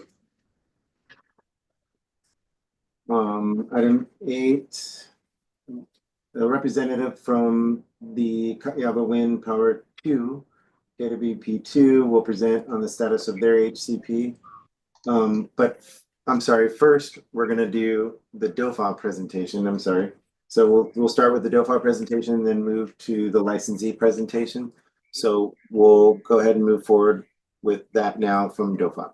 Ka'aiwa Wind Power 2, KWP2 will present on the status of their HCP.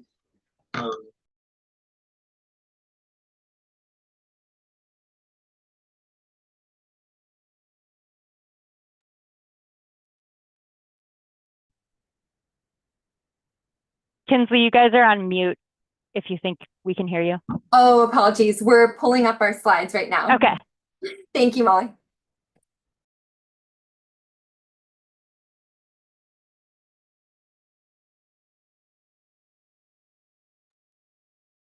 Okay, wonderful. Thank you. Okay, so for KWP2, just doing another brief overview as Molly will present a more comprehensive presentation. But again, with KWP2, Terraform and the DOFA team has been working closely, having these bi-weekly meetings.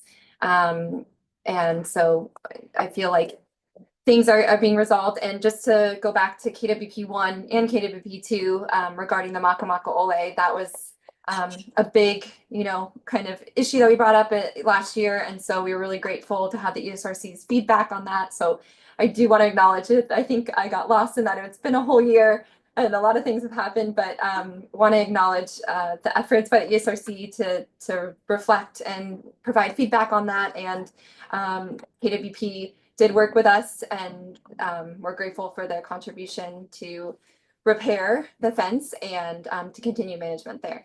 So I just wanted to say that before we get started. But regarding KWP2, a status update for them, they are 65% through their license term. So it expires in 2032. And there was no take of HCP covered species in fiscal year 2024, as well as in Q1 and Q2 of fiscal year 2025. Sorry, that's just supposed to say December of 2024. Apologies, it says December of 2025. And moving on to the next slide. Thank you, Jesse. We are looking at the cumulative take table again for KWP2 regarding their covered species. ōpe'ape'a, nēnē, aeʻo, and Oʻahu. And for the ōpe'ape'a, Hawaiian hoary bat, actual annual rate of take, it is below their allotted annual rate of take. So it's at 0.92 bats with this cumulative take of 12. Their ITL limit is for 38 bats. So they are still well below that number.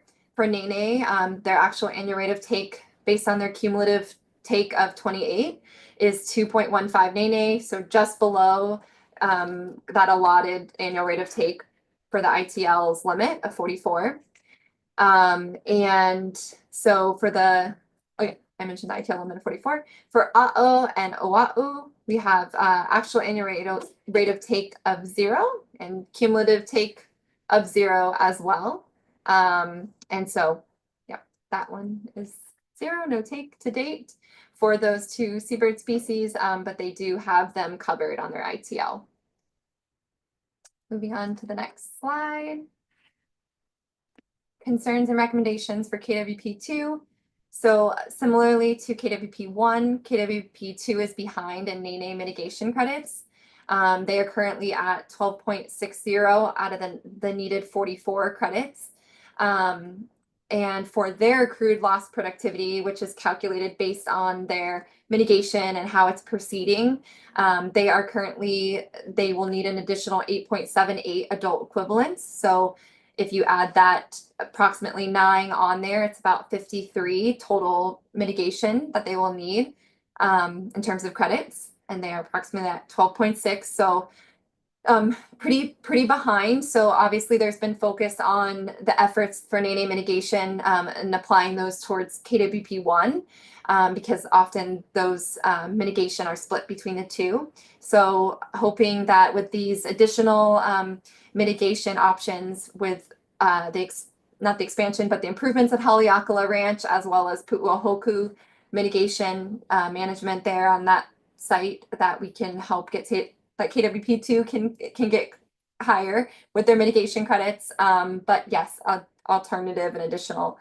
mitigation ideas are needed. And so we're hoping that KWP will bring that in terms of this particular license this year. But yeah, the focus had been on more on KWP1 because they're ending their license term. So with that, that's my brief overview. And I can pass it on to Molly for her presentation. Thanks, Kinsley.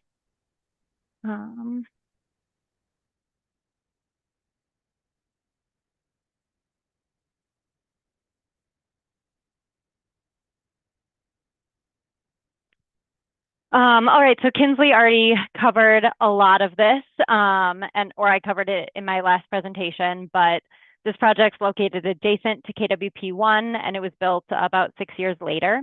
Covered species are the same as KWP1, and we did do a major amendment in 2019 to adjust the Hawaiian hoary bat and nēnē take limits. And this project, we're not currently looking at amending. The project's operating under the amended ITP and amended ITL that were issued in 2019, and they both expire in January 2032. Those original permits were issued in 2012. And then this presentation should go a little faster because we've already covered a lot of these items during the KWP1 presentation. And again, we're covering FY 2024 as well as the first 2 quarters of FY 2025. So KWP2 continues the ridgeline string of turbines that starts at KWP1. And this map shows the 14 turbines, the 70-meter radius search plots, the searchable areas within those plots, and the acoustic monitoring locations.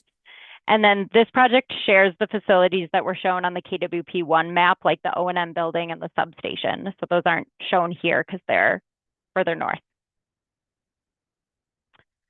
Again, this is really similar to KWP1. Tetra Tech searches the turbines once a week on the searchable areas of each plot with their canine team. We conduct quarterly bias correction trials, conduct vegetation management, and trap scavengers.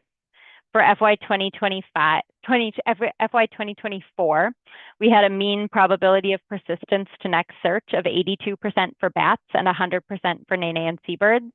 Searcher efficiency was 100% for all carcass types. And for the first 2 quarters of FY 2025, we again had 100% searcher efficiency for the nēnē and seabirds, 96% for the bats, and then carcass persistence was estimated at 70% for the bats and 96% for the nēnē and seabirds. So like Kinsley mentioned, we have had recorded fatalities of 2 of our 4 covered species, the Hawaiian hoary bat and the nēnē. For the hoary bat, we've found 4 fatalities through the 2nd quarter of FY 2025, and the last bat fatality found was in 2019, so we don't have any new fatalities from FY 2024 or thus far in FY 2025. Our total adjusted take, including indirect take, is currently at less than or equal to 12 bats, which places us in tier 3 of take for the project. And for the nēnē, we did not have any observed fatalities attributed to the wind farm in FY 2024 or thus far in FY 2025. Overall, we're at 14 observed fatalities and an overall fatality estimate of less than or equal to 28 adult equivalents. In FY 2024, we did discover a nēnē fatality that did not have any apparent turbine-induced trauma. So we worked with DOFA to send that carcass into USGS for a necropsy, which determined that the fatality was not attributable to the wind farm. So that is mentioned in our annual report, and that fatality is not included in our numbers. And then, as mentioned in last year's annual review, we notified DOFA and Fish and Wildlife Service in FY 2024, December of 2023, that we had begun planning for Tier 3 level of nēnē take, given that we are at 75% of the difference between Tier 1 and Tier 2 thresholds as set forth in the HCP amendment from 2019. And then we haven't had any observed take of the petrel or shearwater. We didn't have any recorded MBTA take during FY 2024 or in the first 2 quarters of FY 2025. Again, the acoustic monitoring is through FY 2024 and doesn't include any FY 2025 data. The KWP2 acoustic monitoring is again similar to KWP1, which shouldn't be too surprising given that the sites are adjacent to one another. We had 1,781 detector nights with 161 nights having bat detection, which is about 9% of the nights. At KWP2, our bat activity followed the more traditional peak during post-lactation, followed by a peak during pregnancy, compared to KWP1, where we didn't see that post-lactation period peak this year. And again, this figure shows a significant increasing trend for bat detections at the site, the same as what we've seen at KWP1. And then again, similar to KWP1, we're doing that paired acoustic study this year as we update the equipment. For mitigation, again, a lot of this is going to sound really familiar to KWP1, as a lot of the mitigation projects were co-funded by both projects. So for the Hawaiian hoary bat, our first 2 tiers of take were mitigated by funding habitat management at a state forest reserve. Tier 3 included funding of the research projects we previously mentioned for KWP1. And at this point in time, we're not projecting that take will enter Tier 4 for the bats, so no future mitigation is currently planned.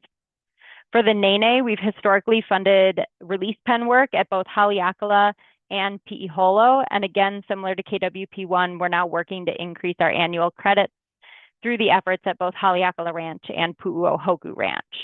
The release pen at Pi'iholo is no longer available for use as a mitigation site, and there are not currently any other existing nēnē pens available to fund on Maui Nui.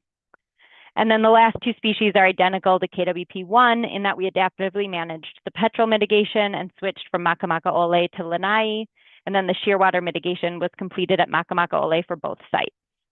KWP2 was also a signatory on the Memorandum of Agreement and supplemental agreements I mentioned previously, and they contributed proportionately to the funding for the fence repairs and the ongoing management. KWP2 is currently committed to continuing to fund the management of Makamaku'ole through the current permit term, which would be January 5th, 2032. And then lastly, I was going to mention that while pu'eo were not a covered species at KWP2, we did provide $25,000 in funding to the Hawaii Wildlife Center to fund a pu'eo recovery area. That funding went towards supporting the raptor aviary, and over 100 pu'eo were treated at the center since the aviary was constructed. We didn't implement any new adaptive management in FY 2024 or thus far in FY 2025, as circumstances at KWP2 haven't triggered additional adaptive management. We did raise the cut-in speed from 5 meters per second to 5.5 meters per second back in July 2014. And then otherwise, we do all the same things as KWP1, scavenger trapping, keeping our canine searchers away from any nēnē on site, and then the vegetation management program. As far as agency coordination, this is, again, pretty similar. We've been having biweekly meetings with agencies since May.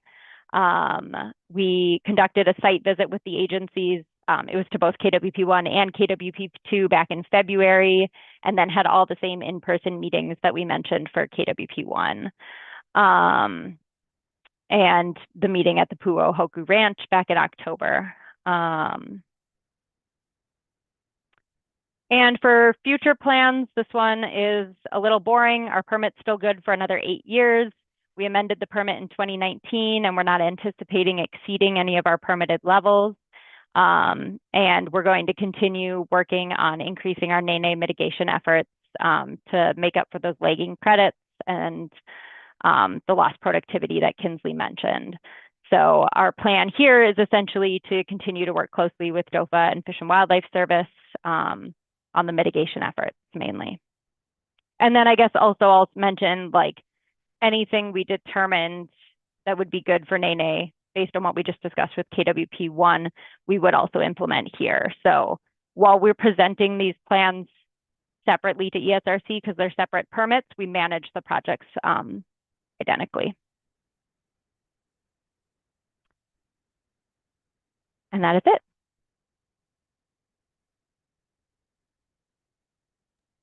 Thank you. Just one pretty easy softball question that I'm curious about.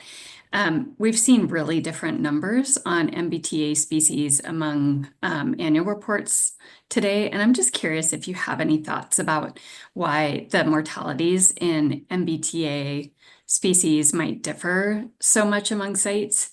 I mean, like the number of cattle egrets hit at a number of the other sites was pretty high. It's not a concern to me. I'm happy to see some cattle egrets removed, but the differences among sites is a curiosity to me. I'll let Tetra Tech voice their opinion as well, since they are working on all the sites. But I mean, we have 3 sites. I think there's a big difference in land use.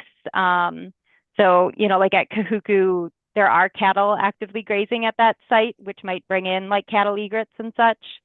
The difference between like KWP1 and KWP2 make a little less sense to me.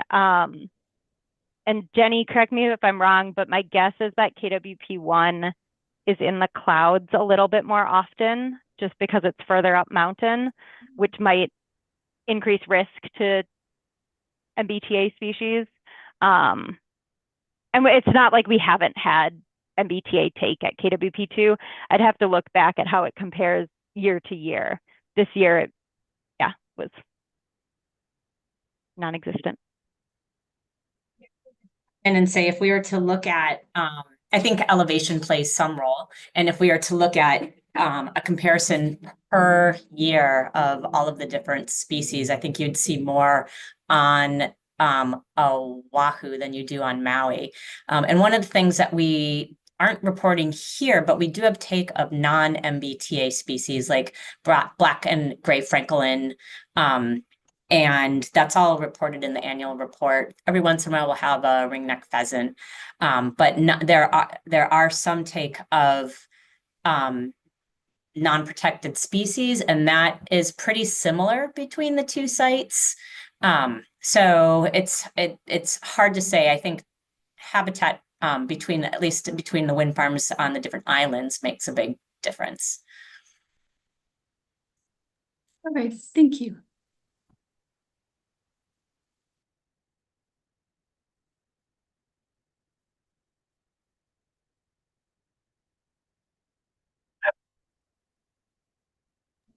Yep. Thank you, guys. We're gonna look to see if we don't have anything else from ESRC. We're gonna look to see if we have any comments from the public. No comments on Zoom? No, none on Zoom. Email? No. No on email. Okay. Awesome. I think we wanted to share one thing. Oh, sorry, let's do the recommendations first, and then we have something to share after that to go back on one bit of data. I'm gonna pull up our recommendations PowerPoint right now for KWP2. It's up now. Oh, it is? Okay. Oh, one's up right now, so we need 2. Slowly but surely. There we go. Got there, boom. 2 is up.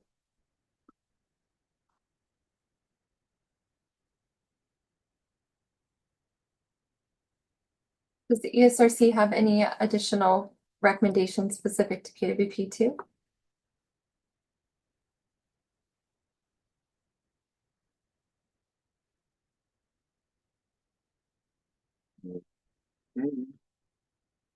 So we vote on this one? We'll go ahead and just, everyone that approves what we have up on the screen for KWP2 recommendations, just raise your hand.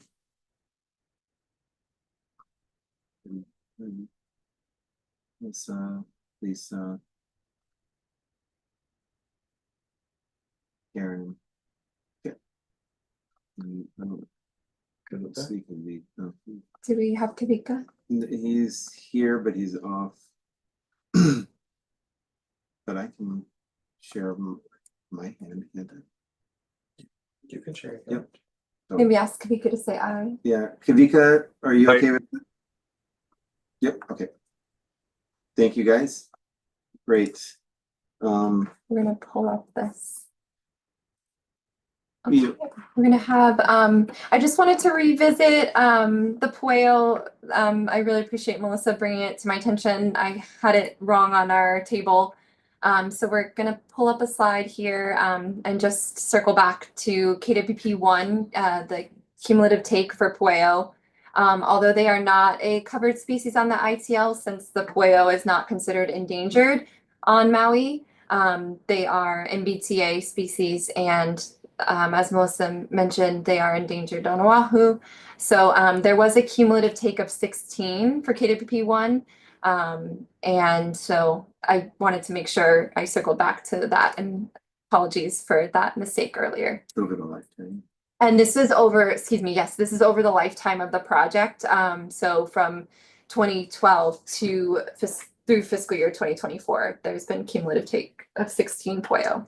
And so hence circling back to our recommendation for the new HCP for KWP1, DOFA recommends that POEO mitigation is added, even if they are not a covered species. Just out of curiosity, do you know if the individuals that were discovered were sent to the Bishop Museum? We can double check on that. We have a record of all like carcasses that have been processed by Bishop, so I can look into that. Okay, thank you. There's a genetic study taking place, so that sample size would be great to include. Melissa, do you know when that genetic study started? Well, Molly is the one doing it, so any samples that have been sent to her will be included, and if they've been sent to her since, she's actively in the process of it. So yeah, our last POEO fatality from my records was 2020, so they might have, I don't know, I'm not sure, I wasn't around then, so I don't know if they were sent, but I'm kind of doubting it. Okay, thank you. Great. All right, guys, thank you for that. We're gonna go ahead and move on to item 9, which is Oʻahu Wind Farm Habitat Conservation Plan on the island of Maui. So for this, we'll go ahead and Kingsley is going to do a presentation for this from DOFA, and then we'll go on to the licensee. And we'll get that slide up now. Just give us 1 second.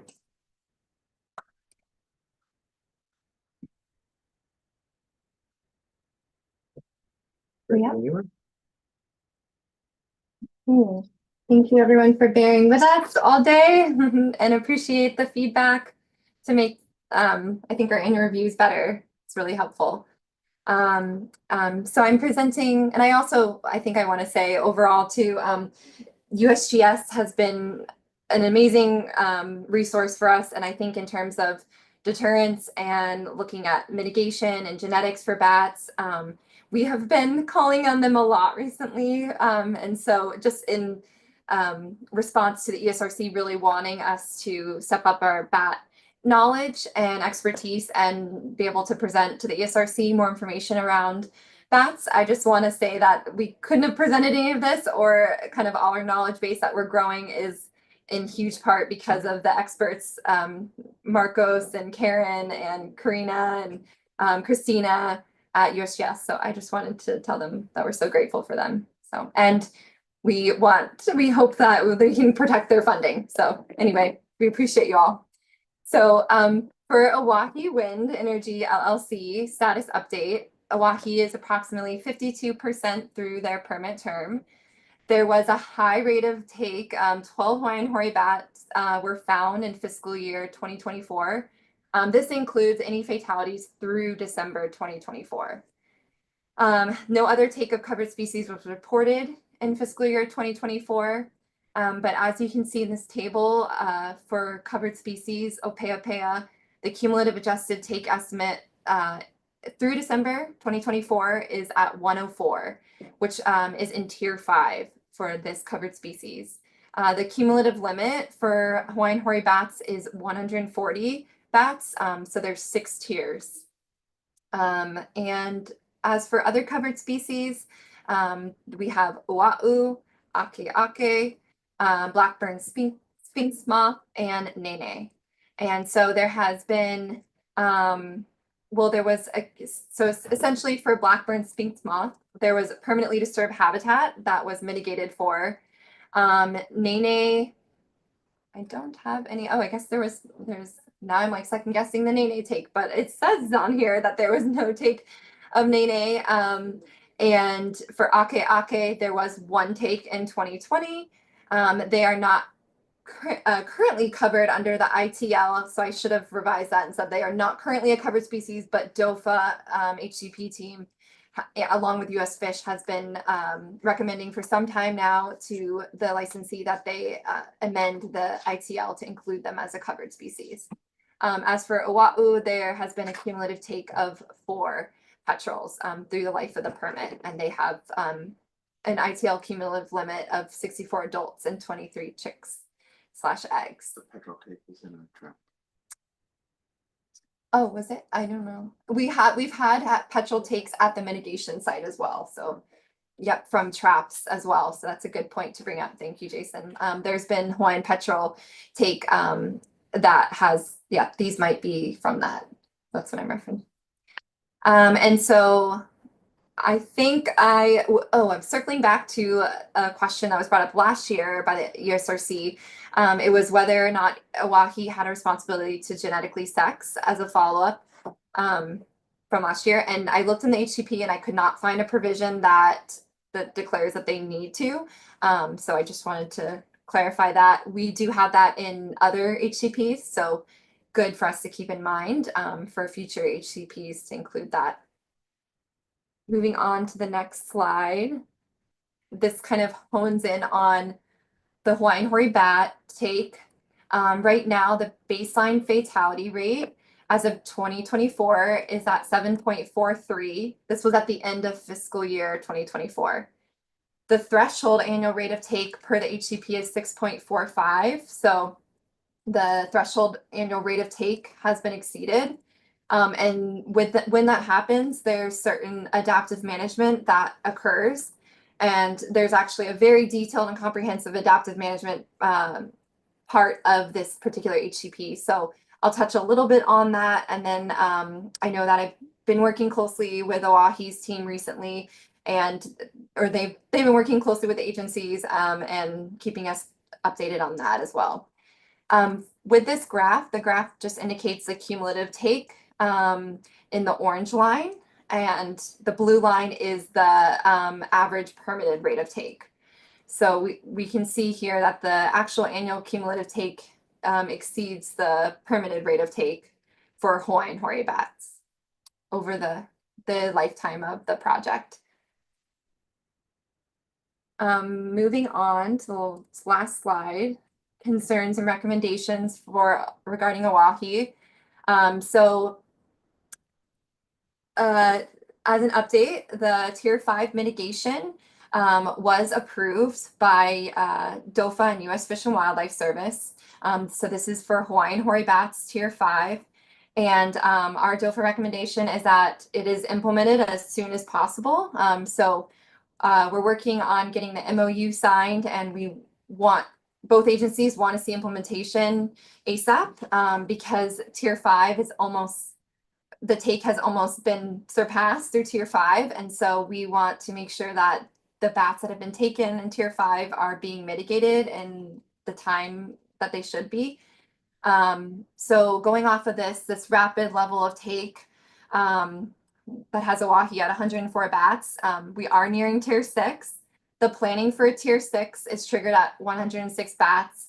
But because of the length of time that it takes for planning, as we've seen, we really have been encouraging Oʻahu over the last, I'm not quite sure, I know at least over the last year or more, to start planning for a tier 6 mitigation, so that the ESRC and agencies can review and offer feedback to that as well. As for other concerns or recommendations, DOFA continues to recommend that Oʻahu amend their HCP to add ʻakēʻakē as a covered species. And we have, over the last years or more, have provided potential mitigation options.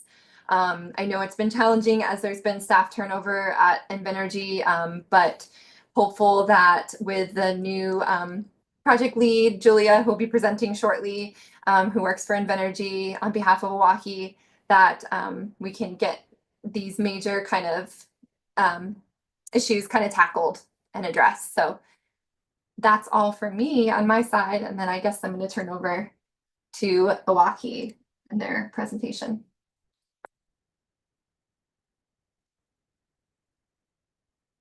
Okay. Sorry, that was my fault. I apologize. Hi, all. My name is Julia Ho, and I will go ahead and share my screen. See if I can get this presentation loaded. And thank you, Julia. I didn't know if you were going to be presenting first or George, so I didn't want to limit, but welcome, Julia, and we appreciate you presenting, and all Oʻahu team. One second.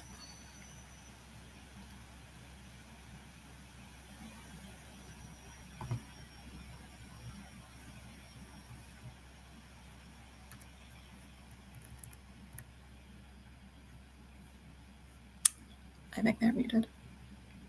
That's why you can't hear them.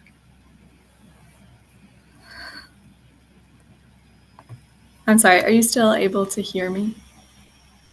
Yes, we can. Okay, and now I can hear you. This is my first time presenting, and I'm in a shared conference room, so I'm having a little navigating of the layout here. But okay, so hello, I'm Julia Ho. I work with Invenergy. As this is my first time presenting to the ESRC, I wanted to do a quick aloha and introduce myself. I started with Invenergy in September of 2024 with the environmental compliance and strategy team supporting at Oʻahu, and then also supporting generally across our US portfolio with bats concerns. I come to this project with bat research experience from working with T&E species in the eastern United States, in the continental US, and then most recently I was working with USGS studying ōpe'ape'a in Hawaii Island from 2018 to 2022. And also on this call with me, who will be helping support George Akau, who I think many of you are familiar with, will be helping with some of the presentation. And then we have Tetra Tech to respond as well as needed. Sorry, I apologize for that. And then Jason Collins, who is part of our environmental compliance team, is also here if questions come up. So I'll be presenting on the Oʻahu Wind Habitat Conservation Plan for fiscal year 24 through the end of the annual year cycle of 2024. The Oʻahu Wind facility is a 21 megawatt power generating facility in Ulapalakua Ranch area on East Maui, comprised of 8 Siemens 3 megawatt turbines and an accompanying battery energy storage system. The project reached commercial operation in December of 2012, and that is when the initial ITL and ITP were approved for a 25-year permit period through 2037. HCP amendment occurred in 2019. And Invenergy acquired the project in August of 2023 with BP and has been operating the project since that time. This facility produces enough power to power more than 8,500 homes in the Maui area. I wanted to highlight some of the community involvement that George and his team on island participate in. They assist with the Maui Nui Seabird Recovery Project with Oʻahu Kani banding at breeding colonies, and then have supported DOFAW Maui with monitoring of ōpe'ape'a through the loan of acoustic detectors. We've also participated with Haleakala National Park on their climate change planning process. This is a general map of the project area. This includes the facility itself and then the locations where mitigations have occurred across East Maui. We work with several landowners, including Ulapalakua Ranch, where the facility is located, and several of our mitigation tiers have been established. We work with the Department of Hawaiian Homelands for the petrel mitigation areas. And then we work with the federal government, with National Park Service. We worked with them for a nēnē pen to offset the licensed take for that species. And finally, we are working with the state of Hawaii Division of Forestry and Wildlife on the Kamehameha portion of which will be the location for our Tier 5 mitigation. For take authorization for Oʻahu or Hawaiian petrel, we are currently in Tier 1 of our take permit with a total adjusted take of less than or equal to 4 individuals from the site. We have a permitted take of nēnē for the site, but have not had any take of that species. For ōpe'ape'a, there are 6 tiers of take for the site. We are currently within the Tier 5, and that is with an adjusted estimated take of 104 individuals at the site. And then for the black-burned sphinx moth, as Kinsley mentioned, there was 28 acres of permanently disturbed habitat during the construction phase, and that was offset with 28 acres of restored habitat. For our summary of take at the site in the past year and then 2 quarters into 2025, for ōpe'ape'a, we had 11 bats observed in fiscal year of 2024. In the most recent 2 quarters of fiscal year of 2025, we've had 1 observed take for a total over that time period of 12. And again, that with the EOA analysis, the 80% upper credible limit puts us at less than or equal to 104 bats. For Oʻahu or Hawaiian petrel, we did not observe any new take this year of that species, so we remain with a cumulative estimate at the 80% credible limit of less than or equal to 4 bats. For nēnē, we have not observed any take over the past year and a half, and no take has been observed at the site over the length of the project. For the black-burned sphinx moth, it is present during our monthly surveys, but no translocations were necessary this year during that monitoring. A summary of the migratory bird treaty covered species: we had 2 Eurasian skylark, 2 great frigate birds, and 2 white-tailed tropic birds, and then 1 of these other species, and submitted our SPET permits at the end of the year. I'm going to turn it over to George quickly to speak about the post-construction mortality monitoring, as he is at the site and more engaged with these specific topics. Yeah, aloha mai kako. Yep, let me just go over the post-construction mortality monitoring at the site. At the site, we do weekly dog-assisted searches performed by Aloha Environmental, Spencer Angler, Mochi, or Brad Salzer and Ruby are the search teams. We clear the pads of all vegetation, and we search out, we do predator control at the turbines using an array of traps, footholds, Dock 250s, body grips, cage traps. And we have high carcass persistence and searcher efficiency results there at the site.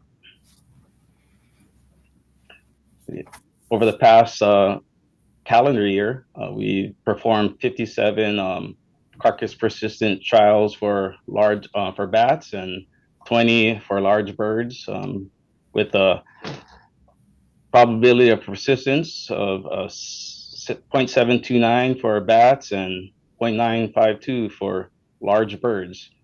For searcher efficiency, we performed 40 trials for bats. For bats, we use small rats as surrogates, and we performed both for CEEF and CPT trials. And then for large birds, we performed 18 trials, and yeah, searcher efficiency is 100% for that, or yeah, one there.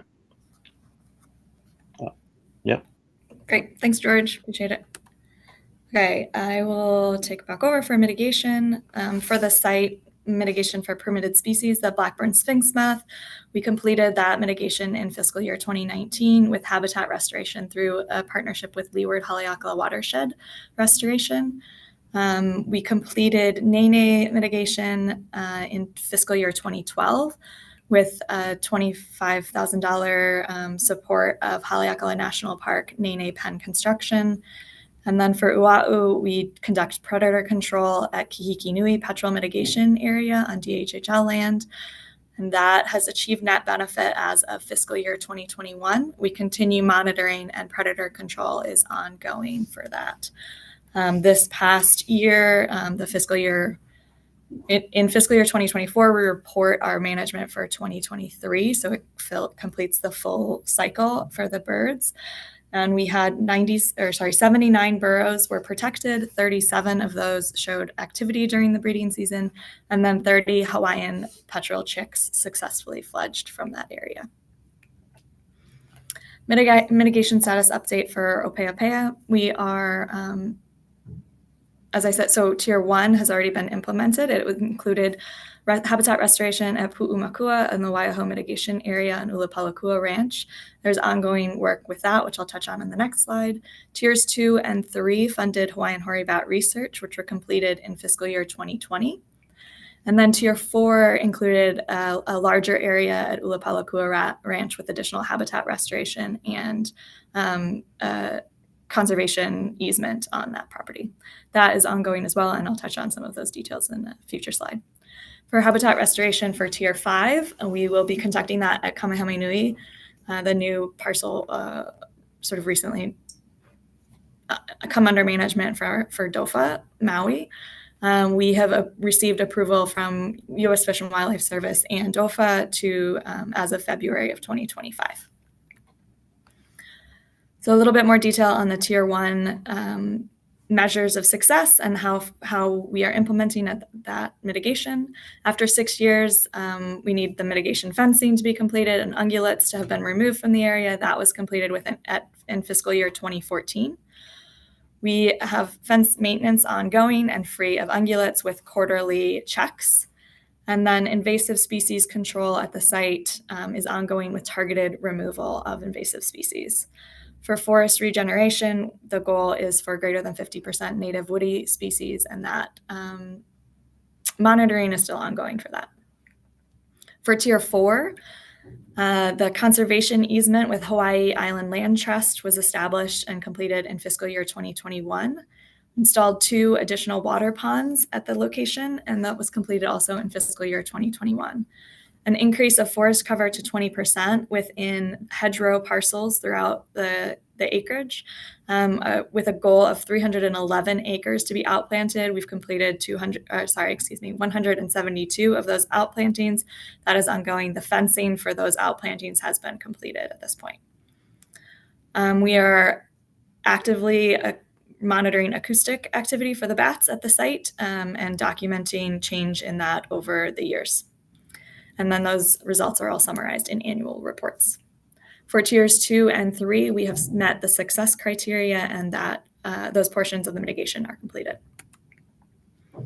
Just an update. So this is Pu'umakua, one of the part of the Tier 1 portion, and this is a change sort of in photos of the 2018 period to November of 2023.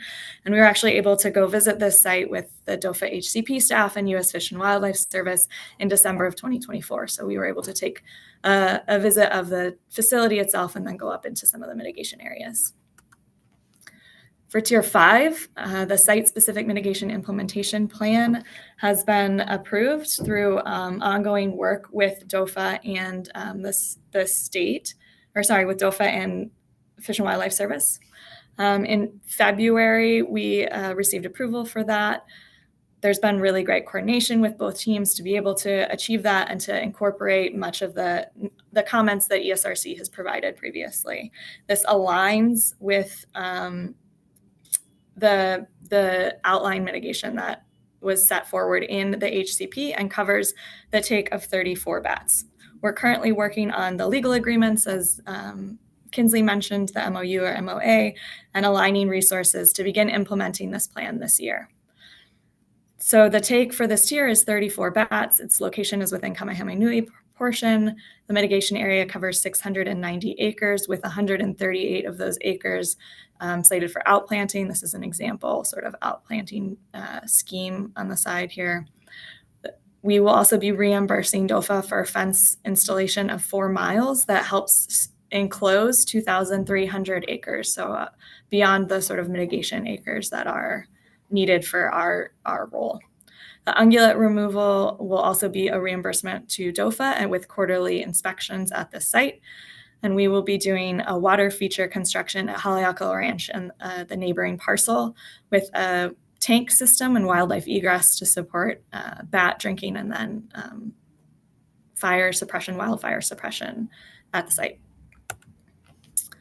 In terms of monitoring at the site, we have incorporated many of the ESRC recommendations in the Tier 5 SSMIP, including stronger monitoring and adaptive management. We include acoustic monitoring at the outplanting areas and water features, thermal monitoring at the outplanting areas and water features, insect collection, invasive species control, and then percent forest cover of those outplantings.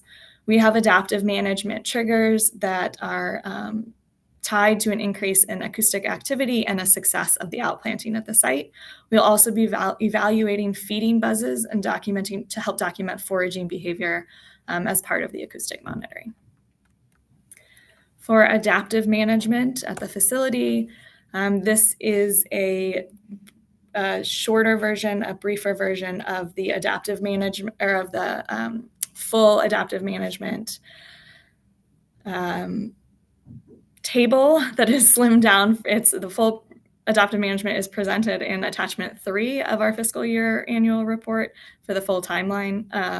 I wanted to highlight that over the past year, we were able to take one of ESRC's recommendations and coordinate with Ulapalakua Ranch for feral ungulate control and then limiting the water in the on-site cattle troughs during that high bat activity period of August to October. We're also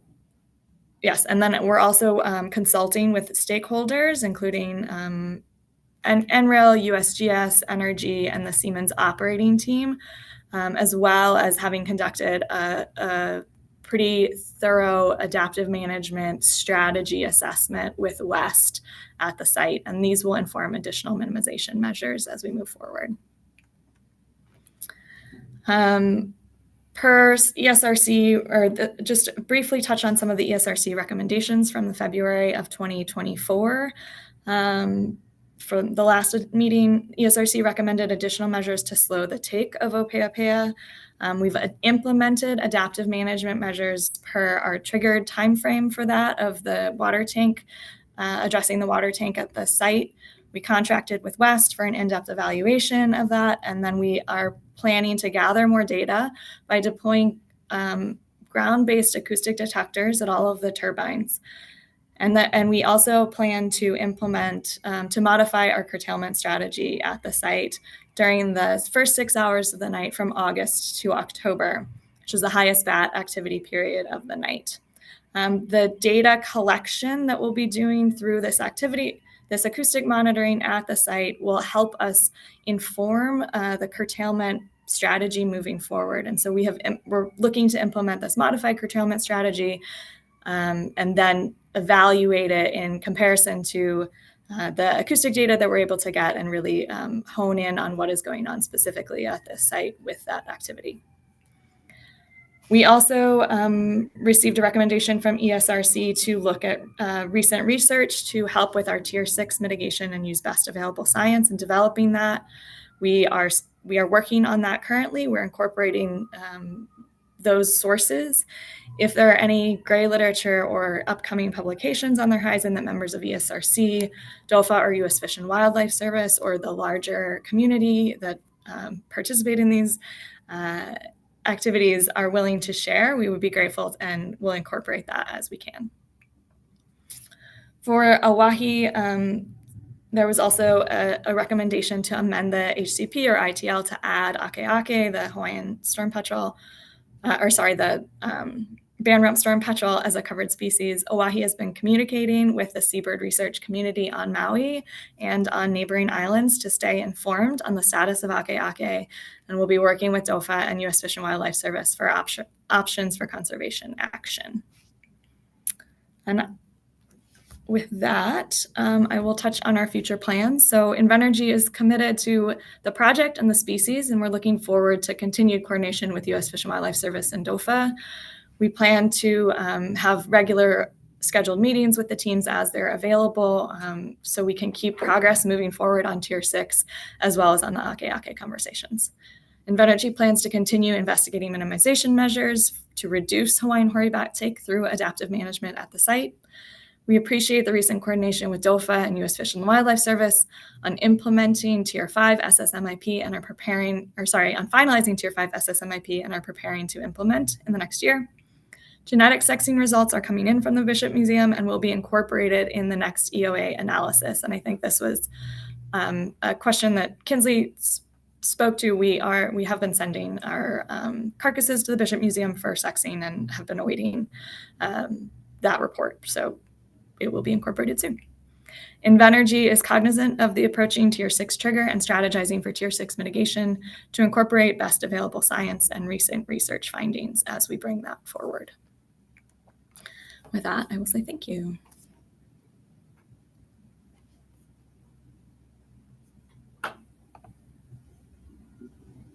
Thank you, Julia.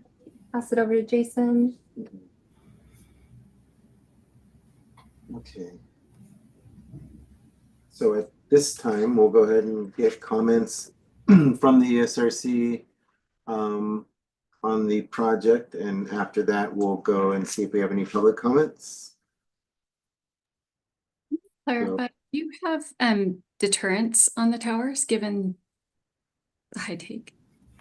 Yes, we do have deterrents on the towers. They were installed in 2018.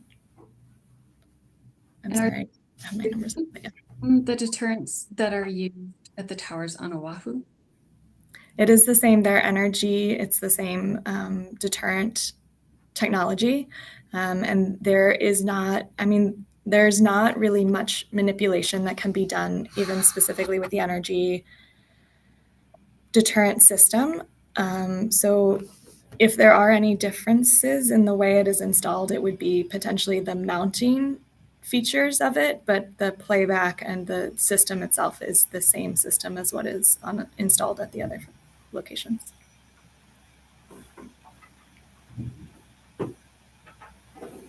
And has any further questions about that? One other quick short question was the outplantings that are taking place. I assume those are native trees, but just wanted confirmation. Yeah, absolutely. So the outplantings that have occurred in Tier 1 and Tier 4 are it's a mixture of koa and other native plant species. And the future planning for Tier 5, we will be working with DOFA Maui to plan out what trees will be planted there. It will probably be predominantly koa, as that is the establishing forest species that works well in the native habitat. But we'll be able to source other tree species as well as they're available, and as we're able to coordinate with DOFA Maui on the goals of that site. And I'm sorry, I spoke incorrectly. The deterrents were installed in 2020. Thanks, George. I see Kavika's hand is raised. Thank you.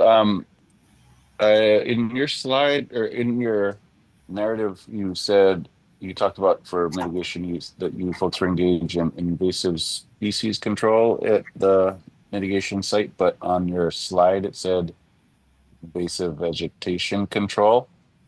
Can you clarify which one? Is it vegetation or predators, I guess is my question. I'm sorry. Yeah, I misspoke there. And I may actually just ask George to chime in on this one because he's much more familiar with the work that's happening specifically in those mitigation locations. I know we are doing targeted vegetation control in Tier 1, and I will defer to George then for the rest of that question. Well, before you get into it, George, sorry, just real quick to clarify where I'm asking.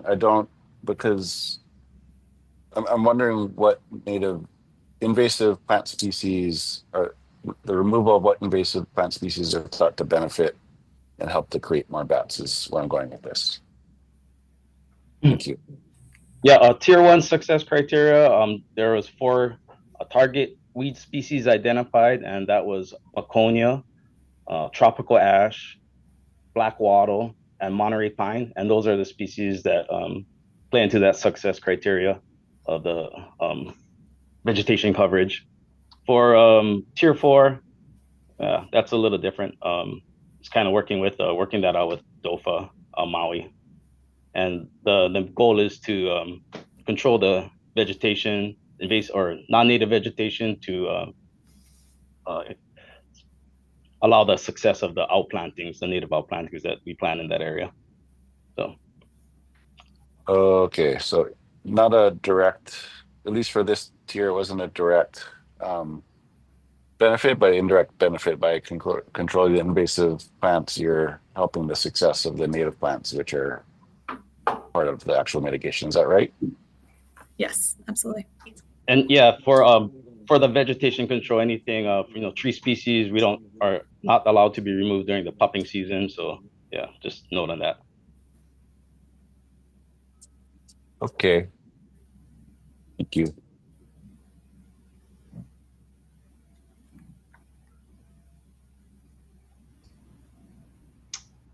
Hi, Julia. I wanted to ask so you guys have deterrents on all of the turbines, is that right? And so, given how high fatalities are at this point, what are you guys, doing to try to, investigate the efficacy of them or to adjust operations or what? Yeah, it seems like they're deployed, but they don't seem to be effective. So wondering what's being done for adjustment, or we're trying to smooth that out. Yeah, thank you for that question. I think that's something that our team is currently evaluating, and we'll be discussing in more details with DOFA HCP staff and U.S. Fish and Wildlife Service as we go forward. I think there's some opportunity to think critically about the use of those at this site, and so I think that's sort of our strategy will be to evaluate what options we could take there. And so, do you guys have ideas that you're going back and forth with DOFA on then for that? Yeah, we're beginning those conversations to think about what that would look like in terms of how we could evaluate their use at the site. I know, because you guys, but I guess I don't know what you've talked about with DOFA, but so are you guys thinking about like efficacy studies, or are you thinking about like changing deployment, or is it just it's not for public knowledge yet? Yeah, I think we're not. I can provide that we are looking at options that include potentially turning off some portion of the deterrence and evaluating in that sense. We're looking at, I think with our acoustic detectors being added at the specific wind facility site, we're looking at how that activity could be recorded in such a way that we can evaluate more of what's going on at the site. So yes, I think there's sort of everything on the table from operating as we currently are to turning them off and evaluating and then sort of things in between. Because I agree, they have not been particularly well. I guess we have not seen a decrease in take that as what was observed at some of the other facilities that have installed them. And this is a issue that has been seen across their use, deterrent use in other locations. And so I think we are recognizing that we don't know the full picture of what's going on with the deterrence at the site. And Kinsley, I'm sorry I cut you off if you have more you wanted to add. No, I'm sorry, Julia. I just was going to say to Karen, I know Karen in the ESRC has been bringing up about doing efficacy studies at some of the wind farms. And so just letting Karen know that we spoke to that with you, Julia, about the possibility if some deterrents are turned off and keeping some on. And I think I think that like we talked, I think you mentioned, and then I also confirmed with some USGS that like the stance behind deterrence is that they could be good or they could also be attractant depending on if the bats are moving through and traversing through the habitat and might potentially be curious about these new sounds and from the deterrence. So I think definitely I think exploring these options is beneficial at your site. Yeah, and I mean, I'm glad to hear that the carcasses, that genetic sexing is moving forward with carcasses at the site, because I think that that's an important piece of that puzzle is what the sex ratio looks like at Oʻahu. So I'm glad to hear that that's moving forward. Yeah, hopefully we will have the rest. I think we have about half of those in, so hopefully we'll have the rest of those results in soon. Similar to some of the other ones, would it be useful for us to have, it would be good, it seems like, if it's not a full year until we hear back on this. So similar to some of the other ones, is there a plan for us to hear sooner rather than later about what's being done to address these issues? Yeah, I think we're coordinating with DOFAW and U.S. Fish and Wildlife Service. And so I will allow DOFAW to kind of take the lead on how we then engage with the ESRC. And I'm happy to oblige that coordination on their end. So just one of the things I think to put on the recommendations, Kinsley. And then I think one other thing just on that note, one comment for the permittee and one comment for the HCP office. I think with the ʻakēʻakē, with the Band-rumped storm petrel, when we've seen a few of these where they're not covered and they seem to show up eventually. There seems to be take of them eventually. And since they're in pretty low numbers, it seems like they should be included a bit more standard and not assumed. Because otherwise then you've got to go back. Now there needs to be a permit amendment, right? To include them. Was that a question, Melissa or DOFAW? Sorry, for the HCP office. Can you repeat that one more time, Melissa? I was trying to type and I missed it. So with the Band-rumped storm petrel, there was an incident of take, right? And it's not covered, right? Yes, correct. So now you have to have a permit amendment, right?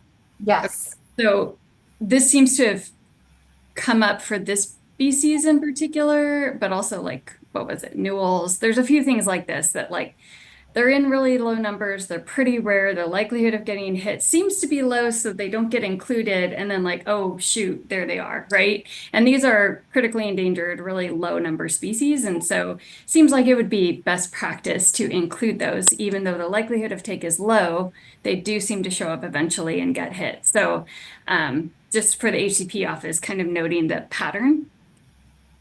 And on that also, because it requires a permit amendment, whenever we would hear back sooner rather than later, again, that would seem like the kind of thing that we would hear back on much sooner than a year from now. And so that part's directed at the permittee that we would need to see that amendment sooner rather than later and not a full year from now. Yeah, I think we are actively engaged with talking with DOFAW and U.S. Fish and Wildlife Service, and we have been in contact. I mean, because we have the Oʻahu petrel mitigation and the DHHL land, we're participating in all of the Oʻahu meetings. So we, George and I both participated in the Maui Save Our Seabirds meeting. Earlier this year, George participated in a half-day meeting with Hawaiian Ranch to discuss the Oʻahu studies and protections that are happening up there. And so through that, we're staying informed on ʻakēʻakē and where they are getting calls across the island, where we're able to find these birds located and where we're not able to find the birds located. And so we are looking at those options and figuring out where our mitigation could take place to help offset. So that we can come with the full package and aren't sort of piecemealing together.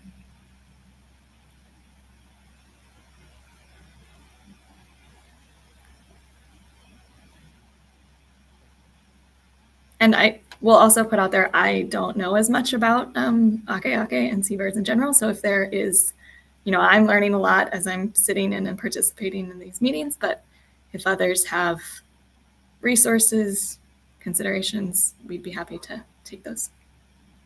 And Lindsay, who is our resident ESRC expert on seabirds, is not present at this exact moment, but I think normally could speak to that. But certainly could be pulled into a meeting probably with the HCP office and provide some suggestions. That's a great resource. I really appreciate that, Melissa.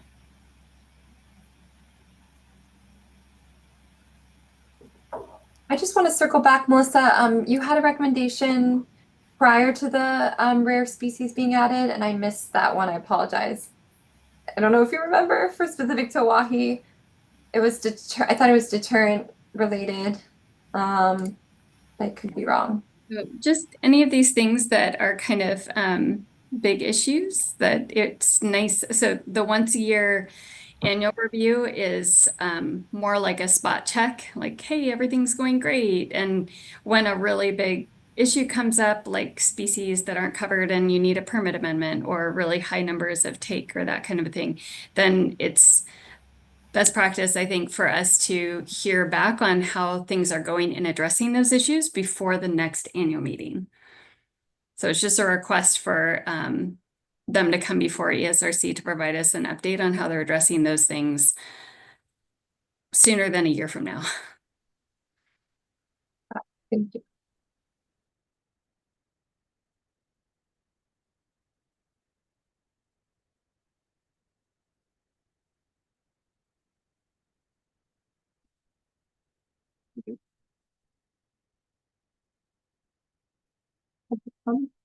What's that? Public comment? Okay. No emails. Do you want to ask? We're just going to look and see if we have any public comments from our email or Zoom. No comments. No comments. And anyone who wants to testify on Zoom? And if there, and if there's anybody that would like to testify on Zoom. And we hear none. Can pull this up on our slides. Are we done with the recommendation? Yeah, Jesse's going to pull them up in real time. Okay, so we have general recommendations are up now. Do you want me to go down to Hawaii? Let's circle back. I guess we can ask the ESRC, but we could do Oahu recommendations and then maybe after that finalize the general, since this is the last license. See, that sounds good to the ESRC. So folks on the committee, if you just show your hands in favor for the Oahu recommendations. Sorry, quick edit on that second one. So for the action item, to put it more in an action item kind of terms on that second bullet, is request to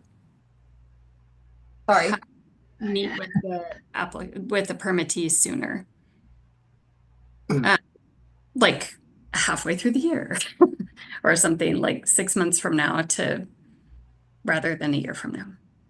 So request to meet with the permittee in 6 months to address, to report on how they're addressing the permit amendment and for the species, take of species that weren't covered, and the,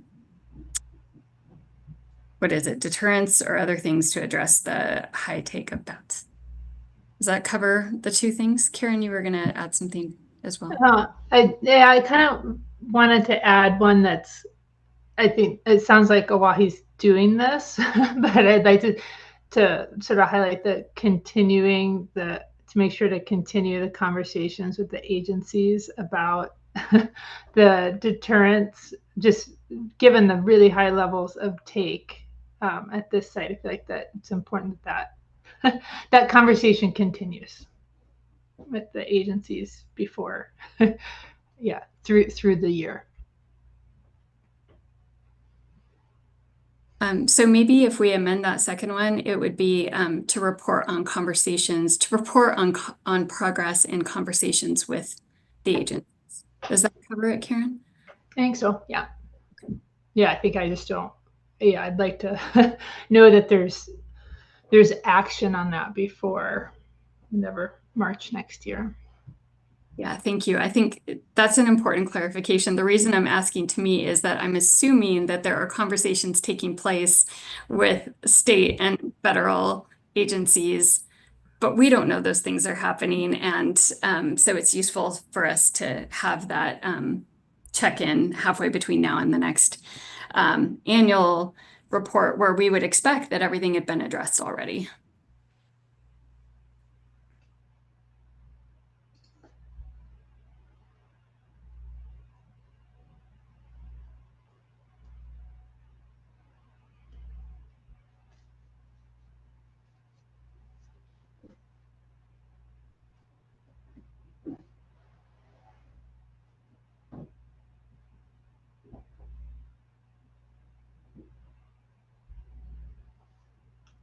Our apologies. We're having some PowerPoint difficulties.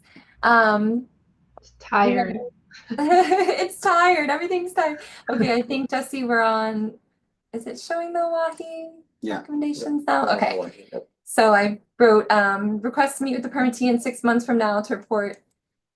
Maybe I should frame this in the ESRC request to meet. Is that what we're asking? To meet with the permittee in 6 months from now? Okay.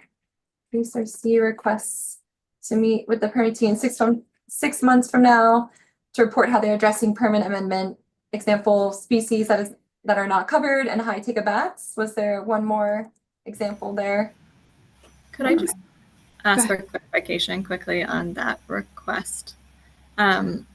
Is that, I mean, my understanding is that DOFA sets up the meetings with ESRC. So I guess what is where is this a request to DOFA for setting up? Where does the trigger lie for this, establishing this meeting? Well, I think it is the licensee's responsibility to ask DOFA for a meeting. So I think if you come to us, you don't want to set up your meeting, and then we can schedule the meeting for sure. Okay, thank you.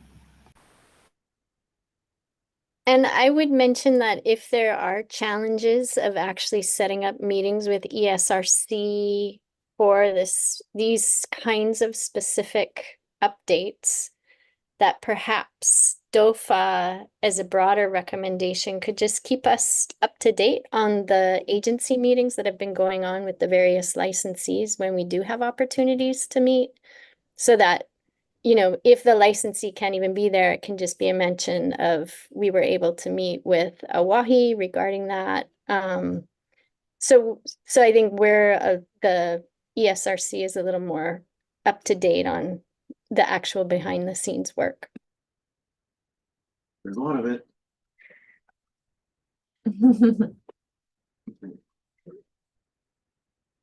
Thanks, Lisa.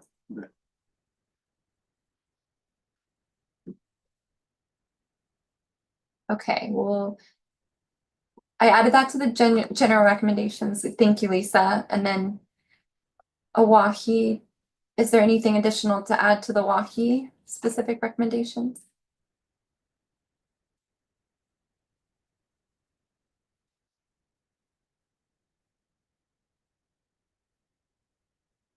No, I think on the group ones, if we can go to those, there was you had generally said rare species, and my intent was not that that rare species should always be included in permits, but that it seems like we've got a handful of species that keep showing up as permit amendments. And so band-rumped storm petrels are one that I seem to have seen a few times now, and then like Newell. So there just seem to be a handful. So if the HCP staff can take a look at that and see where there are species that seem to trigger amendments more often than not, because of take that wasn't expected due to their rarity, but they do end up having take and triggering a need for amendments. So if we can anticipate those, then we don't have to go through the expensive and time-costly process of amending later.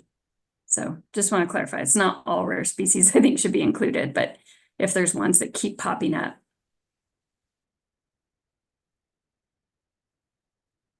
I think that's fine. I don't know how to frame that. Maybe consistently. It's I'm just asking for a review. Yeah. If you can take a look and see, are there certain species that keep triggering amendments? Unforeseen species, because we're not.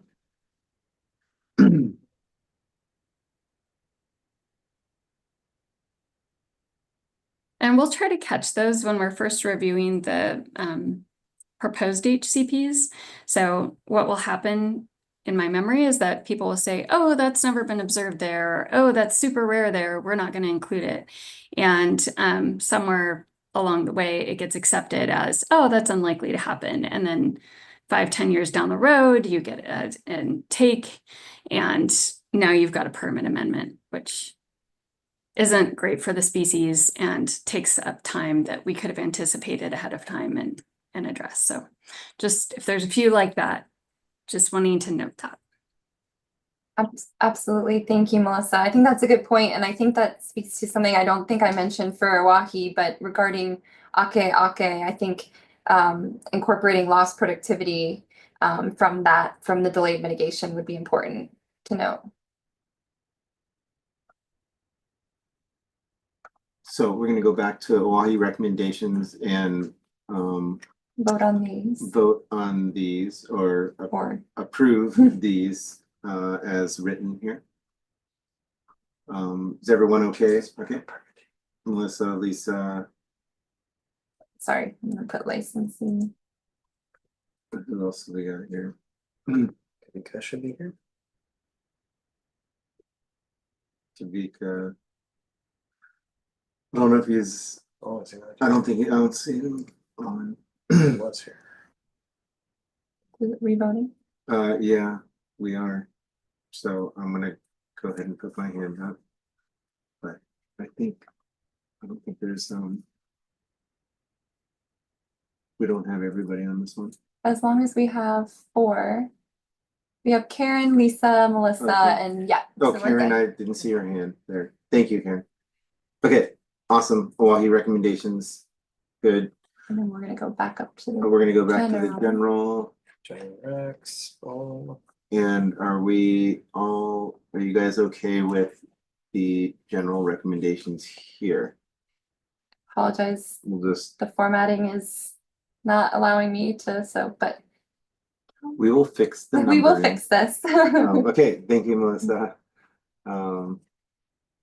The others, are you guys okay with this too? General recommendations?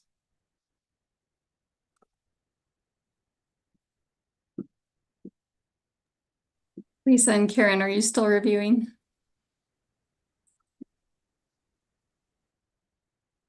Okay, we got Karen. She doesn't have sound anymore. Her I'm computer.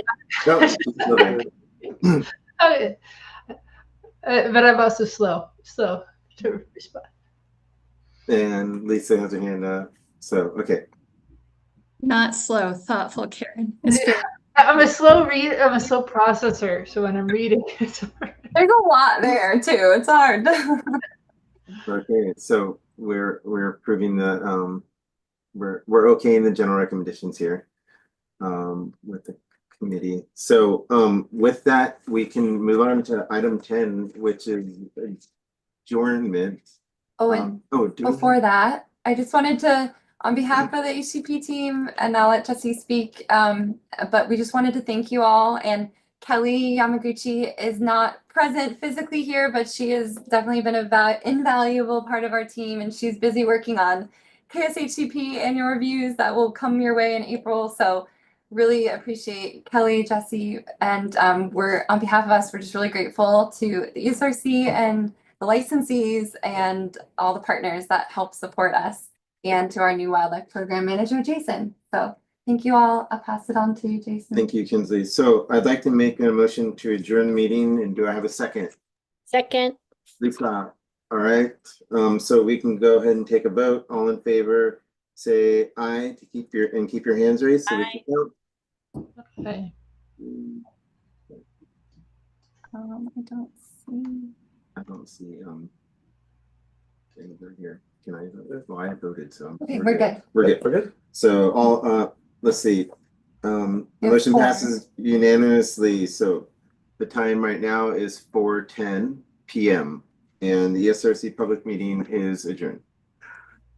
And we'll see you tomorrow. And we'll see you guys tomorrow morning. 9 o'clock. 9 o'clock. Thank you. Aloha.